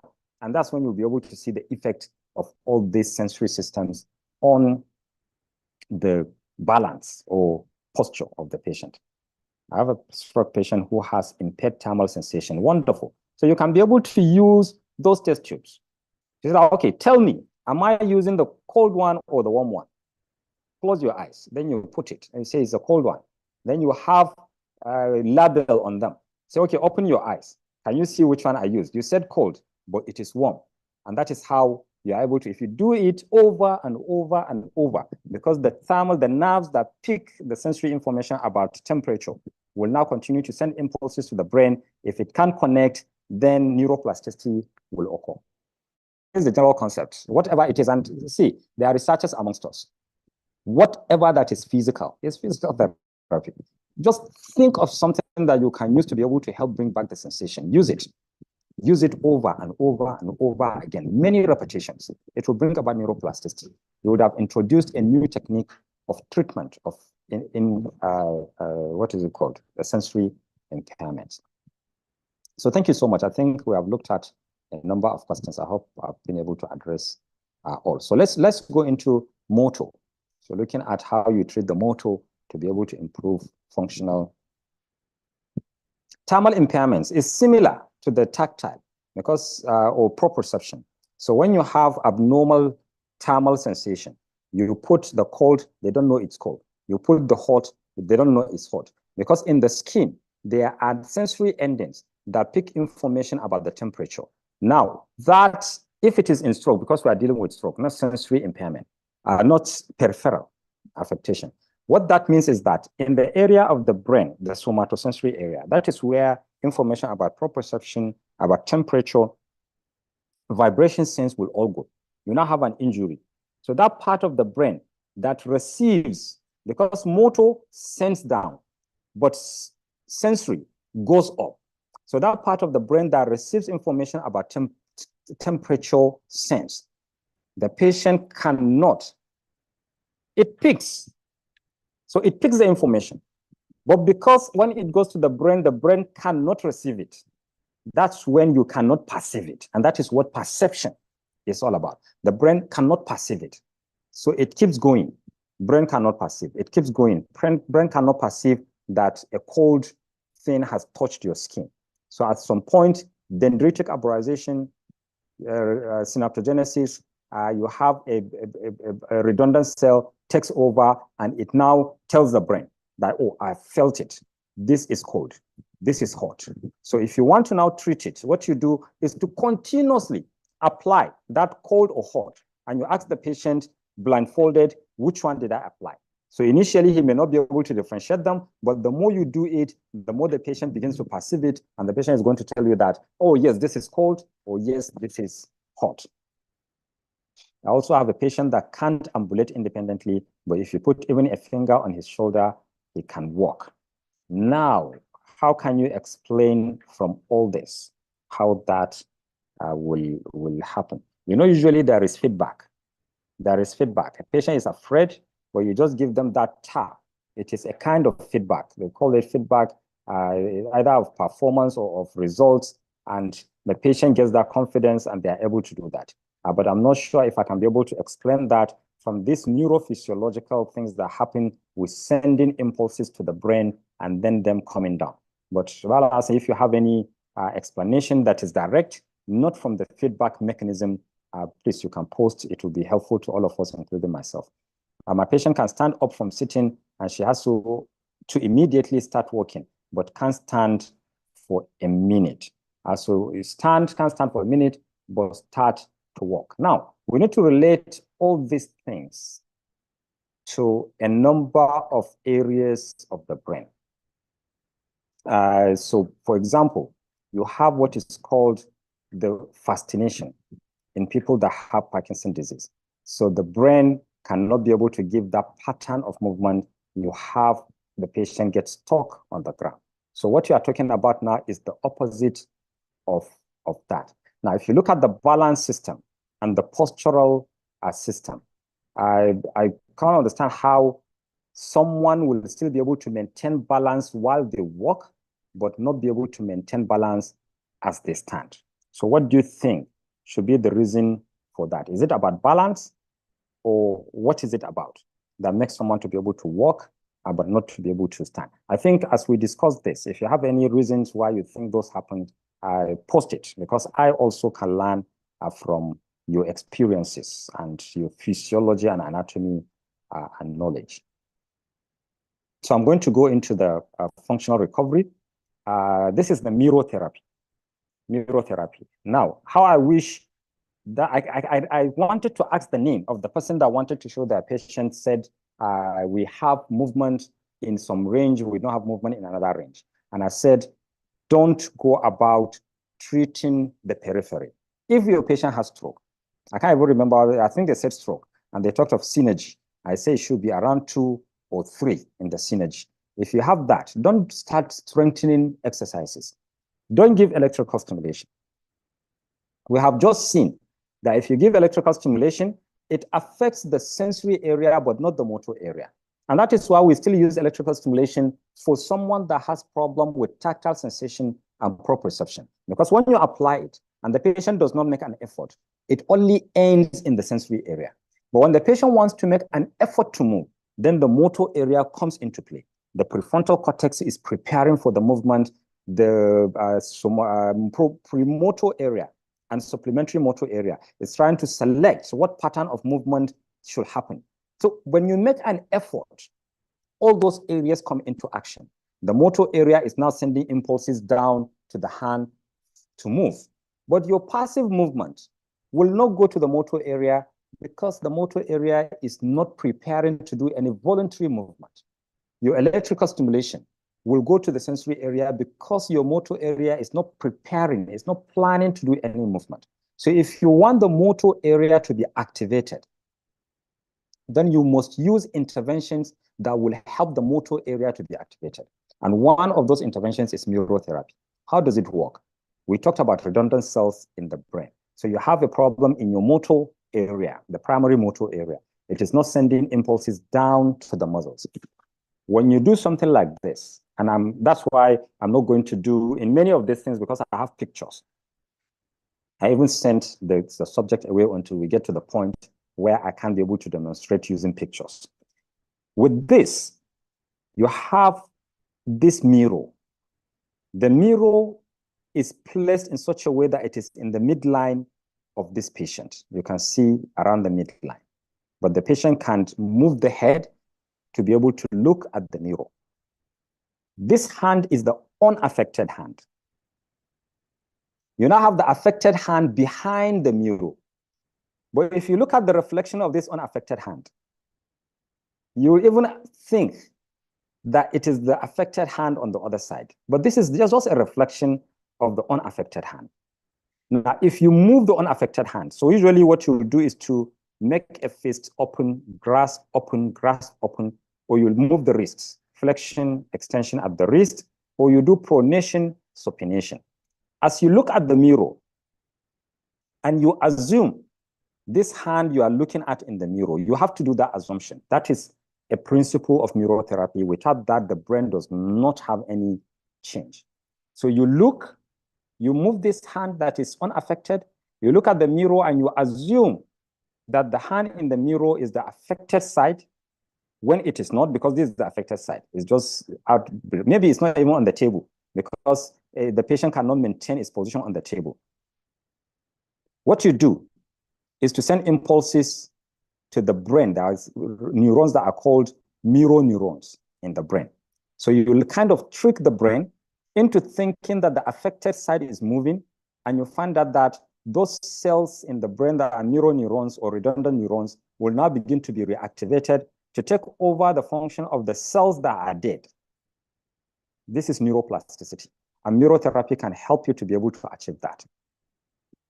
If you don't have any movement, but something that is very important to take note of, this is something that doctors keep telling physiotherapists and physiotherapists to say, don't give, is it rigorous or there's a word that they use. Say, don't use, there's some kind of therapy. You know, for the past 3 days, we have been in a retreat, busy, get home late. So my thinking is not really very straight. That's why since morning, I keep asking you to remind me of things. I'm so sorry. Aggressive. You say, don't give aggressive therapy. Yes, thank you. Maybe someone has even posted, oh, aggressive. Yes, I remembered it before I opened the chat, but thank you so much that aggressive. Now, I've explained this sometimes back. I'm not sure whether it is in this series that we are having.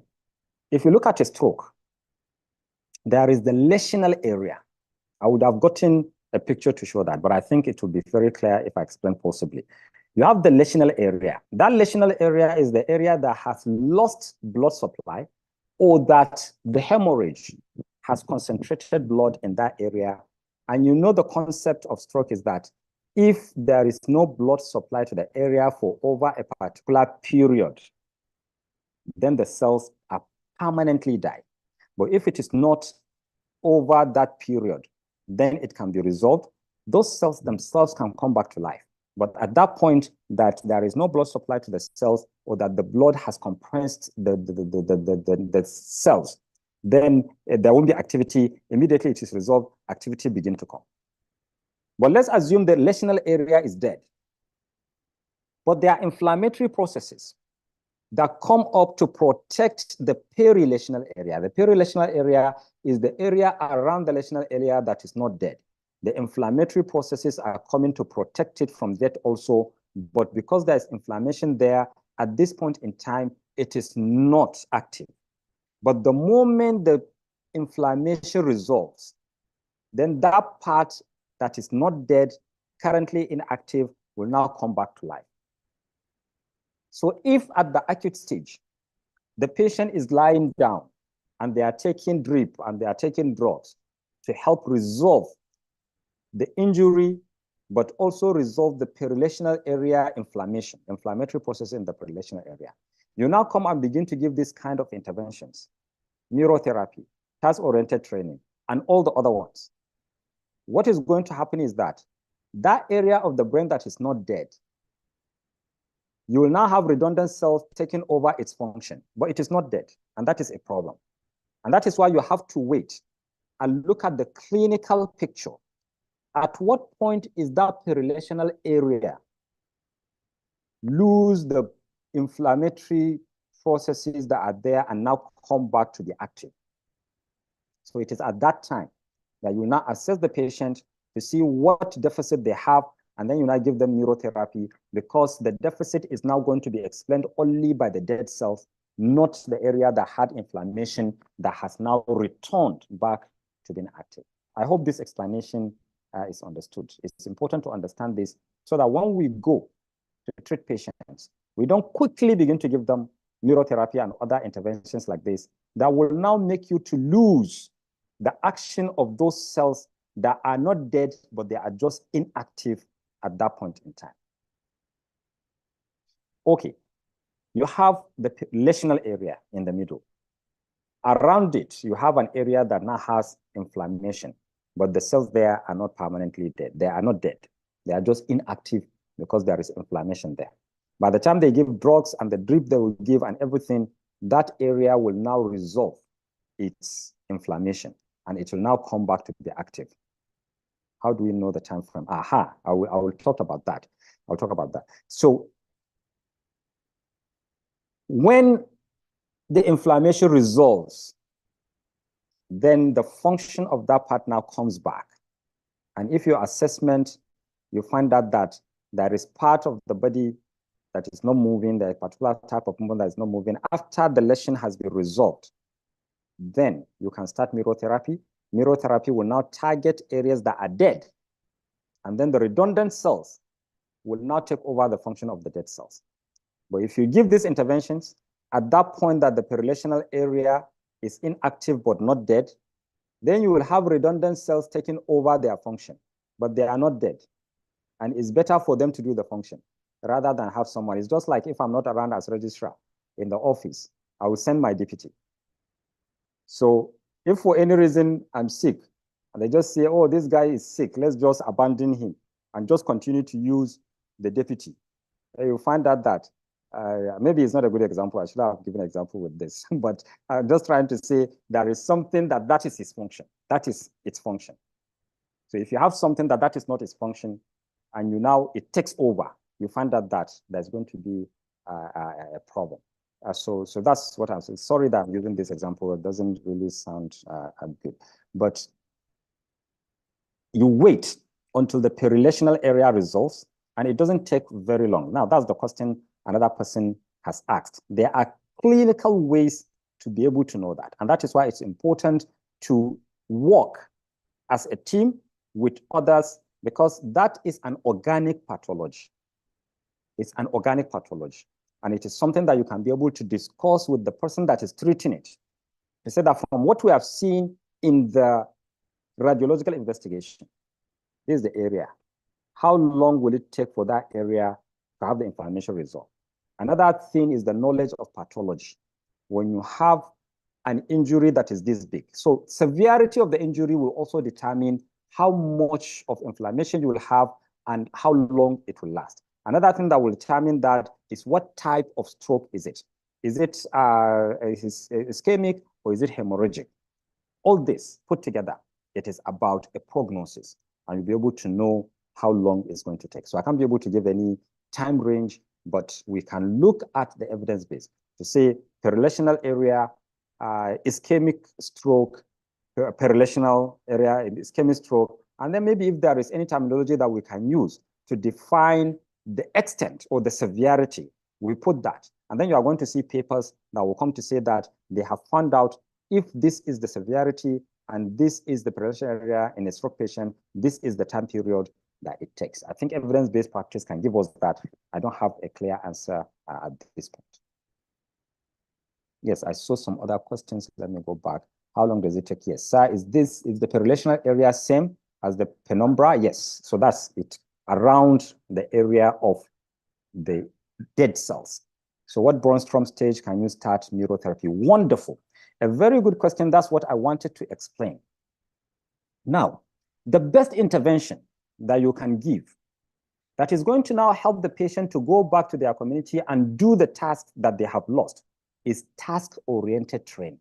We are going to look at that, how we do that. But task-oriented training, the rule for using task-oriented training is when you have about 20 degrees of flexion at the wrist and about 10 degrees of flexion extension at the wrist. There are some other conditions, but these are just few conditions. So when you have that, because if you don't have any movement, you ask the patient to reach for an object, they are not going to make any effort. Unless if you are using functional electrical stimulation, you attach the electrodes, the electrical stimulation extend, and you now tell the patient, whatever you see that extension, I want you to open more and then reach out for the object. That is called functional electrical stimulation. We are going to look at that too. So that is an intervention. Instead of just electrical stimulation, if you add the function to it and the patient sees the movement, then they now make an effort. Then you are going to have an activation in the motor area. So unless you are going to do that, just to say the hand is like this, they don't have any movement of extension. And you know you need an extension to reach for objects. So you don't have any movement. And you say to the patient, hold the object, hold the object. It's difficult. The patient will not have motivation. That is why you use the functional electrical stimulation so that when it opens, the patient feels the motivation, they make more attempt and they catch. But if you don't use the electrical stimulation with the function, it will be difficult for you to do task-oriented training. And that is at the point that neurotherapy will be very good. Neurotherapy, virtual reality, transcranial direct current stimulation, because in transcranial direct current stimulation, you apply the electrodes just like you do electrical stimulation to the surface. You apply the electrodes to the brain. You look at the homunculus. Where is the location of the hand? You now go to that location of the hand, you place the electrode, and then you put on the machine, then impulses, the stimulation goes into the brain, and it now begins to have the brain activating itself and neuroplasticity taking place. All those, after resolution of that perinational area, you can do them before any movement even begins to come. These are some of the interventions that will even make the movement to now begin to come, to the extent that you have that 10 degrees and 20 degrees, and then you now say, this is the time to leave this and come and do task-oriented activity. So we are going to see some of this even in the papers that we are going to look at. Let me be looking at my time. Wow, it's 3:20. So I have to move fast. So this is how the neurotherapy is done. This is another concept, because if you keep looking at the hand, you will not concentrate at the mirror. So they usually cover the hand so that the patient's focus will be on just the hand that is inside the mirror. Sorry, old ones, 2007. Whether MI alters neural mechanism in human motor cortex. This is the neurotherapy. I think I should have said MT possibly.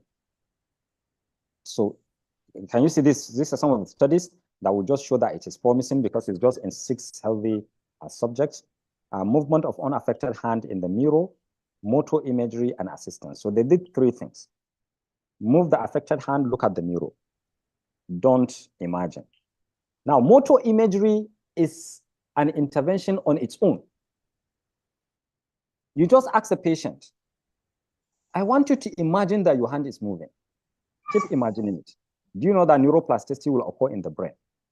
And over time, if you do it severally, you can begin to have movement in the hand because of just imagining that the movement is happening.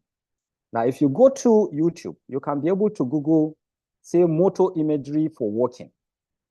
And you will see a video where you don't see anyone, but you see movement happening. So maybe he holds a camera and he's walking down a path, and you'll see the movement taking place, but because the person with the camera is behind the camera, you can't see them. So you can play that to your patient. Keep watching it. But this walking that you are seeing in the video, assume you are the one walking. I had a patient that had cancer, and it affected the spine. And he had movement. He didn't have movement. I also had patients that used that for stroke. And if you give it for over a long period of time and repetitively, maybe you give it for 30 minutes and repeat it over 4 or 5 days in a week, at some point, you begin to see movement coming back. It works. That's motor imagery on its own. But what they did here was to add the motor imagery to the neurotherapy. And they said, look at the mirror. I want you to close and open your hand. as you are looking at the mirror, I want you to imagine that the hand in the mirror is the affected hand. Then at a later time, they now assisted the unaffected hand. So the unaffected hand is the other side. You are looking at the affected hand in the mirror, and then the therapist is assisting movement in the affected hand. That's the third category of activities. So mirror therapy, look at the mirror, imagine the hand in there is the affected side, and give assistance to the affected side. So this is it. If you look at this, it will take care of all the three. In this one, there is no mirror. He's just moving the unaffected side. In this one, he's just doing mental imagery. There is no mirror. In this one, there is no mirror, but no mental imagery. Like that. So in all this one, you see this one, there is mirror, there is mental imagery. While in this one, all are there. There is mirror, there is mental imagery, and there is assistance of the other hand. And what they found out was, when you combine all the three, it leads into activation of the brain more than any of the other ones done individually. So this is a study that has shown that. And what were the outcome measures? Transcranial magnetic stimulation given. So usually this is for assessment. You give, and then you use an EMG to be able to see motor evoked potentials. I think they use the flexocarpal radialis because they use the mirror therapy in such a way that the activity they did and they looked at the mirror, it was one that involved movement of the flexocarpal radialis muscle. And what they found out was that those motor evoked potentials, meaning there was an activation of the brain that has led into impulses coming down, and that is where the motor evoked potentials come into play. They said the motor evoked potential, the amplitude increased, meaning there was evidence of activation of the area of the brain that had the dead cells. So they saw that during the motor imagery and during the assistance. So the intervention targeted sensory system. It was the sensory system in the brain that was improved, and indirectly the motor system also improved. And at the end of the day, both motor and sensory were improved, meaning you can use mirror therapy to improve both motor and sensory impairment. And this is some of the outcome measures that they have used, and they have shown evidence that it does happen like that. The only problem is that, can we accept this as evidence-based? Or because the number of participants, we'd have to look at the paper. Was there a power calculation? Was the number enough for us to be able, and all these questions, we can raise them, but at least we know something has changed, and it has changed positively for the patient in motor and sensory domains. This is another study to evaluate effect of therapy that includes use of mirror to stimulate the affected upper extremity early after stroke. So can you see early after stroke? Less than 8 weeks. So before the time that you can start doing task-oriented training, you can start using mirror therapy. There were 30 subjects. This has more subjects, and the protocol was that mirror therapy done 30 minutes a day, 5 days a week, mirror therapy or control therapy. So very important to use the protocol that they used. If you get the paper, you can even get more information. They used the Fugl-Meyer. Remember, we did the Fugl-Meyer earlier, so they used the Fugl-Meyer. There's also another testing called neuropsychological testing. You can search for that. And what they found out was that the neurotherapy increased distal function than the control, which is important.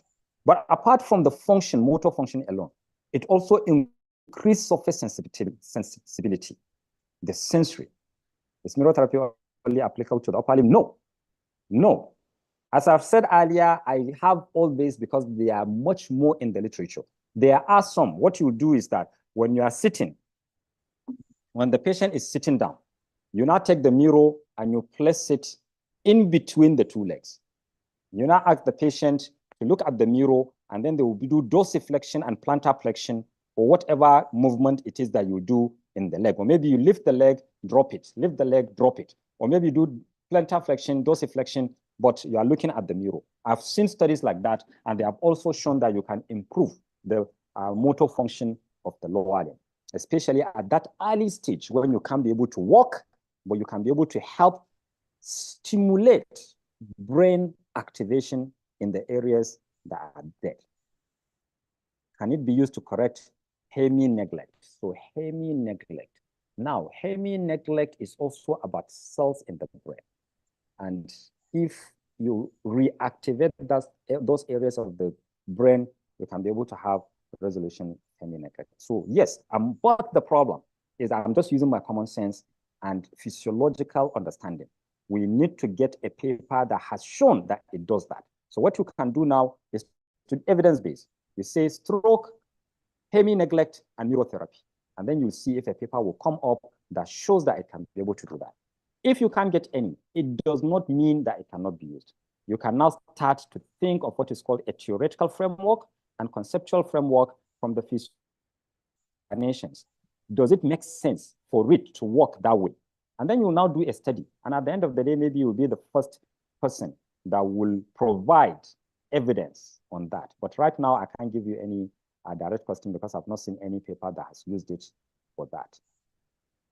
So wonderful. Thank you so much. I always appreciate when there are discussions and comments and questions because it shows that we are together and we are all getting it as we move forward. So wonderful. Thank you so much. So let me just, this one I think was trying to say it's not just motor. You can have sensory, early after stroke promising. So can you see in both the studies, it's looking at both sensory and motor recovery using the neurotherapy. This is another study, Mikkelsen, but in this one, I think they are looking at these 40 stroke participants, which is good too. But instead of the motor activity or the motor evoked potentials using TMS, what they did in this one is to use functional magnetic resonance imaging to see activities in the brain. So let's just go there straight. But maybe outcome measure Fugl-Meyer. Can you see Fugl-Meyer? But they also did quality. This is the fMRI, just like I said.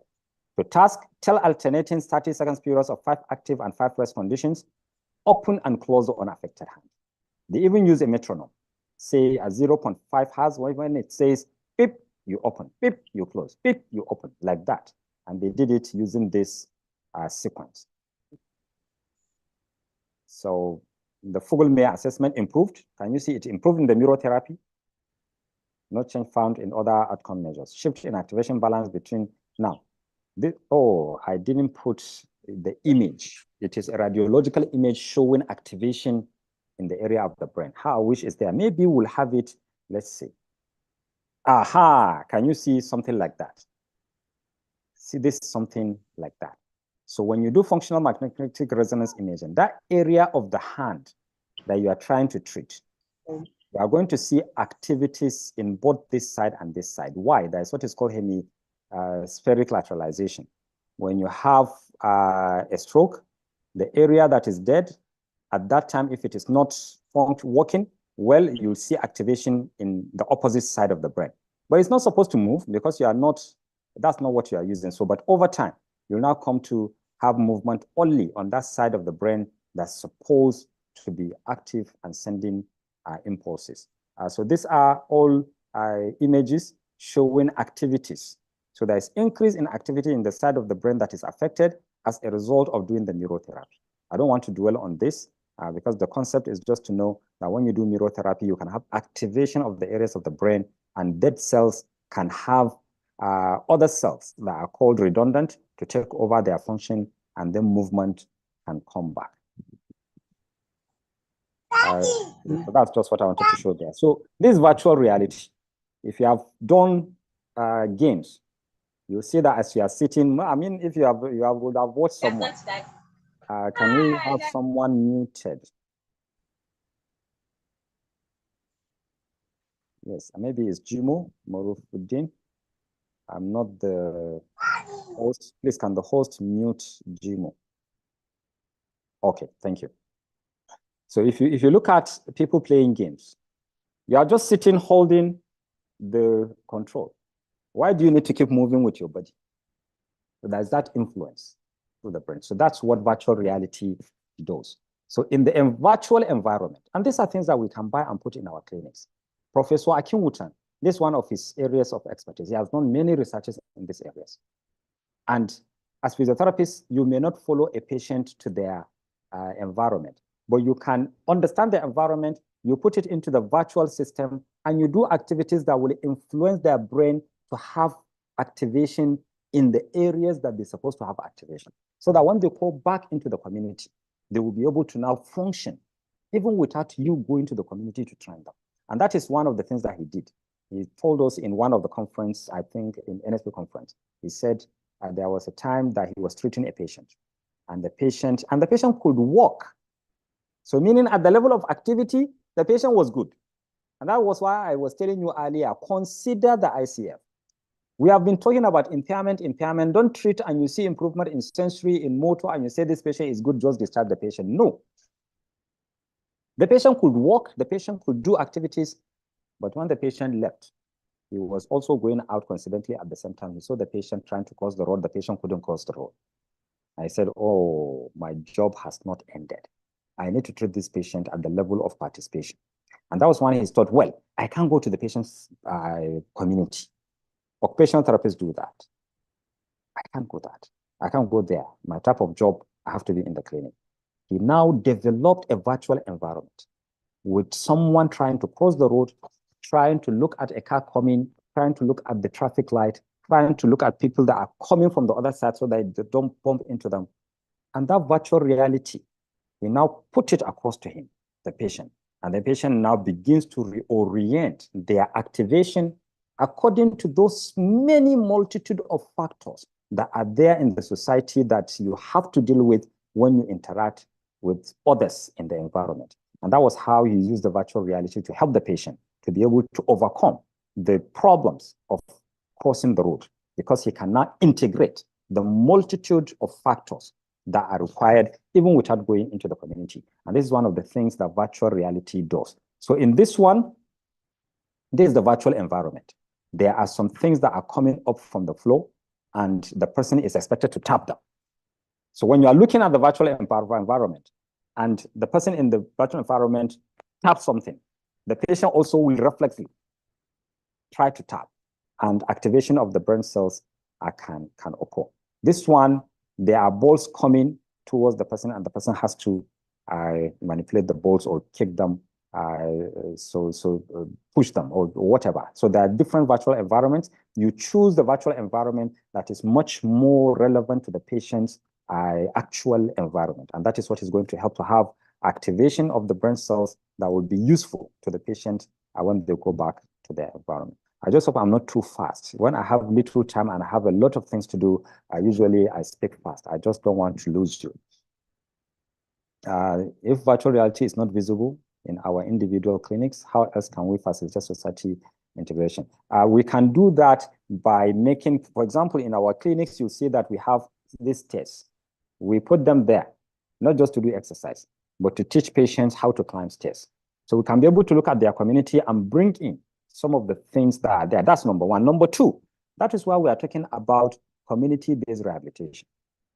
Many people, I don't want to even say it. I feel hot that people would say, I've become a hypocrite, a self-centered person, because I said we need to have the presence of rehabilitation workers in the communities. You are in the hospital.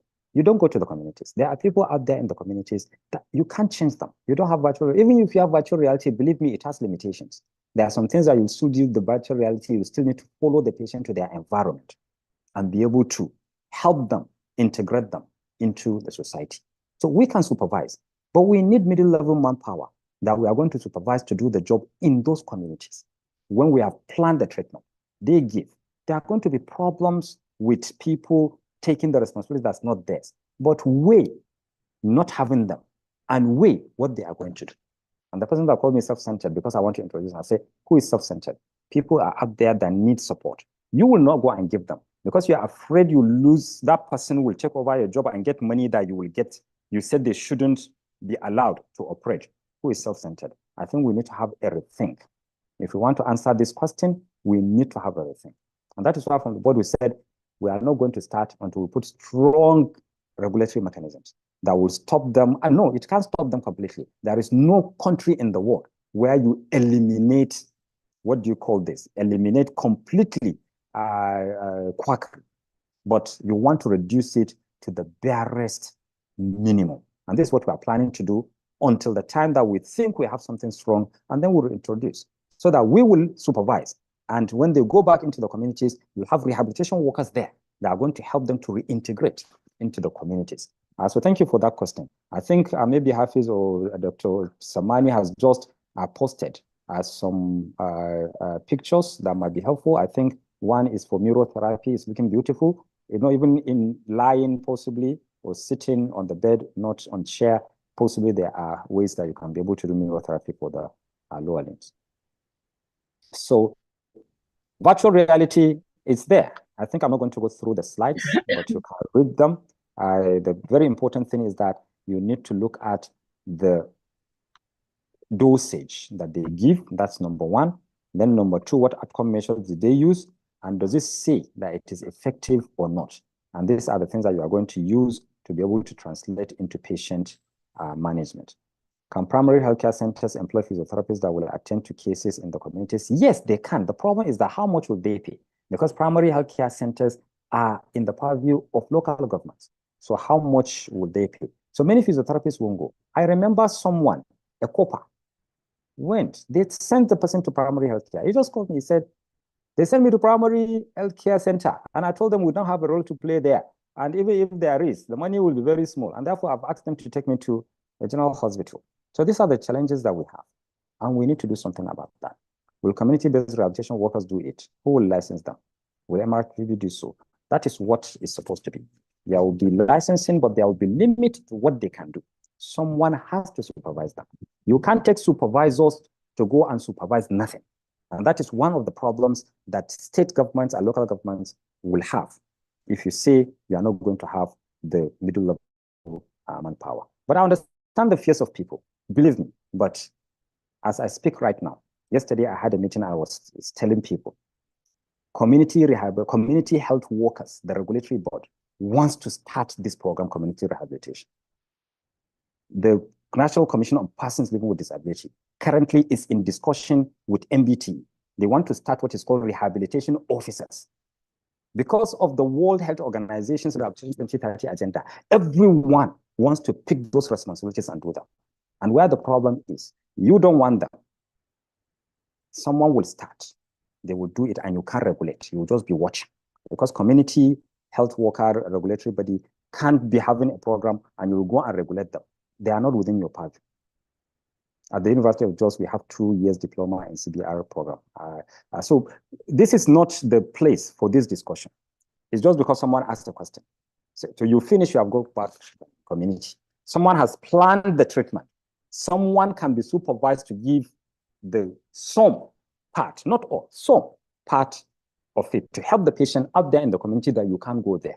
We need to have a rethink and come up with a strategy on how we can be able to provide it without it consuming us. Because I know the fears of people, I have that fear too, but we can't allow fear to be the one to control us. We need to get a solution to the whole problem. So this virtual reality, as I've said, the dosage is important, and whether it has been shown, and most of the time I advocate and encourage patients, let's think about accreditation. How do you improve when there's no proper setting and equipment? Most of the time is hands. I served in a family health care center 2 days ago and I delivered service to the community. Wonderful.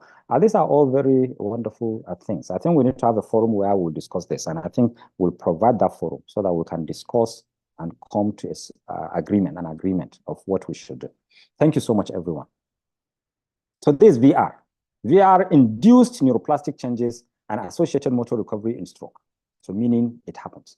And C, it doesn't just happen in the motor area. This is the supplementary motor area. This is the somatosensory area. So all those areas can have activation of the brain. I've shown this before. So this is task-oriented training.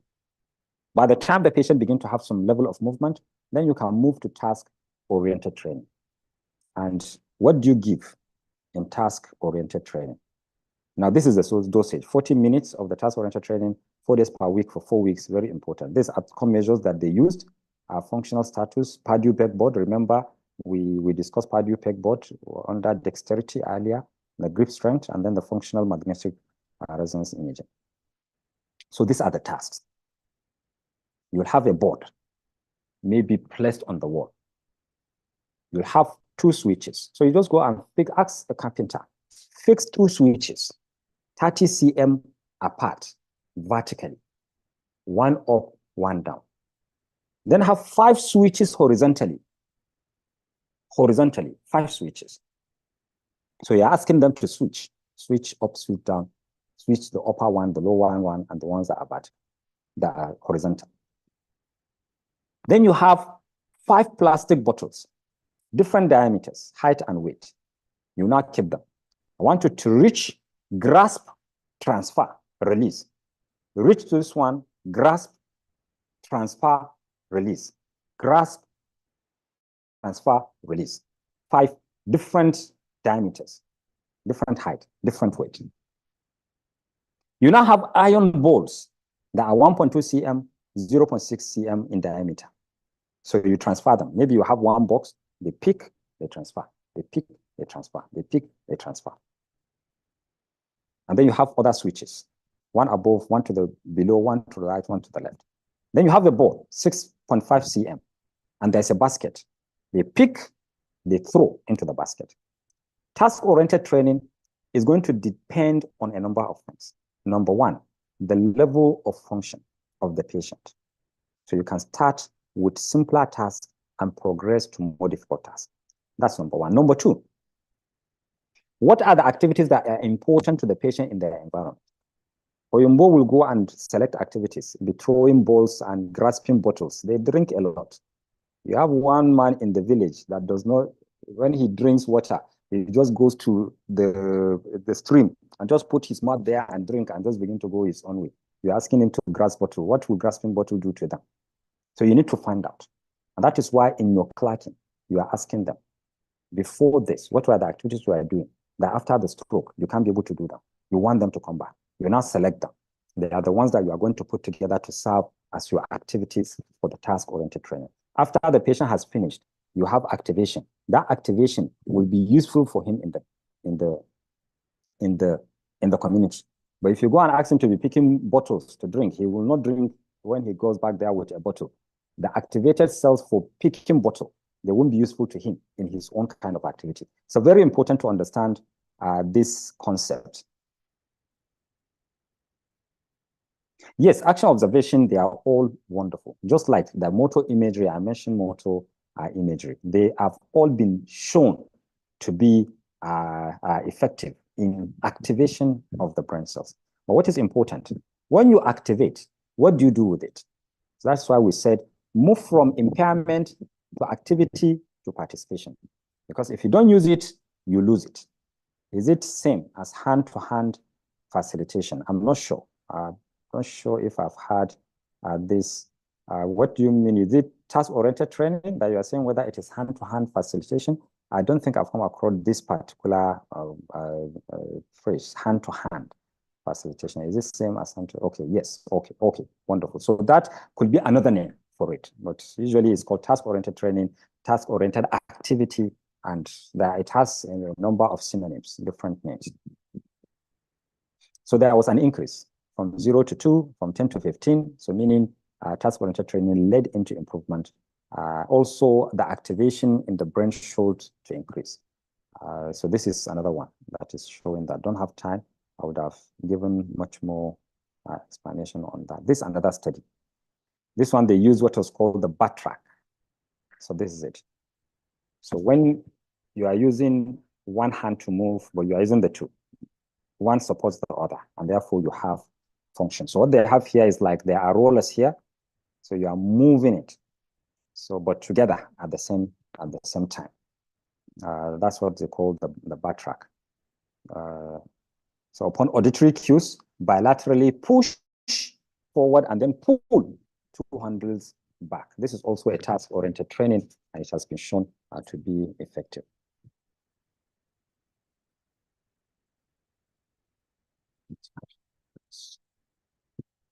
So TOT, this is just the result showing that there is an increase in activation in the brain as a result of using the butt track. So in the CIMT, I will not go into CIMT because I know many of us know it. It is still, you can't tie the affected hand and not the unaffected hand and not do anything with the affected hand. And therefore, it's still the same principle of task-oriented training. But instead of doing it with the unaffected hand free, you tie the unaffected hand so that the patient is not even having any opportunity to be able to assist using the unaffected hand. So this is really very important to take note. Yes, if the patient cannot open and you passively do it, nothing will happen to the brain. But if the patient cannot, and you say, okay, let me support you. Okay, I can feel movement. Yes, very good. You are doing it. I can feel it, but you are assisting them.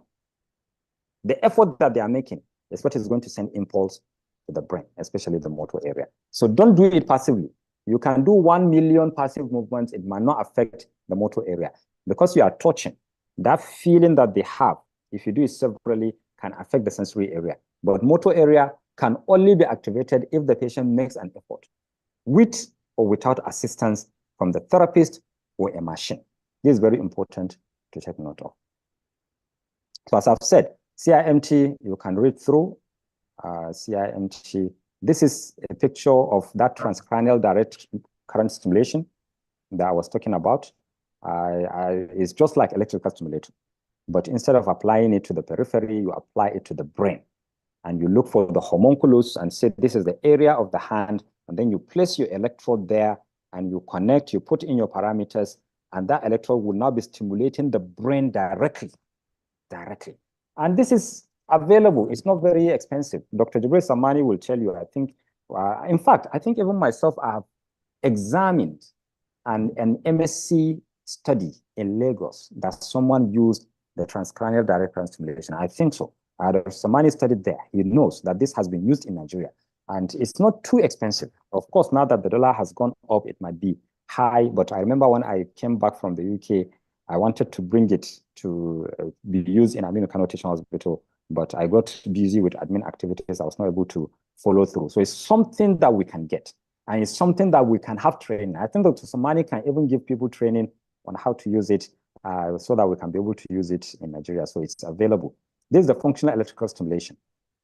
There's an electrode here. It now stimulates. But you know, sometimes you have patients that have too much of flexion. So this will support the hand in a neutral position so that when the stimulation here goes in, you'll find out that the hand will open and then the patient will grasp the cup. This is the function. If you just apply the stimulation, the patient does not make attempt to grasp anything, then you are not going to have any change in the motor area. How can we get the area that affects certain motor function? So now, the homunculus is very simple. I showed the picture during, was it the last? Yes, I think it was the last Saturday. I showed the picture. So just look at homunculus or motor map or sensory map. You are going to see the distribution of the leg in the middle, the hand, sorry, the head and the trunk, and then the hand. You will see it on that motor cortex. So you can be able to locate and replace it. That also may require training on localizing the area. But I believe by the time, Dr. Samani, please just let's buy this the machines and be doing training with them. I think that would be easier because if you don't have the machine, no matter how much we explain, it's not going to really okay, sir. get through. It's everywhere now. Exactly. So please just get the cost. We'll buy them. And when we buy, we'll just have a training on just using one machine. And then we'll now direct people on where we bought it so that they also can go and buy it. They can be able to use it in their clinics. Many studies have shown a lot of new things, how it improves. Even here where we did many systematic reviews. We have many evidences on. Fantastic. Yes. And you are in a place where they value technology. I don't know whether you want to, no, that's why I will not mention, but I agree with you. You are in a place where they value technology. So maybe by the time, you can buy things and send to us. Yes. Let's discuss this later, please. Okay. So this is the functional electrical stimulation. This is another one that is called the Cyboflex. You have the stimulation coming from here, but you now have dynamic splint that is going to assist the patient in opening, but they make effort as the stimulation comes in. And unless they make the effort, all this dynamic splinting and the stimulation is not going to help them, but they must make an effort to grasp this ball. So that one, if you see, it stops at the forearm. So you have patients that they have affectation that is very serious, that they need stimulation even from the forearm. So you have stimulation in the forearm, stimulation in the arm and the forearm, and then at this level, and you have the dynamic splint. All this is functional electrical stimulation, and this is called the cybo reach. So these are robots, robotic therapy. This is the robotic therapy. This is called amiospring. What they do, I saw this myself in Southampton. There's one professor called Professor Jen Burridge. She was one that even examined my master's. So one company was sponsoring, gave her a grant to do research on the use of the robotic therapy. So one of our PhD colleagues was doing the study on it, and we attended the training on the use of this. So what they have, you can't see the screen very well. So if, for example, in the screen there is a cup, and there is a hand that will go towards the cup, this robot, the patient is going to make effort to move the cursor or the hand to go to the cup. And as he makes a little effort, the robot will now assist him, and wherever he has the capacity to move, the robot will not assist him. He will do the movement himself. And that way, you find out that since it's interactive, he will continue to make effort to move, and it's interactive, and it keeps activating the brain cells. But the effort that he's making is what is key, not what the robot is doing for him. There's another type that is called amio power, and all of them are available, but very, very expensive. Even in the UK, they are not used in clinics. They are mainly used for research at this point, or at that point that I was there. I don't know from that time until now, it's more than 10. I don't know if they have gotten cheaper ones that can go into the clinic and be used. So yes, can we, any questions or comments? And what do? We have a lot, but our time is just 6 minutes to the time. Now let's have comments. AI, even artificial intelligence now are being incorporated in some of this, like robots and some other things. Okay. Yeah. So I think we need to take advantage of the technology. Maybe we'll put up a team that will be doing all these investigations, bring them to us, and we'll now do training on how people can use them in practice. And we'll also be doing research to look at our own context. I started doing a research with mechanical and mechatronic engineering in BUK to come up with something like a robot, but at the end of the day, its cost will be less, but it will do something similar to what a robot can do. But administrative activities have not allowed me to get to the end. But we even sought for a grant in TED Fund at some point in time. So we'll continue to do that. Any comments? How can we get the, okay, I've answered that. Do rehabilitation gloves have a role to play in improving functions of hemiplegic limb? Well, it's similar principle. You have the glove, because I've seen it in videos on YouTube, where they will apply it, it will stimulate, it will open. But the principle is that unless the patient, when the rehabilitation glove is stimulating for the hands to open, the patient makes an effort to do the movement himself, you are not going to activate the motor areas. So cyber glove, there are gloves. Yes, there are gloves, but those gloves, they just stimulate to open. Yes, so they do that. But when they are doing it, the patient must make an effort to do it. If not, it's just going to be a passive movement, just to increase blood supply, maintain range of motion, and all that. But the effort of the patient is what makes it functional, and that is what stimulates the brain cells. Okay, any more questions or comments?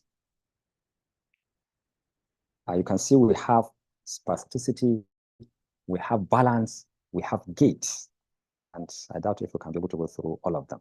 You mentioned level of function and activity that impairment to PT in task-oriented training. What is the third thing to take into consideration? Sorry, what was it? When was I? Did I say that? Let me understand the question. You mentioned level of function. Okay, level of function. Oh, yes, yes, yes, and activity to patient. Important to patient in task-oriented training. What is the third thing to take into consideration? Well, let me see. Number one, of course, I said the activities that the patient does in their community. It's important to know that, so that you get the tasks that you will do to mimic or to be similar to what they will use in the community. Very important. I've also said the level of function that the patient has. So if they don't have any movement, you can't do task-oriented training. You do neurotherapy. So if you want to do task-oriented training, yes, what other factors? That's what you are asking for. Well, I can't think of more, but I believe there are a number of them. Right now, my brain is not working very well. But I've said those two, and I believe it's important to consider them. Yes, Adebisi Hamid, you can unmute and speak. I can see your hand up. Thank you very much, Prof, for the opportunity. I mean, of course, the workshop is superb. I really appreciate you for all what you have been teaching. Yes, the electrical stimulation you've explained. Yes. You know, you are trying to make us to be a 21st century professionals, at least evidence-based, to know the best way, the best protocols to adopt to treat all these conditions. But my concern is that some of our hogas, so to speak, in some centers that I know, they resist. They are, majority of them have been using this electrical stimulation for every type of strokes. They find it difficult to even agree, whether during clinical meetings or any discussion with the younger ones that are trying to update the practice. So I don't know. I don't know whether this is the best platform to ask these questions. Is there any meeting point for all this, or at least for them to know that the science is not static, is dynamic, and for them to understand this key. Some patients have been coming for years, maybe affectation to the motor areas, but most of these treatment modalities or protocols have never been adopted to solve the problem. Hence, we continue to stimulate for long. And if you try to raise an issues, they start talking at of course, being an elderly one and those that have gone far ahead in the practice, you cannot challenge them. You just have to allow them to know it quite fully that they are not right. So I don't know if there's any way to handle these issues. Well, thank you very much. Let me first of all say that on this platform, I've seen more than 10 HODs on this platform alone, because I know I have many phone numbers, and therefore when I check our WhatsApp group, I keep seeing the numbers. I say this HOD, this HOD, this HOD. So see, things are changing.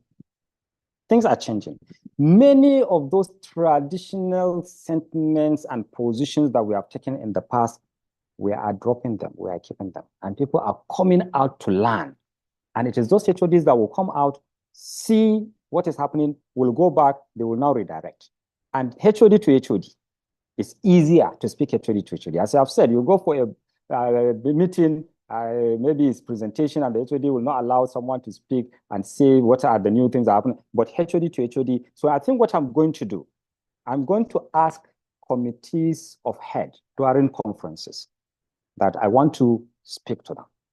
And I'll go to the conference or maybe any other meeting of committees of heads to speak to them there. But another thing that we can do from the board, and now this is not the board platform, it's this RAY platform, but I think you asked a question and it's a relevant one. I can answer it from that perspective. From the board, I have an intention of sending a communication to all CMDs to say that we want to have a meeting where the new policies that the board has, we are going to discuss them. So 2 days, sponsor your HODs. Usually when you ask these HODs to come for a meeting, they say, can you write to my CMD? Because if you write to them, they will sponsor. So we'll tell them, we have many guidelines on accreditation. They don't joke with that. So that if the HOD comes, they will know the new guideline, they will not lose accreditation. We'll use things that will make them to sponsor HODs. We'll now come and have a retreat where we are going to discuss these issues. And then we'll make presentations. We'll take them about the new technologies, about new treatments, about what evidence-based is about clinical reasoning, and how they can be able to gather all that and go back and step it down. So if they step it down, then they can now stop what is happening because they are the ones that are even introducing it in the departments. I assure you that we are going to do that very soon. Thank you, Mr. Adebisi. Thank you very much. Thank you very much, sir. Thanks, sir. Yes. So let me read this one before we agree on what to do going forward. So most of what we have discussed involves patient participation, but what of the muscle power in affected side is 0? What will be our line of management? Do we keep doing passive movement? No. See, that muscle is not functioning not because the muscles have a problem or because the peripheral nerves have a problem. If it is stroke, the problem is because impulses are not being sent from the motor area to come down to the muscles. So your first line of action is to activate the brain so that it now begins to send impulses down. Now, I said something earlier. When you have a stroke, early at that stage, the motor units are okay. But over time, then you find out that the number of motor units begin to reduce. And that is what is going to reduce the function of the muscle peripherally as a direct problem. So by the time you now reactivate the pathways to send impulses down to the muscles, then the muscles will now not be strong because it now has a peripheral problem. Because of non-use, the number of motor units has reduced. So that is when you now want to begin to give electrical stimulation, or you want to now give strengthening exercises. So at that point you can, especially at the point that you don't have an abnormal synergy that has fixed the hand in one particular position. So you can give strengthening exercises, you can give the electrical stimulation. At that point, your target is to strengthen the muscle peripherally. But at the acute stage, the muscle does not have any problem. The moment you have impulses coming down from the brain to instruct the muscle to contract, the muscle contracts. The problem is just that the impulses are not coming down. And that is why you are using those neurotherapy, virtual reality, task-oriented training, transcranial directional stimulation, and functional electrical stimulation to be able to now facilitate the pathway for the impulses to come down and make the muscle to move. My second question is, what will be the best way to regulate home programs to know that patients are carrying it out? Some people will use a diary. They say when you do it, you put it down. I was in a meeting. What's the name? National Senior Citizen Center have introduced the training. And that's what I was telling you earlier. I said, if you don't want to do something, someone is going to do it. Yesterday, we had a meeting, train the trainers, and someone said, nature does not like vacuum. If there is a vacuum, someone will come in and just plug it. National Senior Citizen Center has liaised with NDTE. They have come up with a curriculum for training of caregivers. I was there, they invited me. The documents were unveiled. And they are starting the training very soon. They are going to produce caregivers. These caregivers, when they are trained, they will now go and register with an agency for caregivers. They have already started working on that. Just like you have Uber, they will register with a center and they will call them, send them, they will be paid, they take their percentage, they give whoever they will give their percentage. This is how they are trying to do it. So that as a patient, as an elderly, is for elderly. But the moment they do it for elderly, it will spread. And my fear is that we can't regulate that. The only thing that we can do is that if you go out of your, because I told them at the meeting, I said, if these caregivers go out of their way to begin to do physiotherapy, occupational therapy activities, we'll catch them.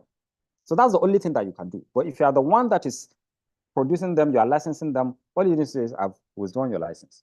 You don't even have to start issue of taking them to court. So there are relatives, there are caregivers, there are so many other ways. But the most important thing, let me tell you the primary thing, is family-centered care.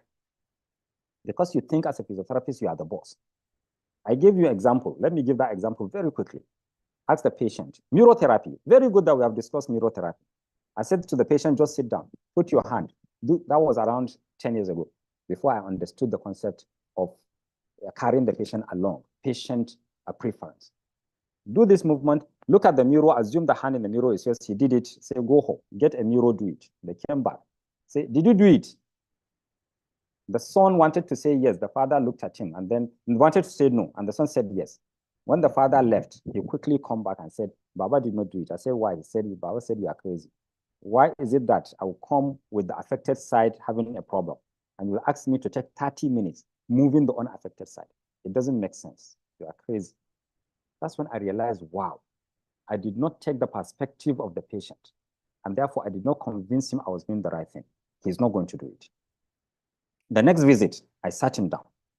I said, this problem you are having, there's an injury in your brain. He said, yes, my doctor told me that the injury is in my brain. I said, well, if you want to solve the injury in your brain, that part of the brain needs to start working. And the best way that you can get it to start working at this stage that you are not having any movement is when you do this movement with your unaffected side, you look at the mirror. Can you see that hand? Does it look like you are? You say, yes, it looks like it is the other hand. But if I go beyond the mirror, I see the other hand. I say, so you are tricking the brain into thinking that that hand that is affected is moving. And then the brain will now begin to reorganize itself, and then the movement will come back. Come and see how relieved he was. That moving the unaffected side is not a waste of time. He went back and he was doing it religiously. Diary or no diary, caregiver or no caregiver, son or no son, he is going to do it. Why? Because you have, that is the third pillar of evidence-based practice. Number one is the evidence itself, high-quality research. Number two is practice-generated knowledge, your ability to take the evidence and put it into practice. Number three, patient preference and perspective. If you don't consider it, no way your home program is not going to is going to work. But consider it, and you're going to have a perfect home program because the patient wants to get better more than you, and he will follow it if he understands you and he gets your own perspective and your own preferences. Yes, thank you. Yes, so I don't think it would be wise to continue at this point, because what we have, I think we just took half of what are there in just these slides. Let me see. Or if we have, and it's not good to really continue when people are not comprehending. Oh, this what's happening? Okay, and you see, oh, this one is just about to end with spasticity. But then we have another slide for balance and gait. So what do you think we should do? They are self-explanatory. They have pictures. You can be able to look at them. But if you want us to complete this, I can complete this. But if you think we should call it a day, and yes, we can stop. Okay, wonderful. I know. Getting too much is not going to be very helpful. So the slides will be sent. Maybe we miscalculated because there are so many things. We thought with tech stroke just for a day, we can do a lot, but come to realize even in the last ones we did, we can't be able to cover everything. But at least I know we have stimulated people. I know we have introduced things that are new, and I know from the discussions that we have had, people are ready to change the practice from the new things that we are learning. So we are going to have other opportunities to go through this. But for now, just like someone suggested, we are going to stop here, and maybe if there are no questions, I'll hand over to Dr. Samani. Diminishing returns. I know myself, I keep asking, you guys say, what did I see? What shall I say? I also am getting to that point, but thank you, sir. Can the neurotherapy and the FES also be used to correct loss of motor function caused by brachial plexus injury? No, brachial plexus injury, it doesn't have to be functional electrical stimulation. Your normal electrical stimulation will do, because it's not the brain that is affected, it is at the periphery. So you don't need that. You may not really use neurotherapy too, because neurotherapy is trying to influence the brain to have reactivation. So your normal strengthening exercise, electrical stimulation are enough for a brachial plexus, because it is a peripheral thing. It is a lower motor neuron lesion. Please, before we leave, can you recap the Brunnstrom stages? The Brunnstrom stages 6. Number 1, no movement at all. Number 2, movement comes through reflex. Cough, yawn, sneeze. That's number 2. Or you have a little movement, but it does not capture the components of the abnormal synergy. Number 3, that is where whatever movement you do is going to be within that abnormal synergy. You can't gap movement outside of the abnormal synergy. For the upper limb, the flexosynergy is elevation of the shoulder, retraction of the shoulder, abduction, external rotation, flexion at the elbow, and supination. So that is the flexosynergy for the upper limb. The flexosynergy for the lower limb is flexion at the hip, flexion at the knee, dorsiflexion at the ankle, and external rotation. Then you have the opposites of these movements will give you the extensor synergy. That is 3, stage 3. Stage 4 for the upper limb is when the patient can be able to touch their back. They are at stage 4. At the lower limb, stage 4 is when the patient can be able to slide the foot under the bed or the chair. Stage 5 for the upper limb is when the patient can be able to do abduction, extension at the elbow, and can be able to do pronation and supination without bending the elbow. So if a patient is still at 3, they can put their arm out there. But the moment they begin to turn the palm up, they now begin to flex the elbow, meaning they are still in 4. But by the time they can maintain extension at the elbow, and they can turn the palm up and down. I use that because of the confusion I have with supination and pronation. So if they can do pronation and supination, maintain extension at the elbow, then they are at stage 5. For the lower limb, stage 5 is when they can maintain neutral position at the hip, extend the knee, and still be able to dorsiflex. When the patient is in 4, when they begin to dorsiflex, the knee will extend. Will flex. It's extended. The moment you begin to dorsiflex, the knee will now begin to flex. But if the patient is at 5, they will maintain the knee in extension and still be able to do dorsiflexion and plantar flexion. Then 6 for both upper and lower limb is when you can ask the patient to do a single individual joint movement. All individual joint movements in the upper limb and lower limb are possible. They don't have to bring another movement into it. So these are the stages for the Brunnstrom recovery. But as someone said, I want to emphasize, you might not, for example, in the UK, they don't use this. But I told you, there are preferences. When I looked at the NIHSS, I see that is something that is institutional for them, and therefore they would want to use some of them. That may not be the only reason. It's very possible because those things have more information. But when you go to the Fugl-Meyer, it's used all over. And the Fugl-Meyer is an upgrade of the Brunnstrom. And possibly that's one of the reasons why they don't use the Brunnstrom, because it does not give much information. I gave it to us because of our situation. You want to treat 10 patients, assess 10 patients. You use the Fugl-Meyer, it has already taken 10 to 15 minutes of your time. But if in the first examination you use the Brunnstrom, then in the follow-up, you cannot use the Fugl-Meyer. Please, before we leave, okay, I'm overwhelmed because there's a lot to cover in neurophysiotherapy. Well, this is just the starting, believe me. Go away, let it not just be Ray that is doing this. Let me say this, please, there are people that have the capacity more than we have at Ray. I want to challenge those people. Let them go and establish institutes. Let's have an institute in every single region of this country. And if you need guidance, believe me, reach out to me. I will guide you on how to establish an institute. The formal thing, you will go to CAC, register a company. I will give you even a draft of what you can put there to cover institute and other things. When you establish that, just come get your Zoom platform, get your tutors, begin to study them, form your slides, invite people. Hafiz is there. I'll link you up with them, Dr. Samani. Let's open this thing up so that there will be many options out there. Within your locality, you can have people doing training, and then we'll be able to expand this thing. So it's overwhelming, but we have very few platforms that are doing this. Let's open it up.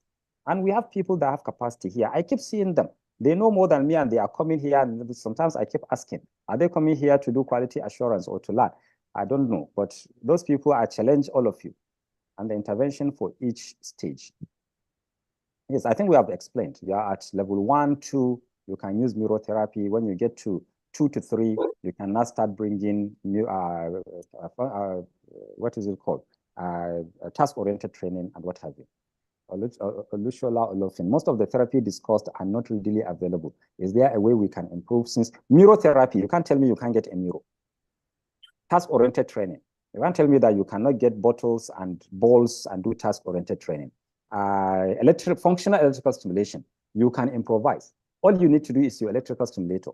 The moment it begins to do, you say, I want you to reach and grasp. So many of these things are available. I only added all those other, and the ones that we talked, is it not just now that we talked with Dr. Samani that transcranial direct current stimulation can be available? If you can't buy it as an individual, your department can buy it. If you have a private clinic, you should be able to buy it. It's not too expensive. I don't know what it is now, but yes, Samani, you want to say something, right? Yes, it's important we are progressing because even apart from the transcranial now, there are neuromodulation. There are newer ones now, the spinal cord stimulation now. That's transcranial, transspinal direct current stimulation that is emerging now. And it's also showing results for upper and lower extremity issues in stroke. And sometimes the results are even better when it's combined with the TDCS. Because even last month we had a systematic review. Just finish it. It's not published. That's why I don't want to be in peer review.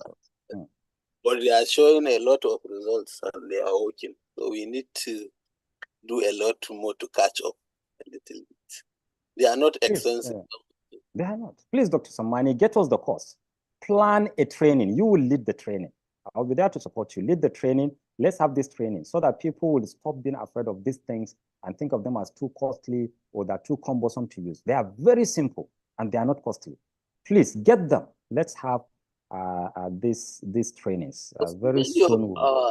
Old stroke patients, they have especially cognitive issues. And some of these stimulations, they are really working in those aspects of cognitive problems we have in stroke, even the motor problem. But sometimes cognitive problem, we used to have a lot of issues not to know how to deal with them. And some of these stimulations, they are really working because they are targeting the cognitive areas directly. Yes. Wonderful. Thank you, Dr. Jibun. Please, let's not just talk and not follow up. Please, Doctor, I know you. That's why I'm even asking you to plan this. I know when we talk with you, we do things. So please, let's go ahead and do them. I will not read the next comments. I just want to say thank you, and I'm happy that you have not wasted whatever it is that you have put. So can you prevent spasticity? Spasticity is another thing that we'll explain through. Most of the things that we are doing does not go to the brain. What's happening in spasticity is that the brain is not sending down inhibitory impulses. The same thing we discussed, the issue of motor, is the same thing with spasticity. You put ice, you give all your stretches and all that. It helps reduce the impact and then it comes back. What you need to do is to target the brain to be able to send down the inhibitory impulses to the stretch reflex. And that is why you can use electrical stimulation that is functional and all that, because we are not able to go through. You would have seen how that will now help target the brain. Just like you are sending facilitatory impulses to the muscles to move in motor. In spasticity, you are facilitating inhibitory impulses to come down so that it will now reduce the action of the stretch reflex. And that is what is going to solve the spasticity problem. But we don't have time to go that, but you can this is prevention. In stroke, if that inhibitory impulses, the area of the brain is injured, it can't send it down. You can't prevent it from happening, but you can prevent it from becoming extreme, and you can also reduce it. So I'm not sure if we can preventing it from coming in, because unless you are going to prevent the area of the brain that sends the impulses down, then you are still going to have it. Thank you. I just want to see if there are comments that I need to respond to, but I appreciate all those good comments. Thank you, sir. I appreciate. Okay. When should we use electrotherapy? Yes, someone was asking about electrotherapy. I'm not saying electrotherapy should not be used, because when you do functional electrical stimulation, it's still electrotherapy, but you are using it adding function. But for you to just come and use electrical stimulation and you don't add the function, it does not go to the brain. And in as much as the injury is in the brain, what you need is something that will make the patient to make effort to do the activity. The electrical stimulation is just motivating the patient for them to see the movement so that they can go into the movement more for the brain to be activated. So I'm not saying electrotherapy shouldn't be used, but I'm saying unless you add function to the electrotherapy, then the brain is not going to even understand something has happened. I used bottled water half filled with water for my PT yesterday and asked her to progress by filling it up. That's task-oriented training. Yeah, that's task-oriented training.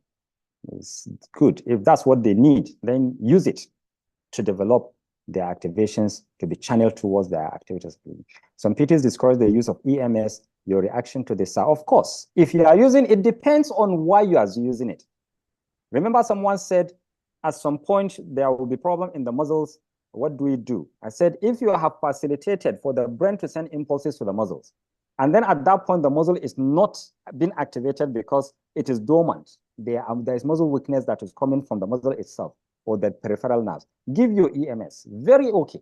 So I'm not asking you to discontinue any of the interventions that you are using. But what I'm saying is that use clinical reasoning to know when to apply it and when not to apply it. If your problem is in the brain, using electrical stimulation at the periphery is not going to target the brain, especially the motor area. It can go to the sensory area, but it doesn't go to the motor area. What makes the motor area to be activated? An effort by the patient to move. Stroke is a serious problem. How I wish we are able to discuss it. We'll find time to discuss it, believe me, because this thing we have just started. We'll continue to pick them one after the other. Thank you so much, everyone. You truly motivate me. I feel encouraged, and we'll continue to do these things. But as I've said, please, I beg for those that have the capacity to establish trainings, let them do that so that we can decentralize and be able to have a lot going on in the country, because we have many people. We can't continue to contain all within just one training. Thank you so much. May God bless you all. Dr. Jeremy Samani, over to you. Okay, sir. Thank you, sir, for the long day presentation. I think we have, most people are tired. So I thank everyone for participating. See you next week for spinal cord injury session. Thank you all.